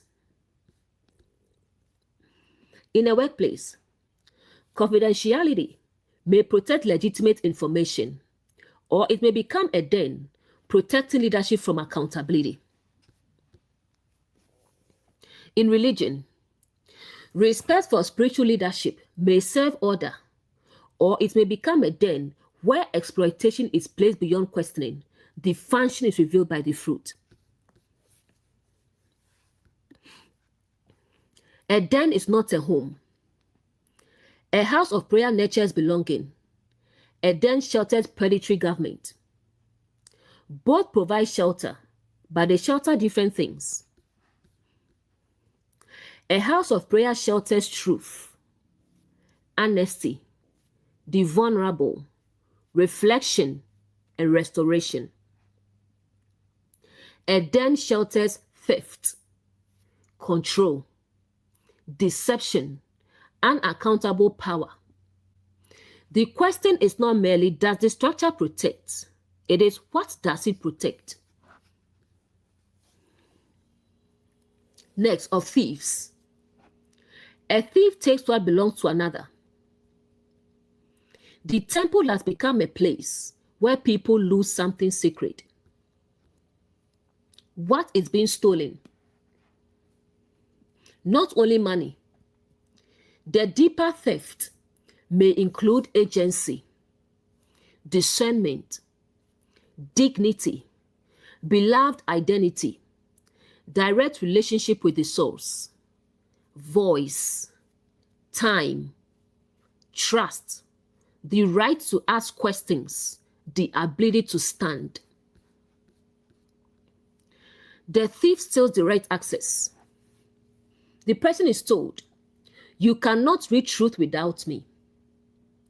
The messenger steals the person's relationship with the source.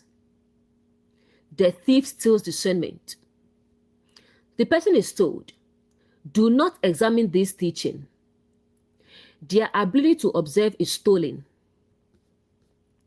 The thief steals dignity.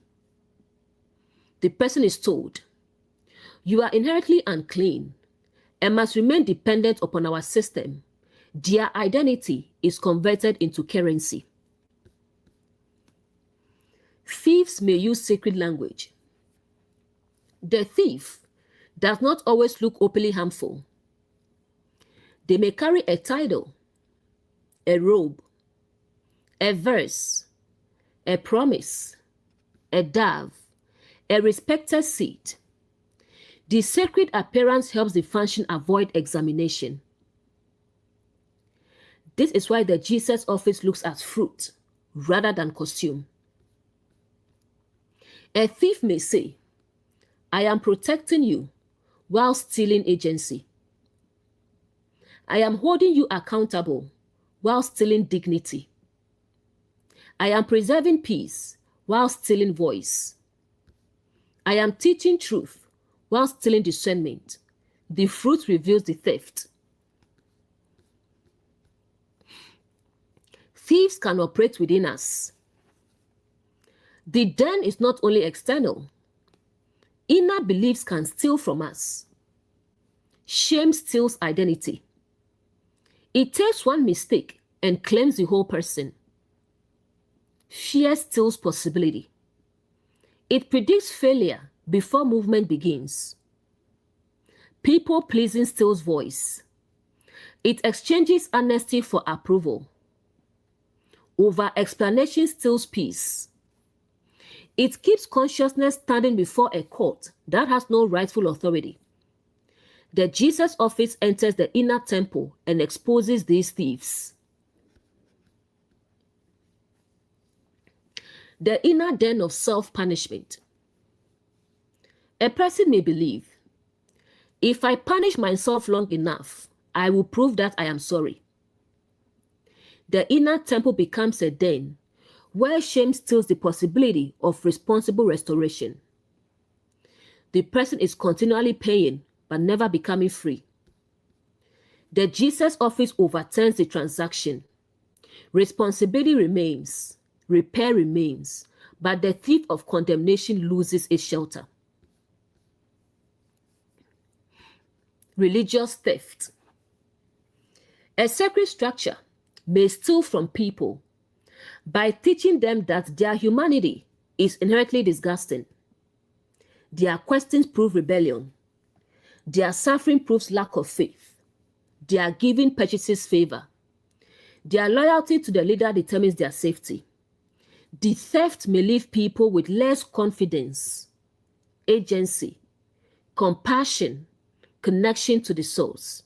Yet the system may continue calling itself a house of prayer. Jesus names the contradiction. Family theft. A family can steal a child's identity by continually assigning them a role. The bad one, the responsible one, the emotional caretaker, the family disappointment. The child's own unfolding humanity is taken and replaced with a function serving the system.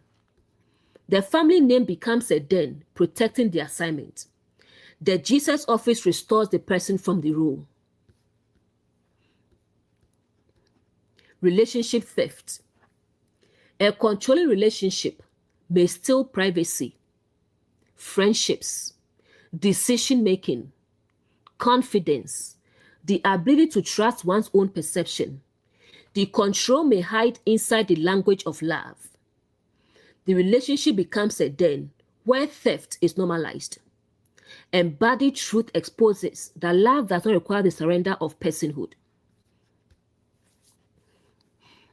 Workplace theft. A workplace may steal time without fair recognition, credits for work, professional confidence, the employee's right to report accurately.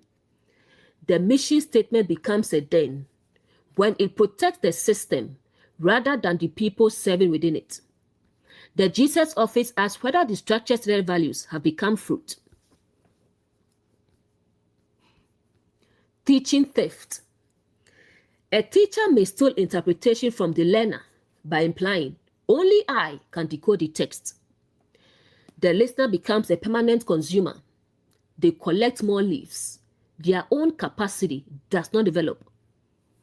A true Gabriel office gives skill and understanding. A thief preserves mystery because the learner's dependence is profitable. The difference between a messenger and a thief. A messenger carries clarity, retains agency, makes the matter understandable, helps the person stand. A thief uses confusion, claims ownership of access, builds dependence, makes the person afraid to stand without them. The title may be the same. The fruit reveals the office. The difference between the Jesus office and the marketplace. The leper came with nothing to purchase cleansing. Jesus said, I will. Compassion moved before offering. The leper was restored. Then he was given responsibility. The marketplace reverses the order. Pay first, perform first, submit first, then perhaps you may receive dignity. The Jesus office restores beloved identity, so responsible response can emerge. The marketplace withholds dignity to force the transaction. The fig tree, temple, and den. Mark's sequence is now complete in meaning. The fig tree displays leaves but produces no nourishment. The temple marketplace reveals why hungry people are not being fed. Sacred access has become transactional. The den reveals what the sacred structure is protecting. The temple's leaves are sheltering government that steal life. The fig tree is therefore not merely about personal hypocrisy. It reveals an entire sacred system whose visible profession conceals a structure serving another purpose. Prayer and theft are opposing functions. Prayer restores relationship. Theft creates separation. Prayer develops agency. Theft creates dependency. Prayer listens. Theft manipulates. Prayer aligns the person with truth. Theft convinces the person that truth belongs to someone else. The temple cannot be both a house of prayer and a den of thieves without contradiction. The Jesus office exposes the divided government. A house of prayer develops people. People should live a house of prayer, more capable of observing, understanding, speaking honestly, taking responsibility, living compassionately, recognizing the source's character. A den leaves people afraid, confused, dependent, exhausted, and ashamed. The fruit reveals which structure has actually been built. The Jesus office restores the house, not merely the event. Jesus is not satisfied with creating one dramatic cleansing moment. He teaches the original purpose, because the house must continue functioning differently after he leaves. This is the responsibility of every awakened reformer. Do not merely expose what is wrong. Teach what should replace it. Do not merely overturn the table. Restore relationship. Do not merely remove the thief. Create an environment where dignity, truth, and prayer can dwell. Deconstruction must serve reconstruction. A person may awaken and identify the controlling relationship, the fear-based doctrine, the shame-driven family pattern. But after the tables fall, they must ask, what will the house become? What practices cultivate prayer? What boundaries protect truth? What relationships support responsibility? What language reflects beloved identity? The goal is not permanent demolition. It is restored sacred purpose. The house of prayer within us. Our inner temple becomes a house of prayer when we learn to pause and ask, what is true? What am I carrying? What fruit is this producing? Am I responding from fear or alignment? What responsibility belongs to me? What shame must be released? What boundary serves life? Prayer becomes the governing rhythm through which consciousness remains aligned. Ye have made it also gives hope.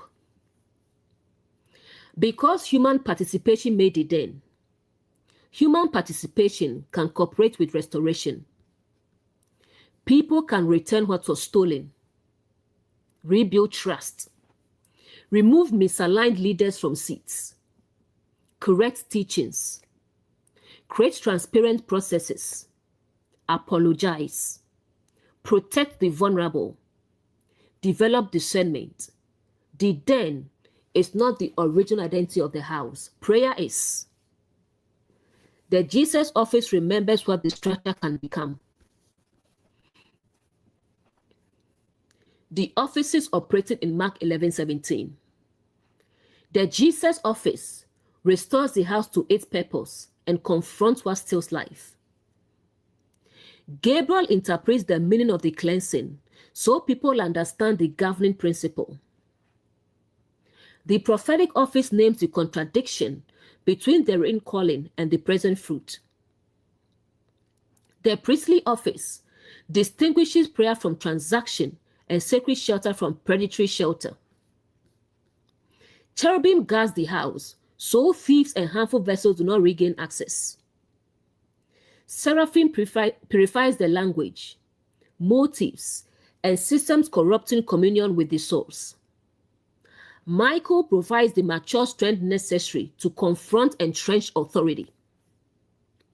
The human community must decide whether it will continue making a den or participate in rebuilding a house of prayer.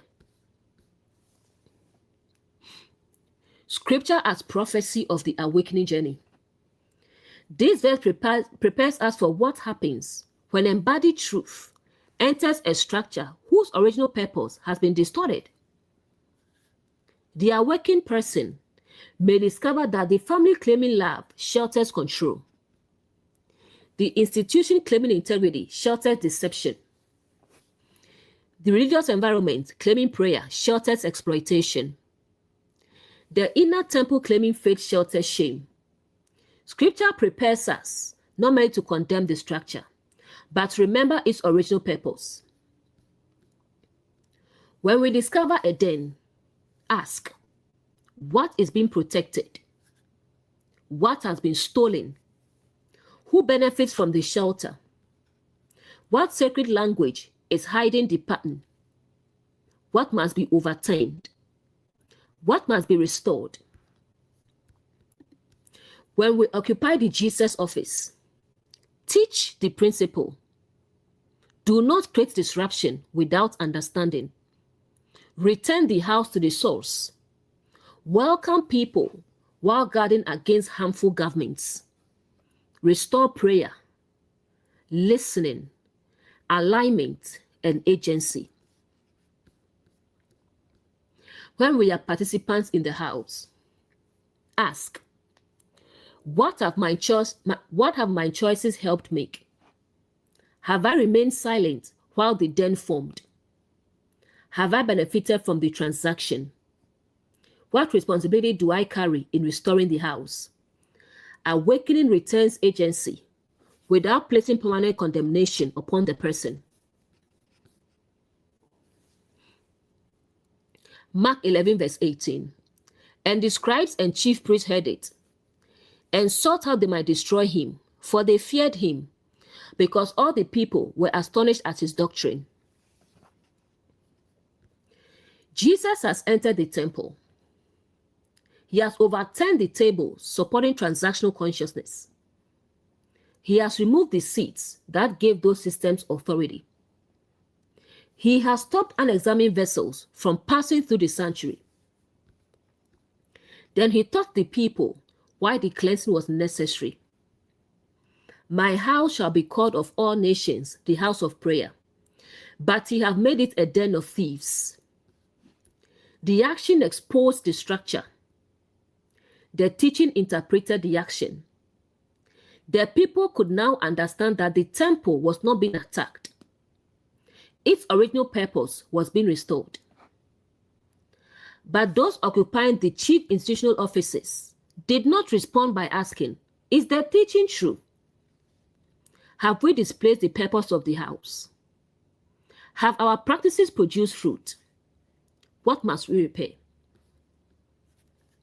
Instead, Mark says, they sought how they might destroy him. This reveals another prophecy of the awakening journey.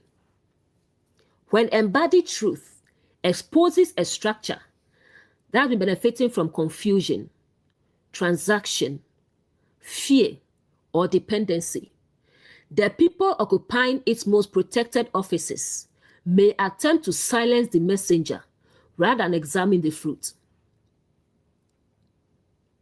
The Jesus office has not merely criticized an isolated behavior. It has exposed the government beneath the temple's activity. It has shown the people that sacred access was never meant to belong to the marketplace. The source is not owned by the seller. Human worth cannot be calculated by the money changer. Peace cannot be sold. Prayer cannot be monopolized. The sacred house was intended for all nations. Once people begin seeing this, the former authority structure is threatened. Not because Jesus has taken its physical seat, but because the teaching has begun freeing people from believing that the seat possesses unquestionable sacred authority. Next, and the scribes. The scribes represent the office of textual interpretation, preservation, documentation, and instruction. This office has a legitimate sacred function.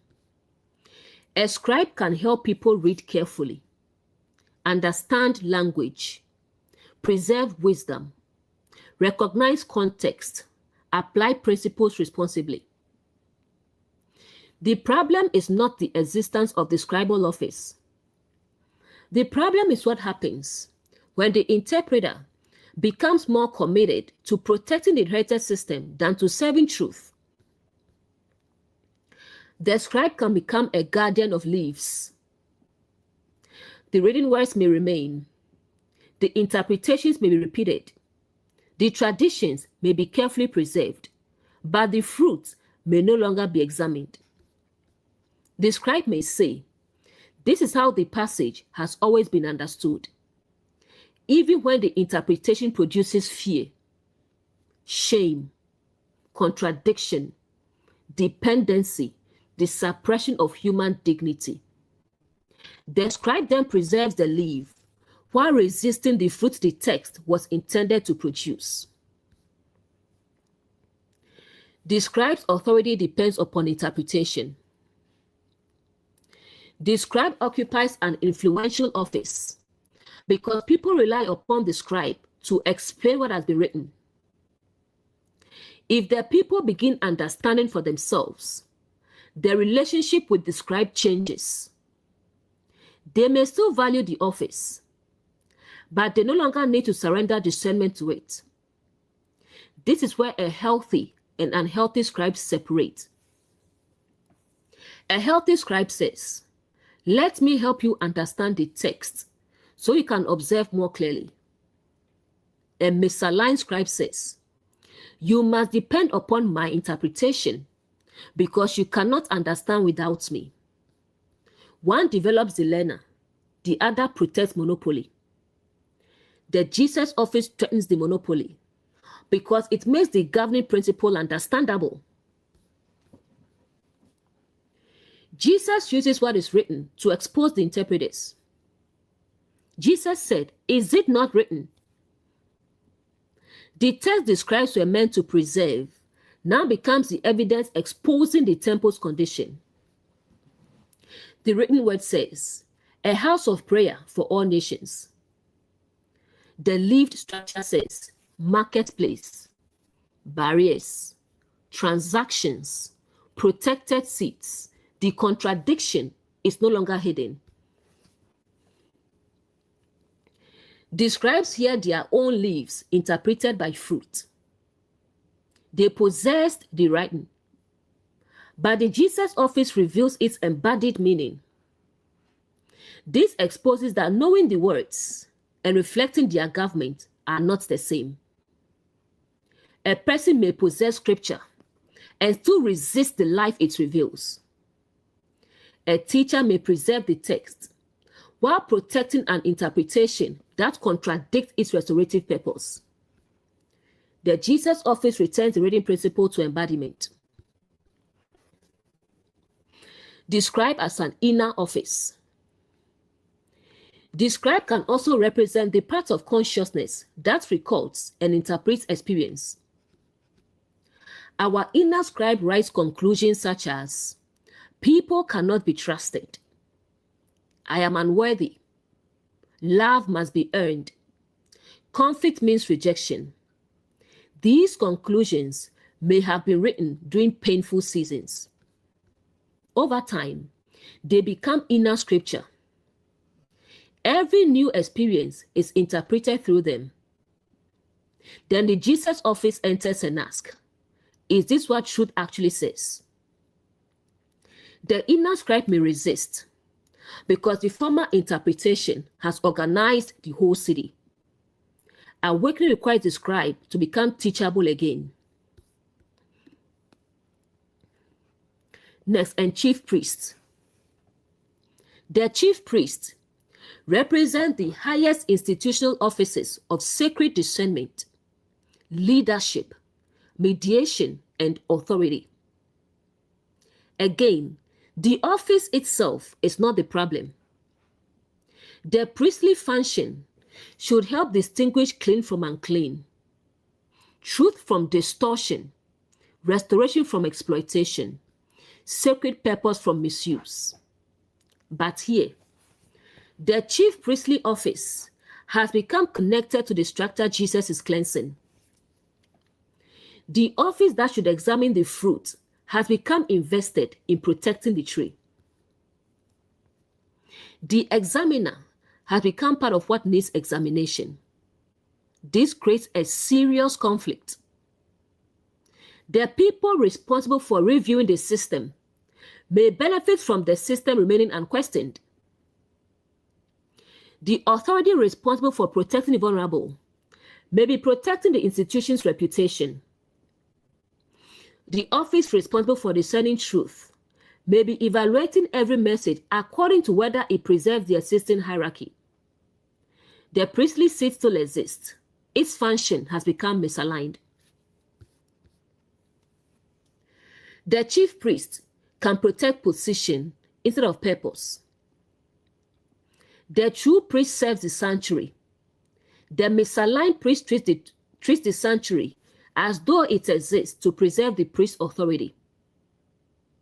This is the vessel Jesus is exposing. The sacred order should serve life, but the institutional structure may begin requiring life to serve the order. People must remain silent so leadership appears righteous. The wounded must forgive quickly so the institution avoids accountability.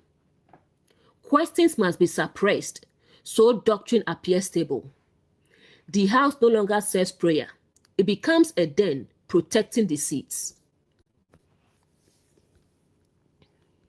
Next, heard it. The scribes and chief priests hear the teaching. They are not responding to a rumor. They hear the principle Jesus communicates. This means the opportunity for self-examination is present. They could compare what is written, what the temple has become, what the people are experiencing, what Jesus has exposed. But hearing does not automatically produce awakening. The same message can enter different temples. The people hear and become astonished. The authorities hear and become afraid. The words are the same. The inner government receiving them is different. A teachable government hears, this reveals something I had not seen. A threatened government hears, this may weaken my control.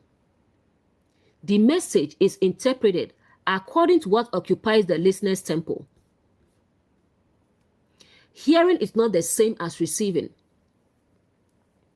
A person may hear truth clearly and still resist it because receiving it would require apology, correction, loss of position, reconsideration of identity, repair, and a public admission that the former interpretation was incomplete. The scribes and chief priests do not appear confused about whether Jesus has challenged the system. They understand enough to recognize the threat. But instead of allowing truth to examine their office, they protect the office from truth. Next, and sought. They begin seeking. This is deliberate. They do not simply feel uncomfortable. They direct thought, strategy, and attention toward removing the messenger. This is another use of consciousness. The same human capacity that can seek truth can seek ways to silence it. What we seek reveals what we serve. The hungry Jesus office sought fruit. The threatened institutional office seeks distraction. One asks, where is the nourishment? The other asks, how can we remove the one, exposing the absence of nourishment? The contrast reveals the governing principle. They do not seek restoration. They could seek understanding, correction, a way to restore prayer, a way to return what was stolen, a way to reform the temple. But their energy goes toward protecting the existing arrangement. This shows that the deepest priority of the system may not be sacred purpose. It may be self-preservation. A structure reveals its God by what it seeks under pressure. When exposed, does he seek truth or image? Does he seek repair or silence? Does he seek understanding or control? The response to examination reveals what occupies the temple. They do not merely desire Jesus' removal. They seek how to accomplish it. The word reveals strategy. Because the people are listening, the authorities may not be able to act openly without consequence. They must find a method that appears legitimate. This is how fruitless systems often respond to embodied truth. They do not always say, we fear the truth. They construct another explanation. They may say, this person is dangerous. This person is rebellious. This person is disturbing unity. This person does not respect authority. This person is confusing the people. The real issue may be that the person exposed what the authority was protecting, but the system must create a public label capable of justifying removal. The search for how can use sacred procedures. A threatened institution may use rules, policies, doctrinal language, social reputation, formal investigations, selective quotations, and the appearance of concern. The procedures themselves may look legitimate, but the question is, what fruit is the process designed to produce? Is it seeking truth or constructing a path toward a predetermined conclusion? The table may return as a procedure. Jesus overturned the visible tables, but transactional thinking can rebuild itself through process. The system may calculate, how can we preserve authority? How can we minimize public resistance? How can we discredit the messenger without examining the message? The money changer has moved from currency into strategy. Next, they might destroy him. To destroy the Jesus office symbolically is to remove, silence, discredit, neutralize, exclude, or make embodied truth ineffective within the environment. This does not always require physical destruction. A family may destroy the truth teller's influence by calling them unstable. A workplace may destroy an employee's credibility by labeling them difficult. A religious structure may destroy a reputation by declaring them deceived. The goal is to prevent the message from reaching the city. Destroying the messenger avoids examining the message. If the person can be successfully labeled, the people may feel they no longer need to consider what was said. The system teaches, do not look at the fruit.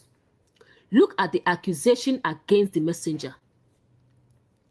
This redirects attention away from the temple's condition. The tables, seats, and thieves disappear from the conversation. The messenger becomes the issue. Character assassination can protect a fruitless tree.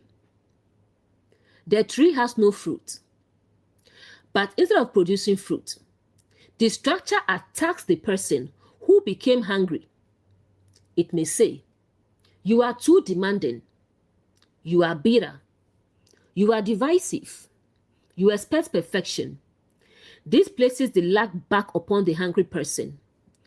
The structure avoids asking whether it truly provides nourishment. The Jesus office cannot be destroyed by removing one vessel. A human messenger may be silenced in one environment, but embodied truth is an office, not the permanent property of one person. Another person may awaken. Another child may speak. Another employee may observe the data. Another teacher may read the passage carefully. Another community may embody the fruit. The structure may remove one vessel. It cannot permanently destroy the principle aligned with the source. The office can reappear anywhere truth becomes embodied. This is why controlling systems must continually monitor speech. The truth they silence in one person may arise through another. The source is not confined to one messenger. The Jesus office can operate through anyone willing to embody truth, compassion, courage, discernment, and restorative action. Destroying the Jesus office within ourselves. This verse also describes an inward conflict. When awakened truth enters our inner temple and overturns familiar tables, another part of consciousness may seek to destroy it. The old identity says, do not listen to that insight. Return to what is familiar. Your boundary is selfish. Your new understanding is dangerous. The former government attempts to discredit the awakening before it becomes fully embodied. An inner chief priest may protect the former religion of the self. We may have built our identity around being needed, being agreeable, never making mistakes, receiving approval. Then the Jesus office says, your worth is not purchased through performance. The former inner authority fears losing its seat. It begins seeking reasons to reject the new truth. The inner scribe can rewrite the awakening as failure. Suppose we establish a healthy boundary. The inner scribe may record, you hurt them. You are becoming cold. You have changed for the worse. It attempts to interpret liberation through the language of the former government. The Jesus office must continue teaching. A boundary is not hatred. Another person's disappointment doesn't actually prove wrongdoing. The fruit must be examined. Next, for they feared him. Mark gives the motive. They seek distraction because they fear him. This is significant. They are not primarily responding from careful disagreement. They are responding from fear. Fear has entered the chief seats. What do they fear? Loss of authority, loss of public influence, loss of control over interpretation, loss of the marketplace, loss of unquestioned access to the sacred seat, loss of the people's dependence. The Jesus office does not need to physically seize their position. The teaching itself weakens their monopoly. Fear turns discernment into defense. The priestly office should examine truth. But when fear governs it, examination becomes self-protection. Instead of asking, is this aligned? It asks, is this dangerous to our position? Instead of asking, what fruit does it produce? It asks, will people still obey us? Fear corrupts the office's function. Fear can make sacred leaders behave like fierce kings. A leader may begin with a genuine calling, but when identity becomes fused with the office, any challenge to the office feels like a threat to the person's existence. They may then control information, silence questions, punish dissent, surround themselves with agreement. The priestly seat begins operating like the fierce king. The title remains sacred. The fruit reveals another government. Fear of losing authority is not the same as protecting truth. A leader may say, I am defending sacred order, but the response must be examined. Does the defense involve honest engagement, evidence, context, humility, or labeling, threats, secrecy, the refusal to examine fruit? Fear may disguise itself as protection of truth. The Jesus office exposes the motive by its outcome. The authorities fear what they cannot control. The people are responding directly to the teaching. The message is not passing only through the official interpretive tables. Jesus has made the matter understandable. This creates a new relationship between the people and sacred truth. They can hear, observe, compare, discern. The authorities fear this because people with developing discernment are harder to control through sacred appearance alone. Discernment weakens the marketplace. When people know they are beloved, shame loses currency. When they can interpret, mystery loses monopoly. When they recognize the source within, the seller cannot own access. When they examine fruit, titles cannot govern by leaves alone. The entire marketplace depends upon people remaining spiritually hungry, while believing nourishment belongs exclusively to the institution. The Jesus office interrupts that belief. Next, because all the people are central to the authorities' fear. The issue is not merely that Jesus holds a different interpretation. The people are listening. The teaching is reaching the collective consciousness. One awakened person can be dismissed privately. But when others recognize the coherence, the structure's authority may begin shifting. The people are not merely a crowd. They represent the wider human consciousness that has been living beneath the temple's government. They have been buying, selling, carrying vessels, seeking access, and accepting the established seats. Now, they are hearing another interpretation of the sacred house. They are being invited to see that the marketplace was not the source's original intention. The people's response reveals hunger. They are astonished because the teaching touches something the leaves could not nourish. The words may give language to what they already sensed. Something is wrong with this arrangement. Prayer should not feel like purchase.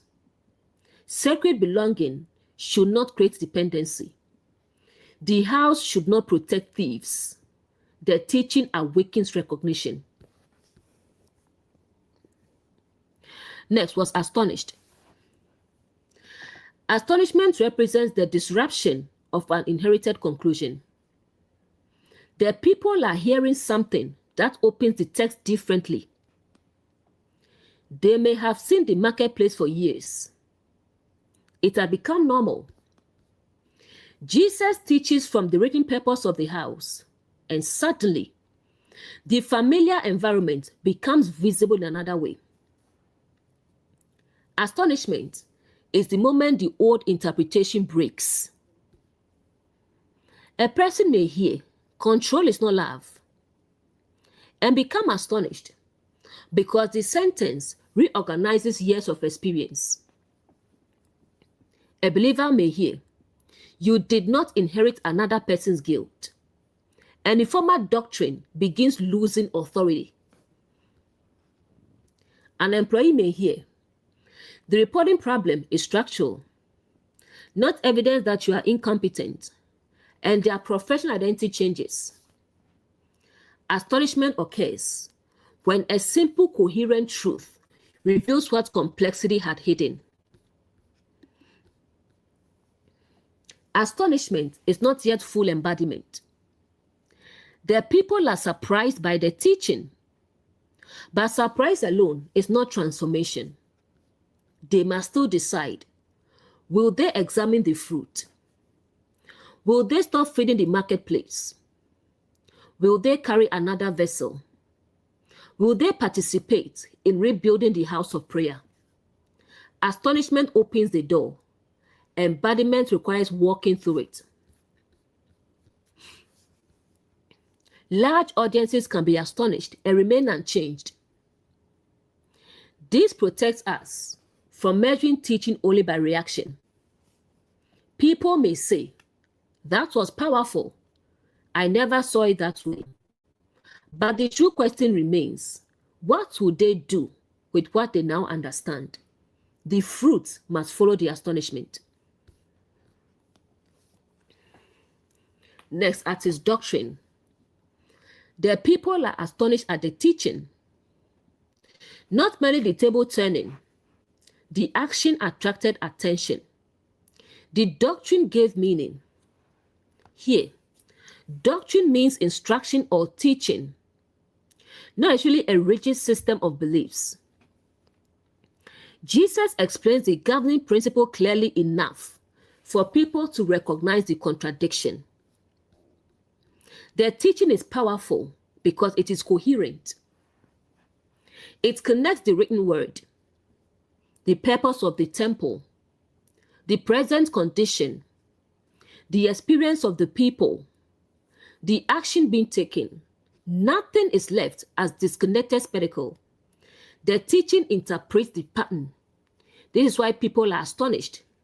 They can see themselves and their environment within it. True doctrine restores sight. A life-giving teaching does not merely add information. It helps people see what is already present, but hidden by familiarity. the people had seen tables, seats, doves, transactions, but perhaps they had not seen a house of prayer made into a den. The doctrine restores the ability to interpret the environment. This is the Gabriel office within teaching. It provides skill, understanding, language, and pattern recognition. The message does not create permanent dependence upon the teacher. It develops the learner's ability to see that fruit threatens systems built upon interpretive monopoly. Family example. One family member begins teaching that love does not require silence about harm. The family authority hears it. Instead of examining the pattern, they say, "You are destroying the family." Why? Because other family members are beginning to recognize the person's anger has governed everyone. The family's sacred language protected control. The truth teller is not destroying the house, they are exposing the den. Marriage example. One spouse recognizes that financial provision does not purchase authority over the other's life. The controlling spouse may fear the teaching because the transactional table is being overturned. They may respond, "You no longer respect me." But what has actually changed? The other person no longer accepts love as ownership. The former seat has lost unquestioned legitimacy. Workplace example. An analyst identifies that reporting definitions have been adjusted to make results appear stronger. The employee explains the issue clearly enough for others to understand. Leadership may begin seeking how to discredit the employee. They may call the person negative, unable to see the bigger picture, not collaborative. The real fear may be that others will understand the process and begin asking questions. Religious example. A teacher shows from scripture that the source's purpose is restoration, not fear-based dependency. Listeners become astonished because the passages begin forming a coherent pattern. An established authority may respond by labeling the teacher rather than addressing the teaching. Why? Because the audience is becoming capable of observing the fruit for themselves. Social media example. A teaching clip helps people recognize a pattern quickly. The institution may not respond to the substance. It may focus on the speaker's personality, their background, their lack of institutional approval, a sentence taken out of context. The goal is to make the audience afraid of the messenger before they examine the message. This is the search for how. Inner example. We recognize, I have been purchasing belonging through self-abandonment. The insight astonishes us. Then the old government begins producing counter-arguments. You will lose everyone. You are becoming selfish. You cannot survive without their approval. The fear seeks to destroy the emerging Jesus office. The answer is not to suppress every fear. It is to bring it into the house of prayer for examination. The prophecy for awakened people. Scripture prepares us that not everyone will celebrate when truth restores people's sight. Some may welcome the teaching. Others may fear what it changes, especially those whose authority depends upon unquestioned interpretation, transactional belonging, sacred monopoly, the silence of the people. This should not make the awakened person arrogant, nor should it cause reckless confrontation. It should prepare them to remain observant. grounded, compassionate, clear, and aware that resistance may arise when the fruitless system feels exposed.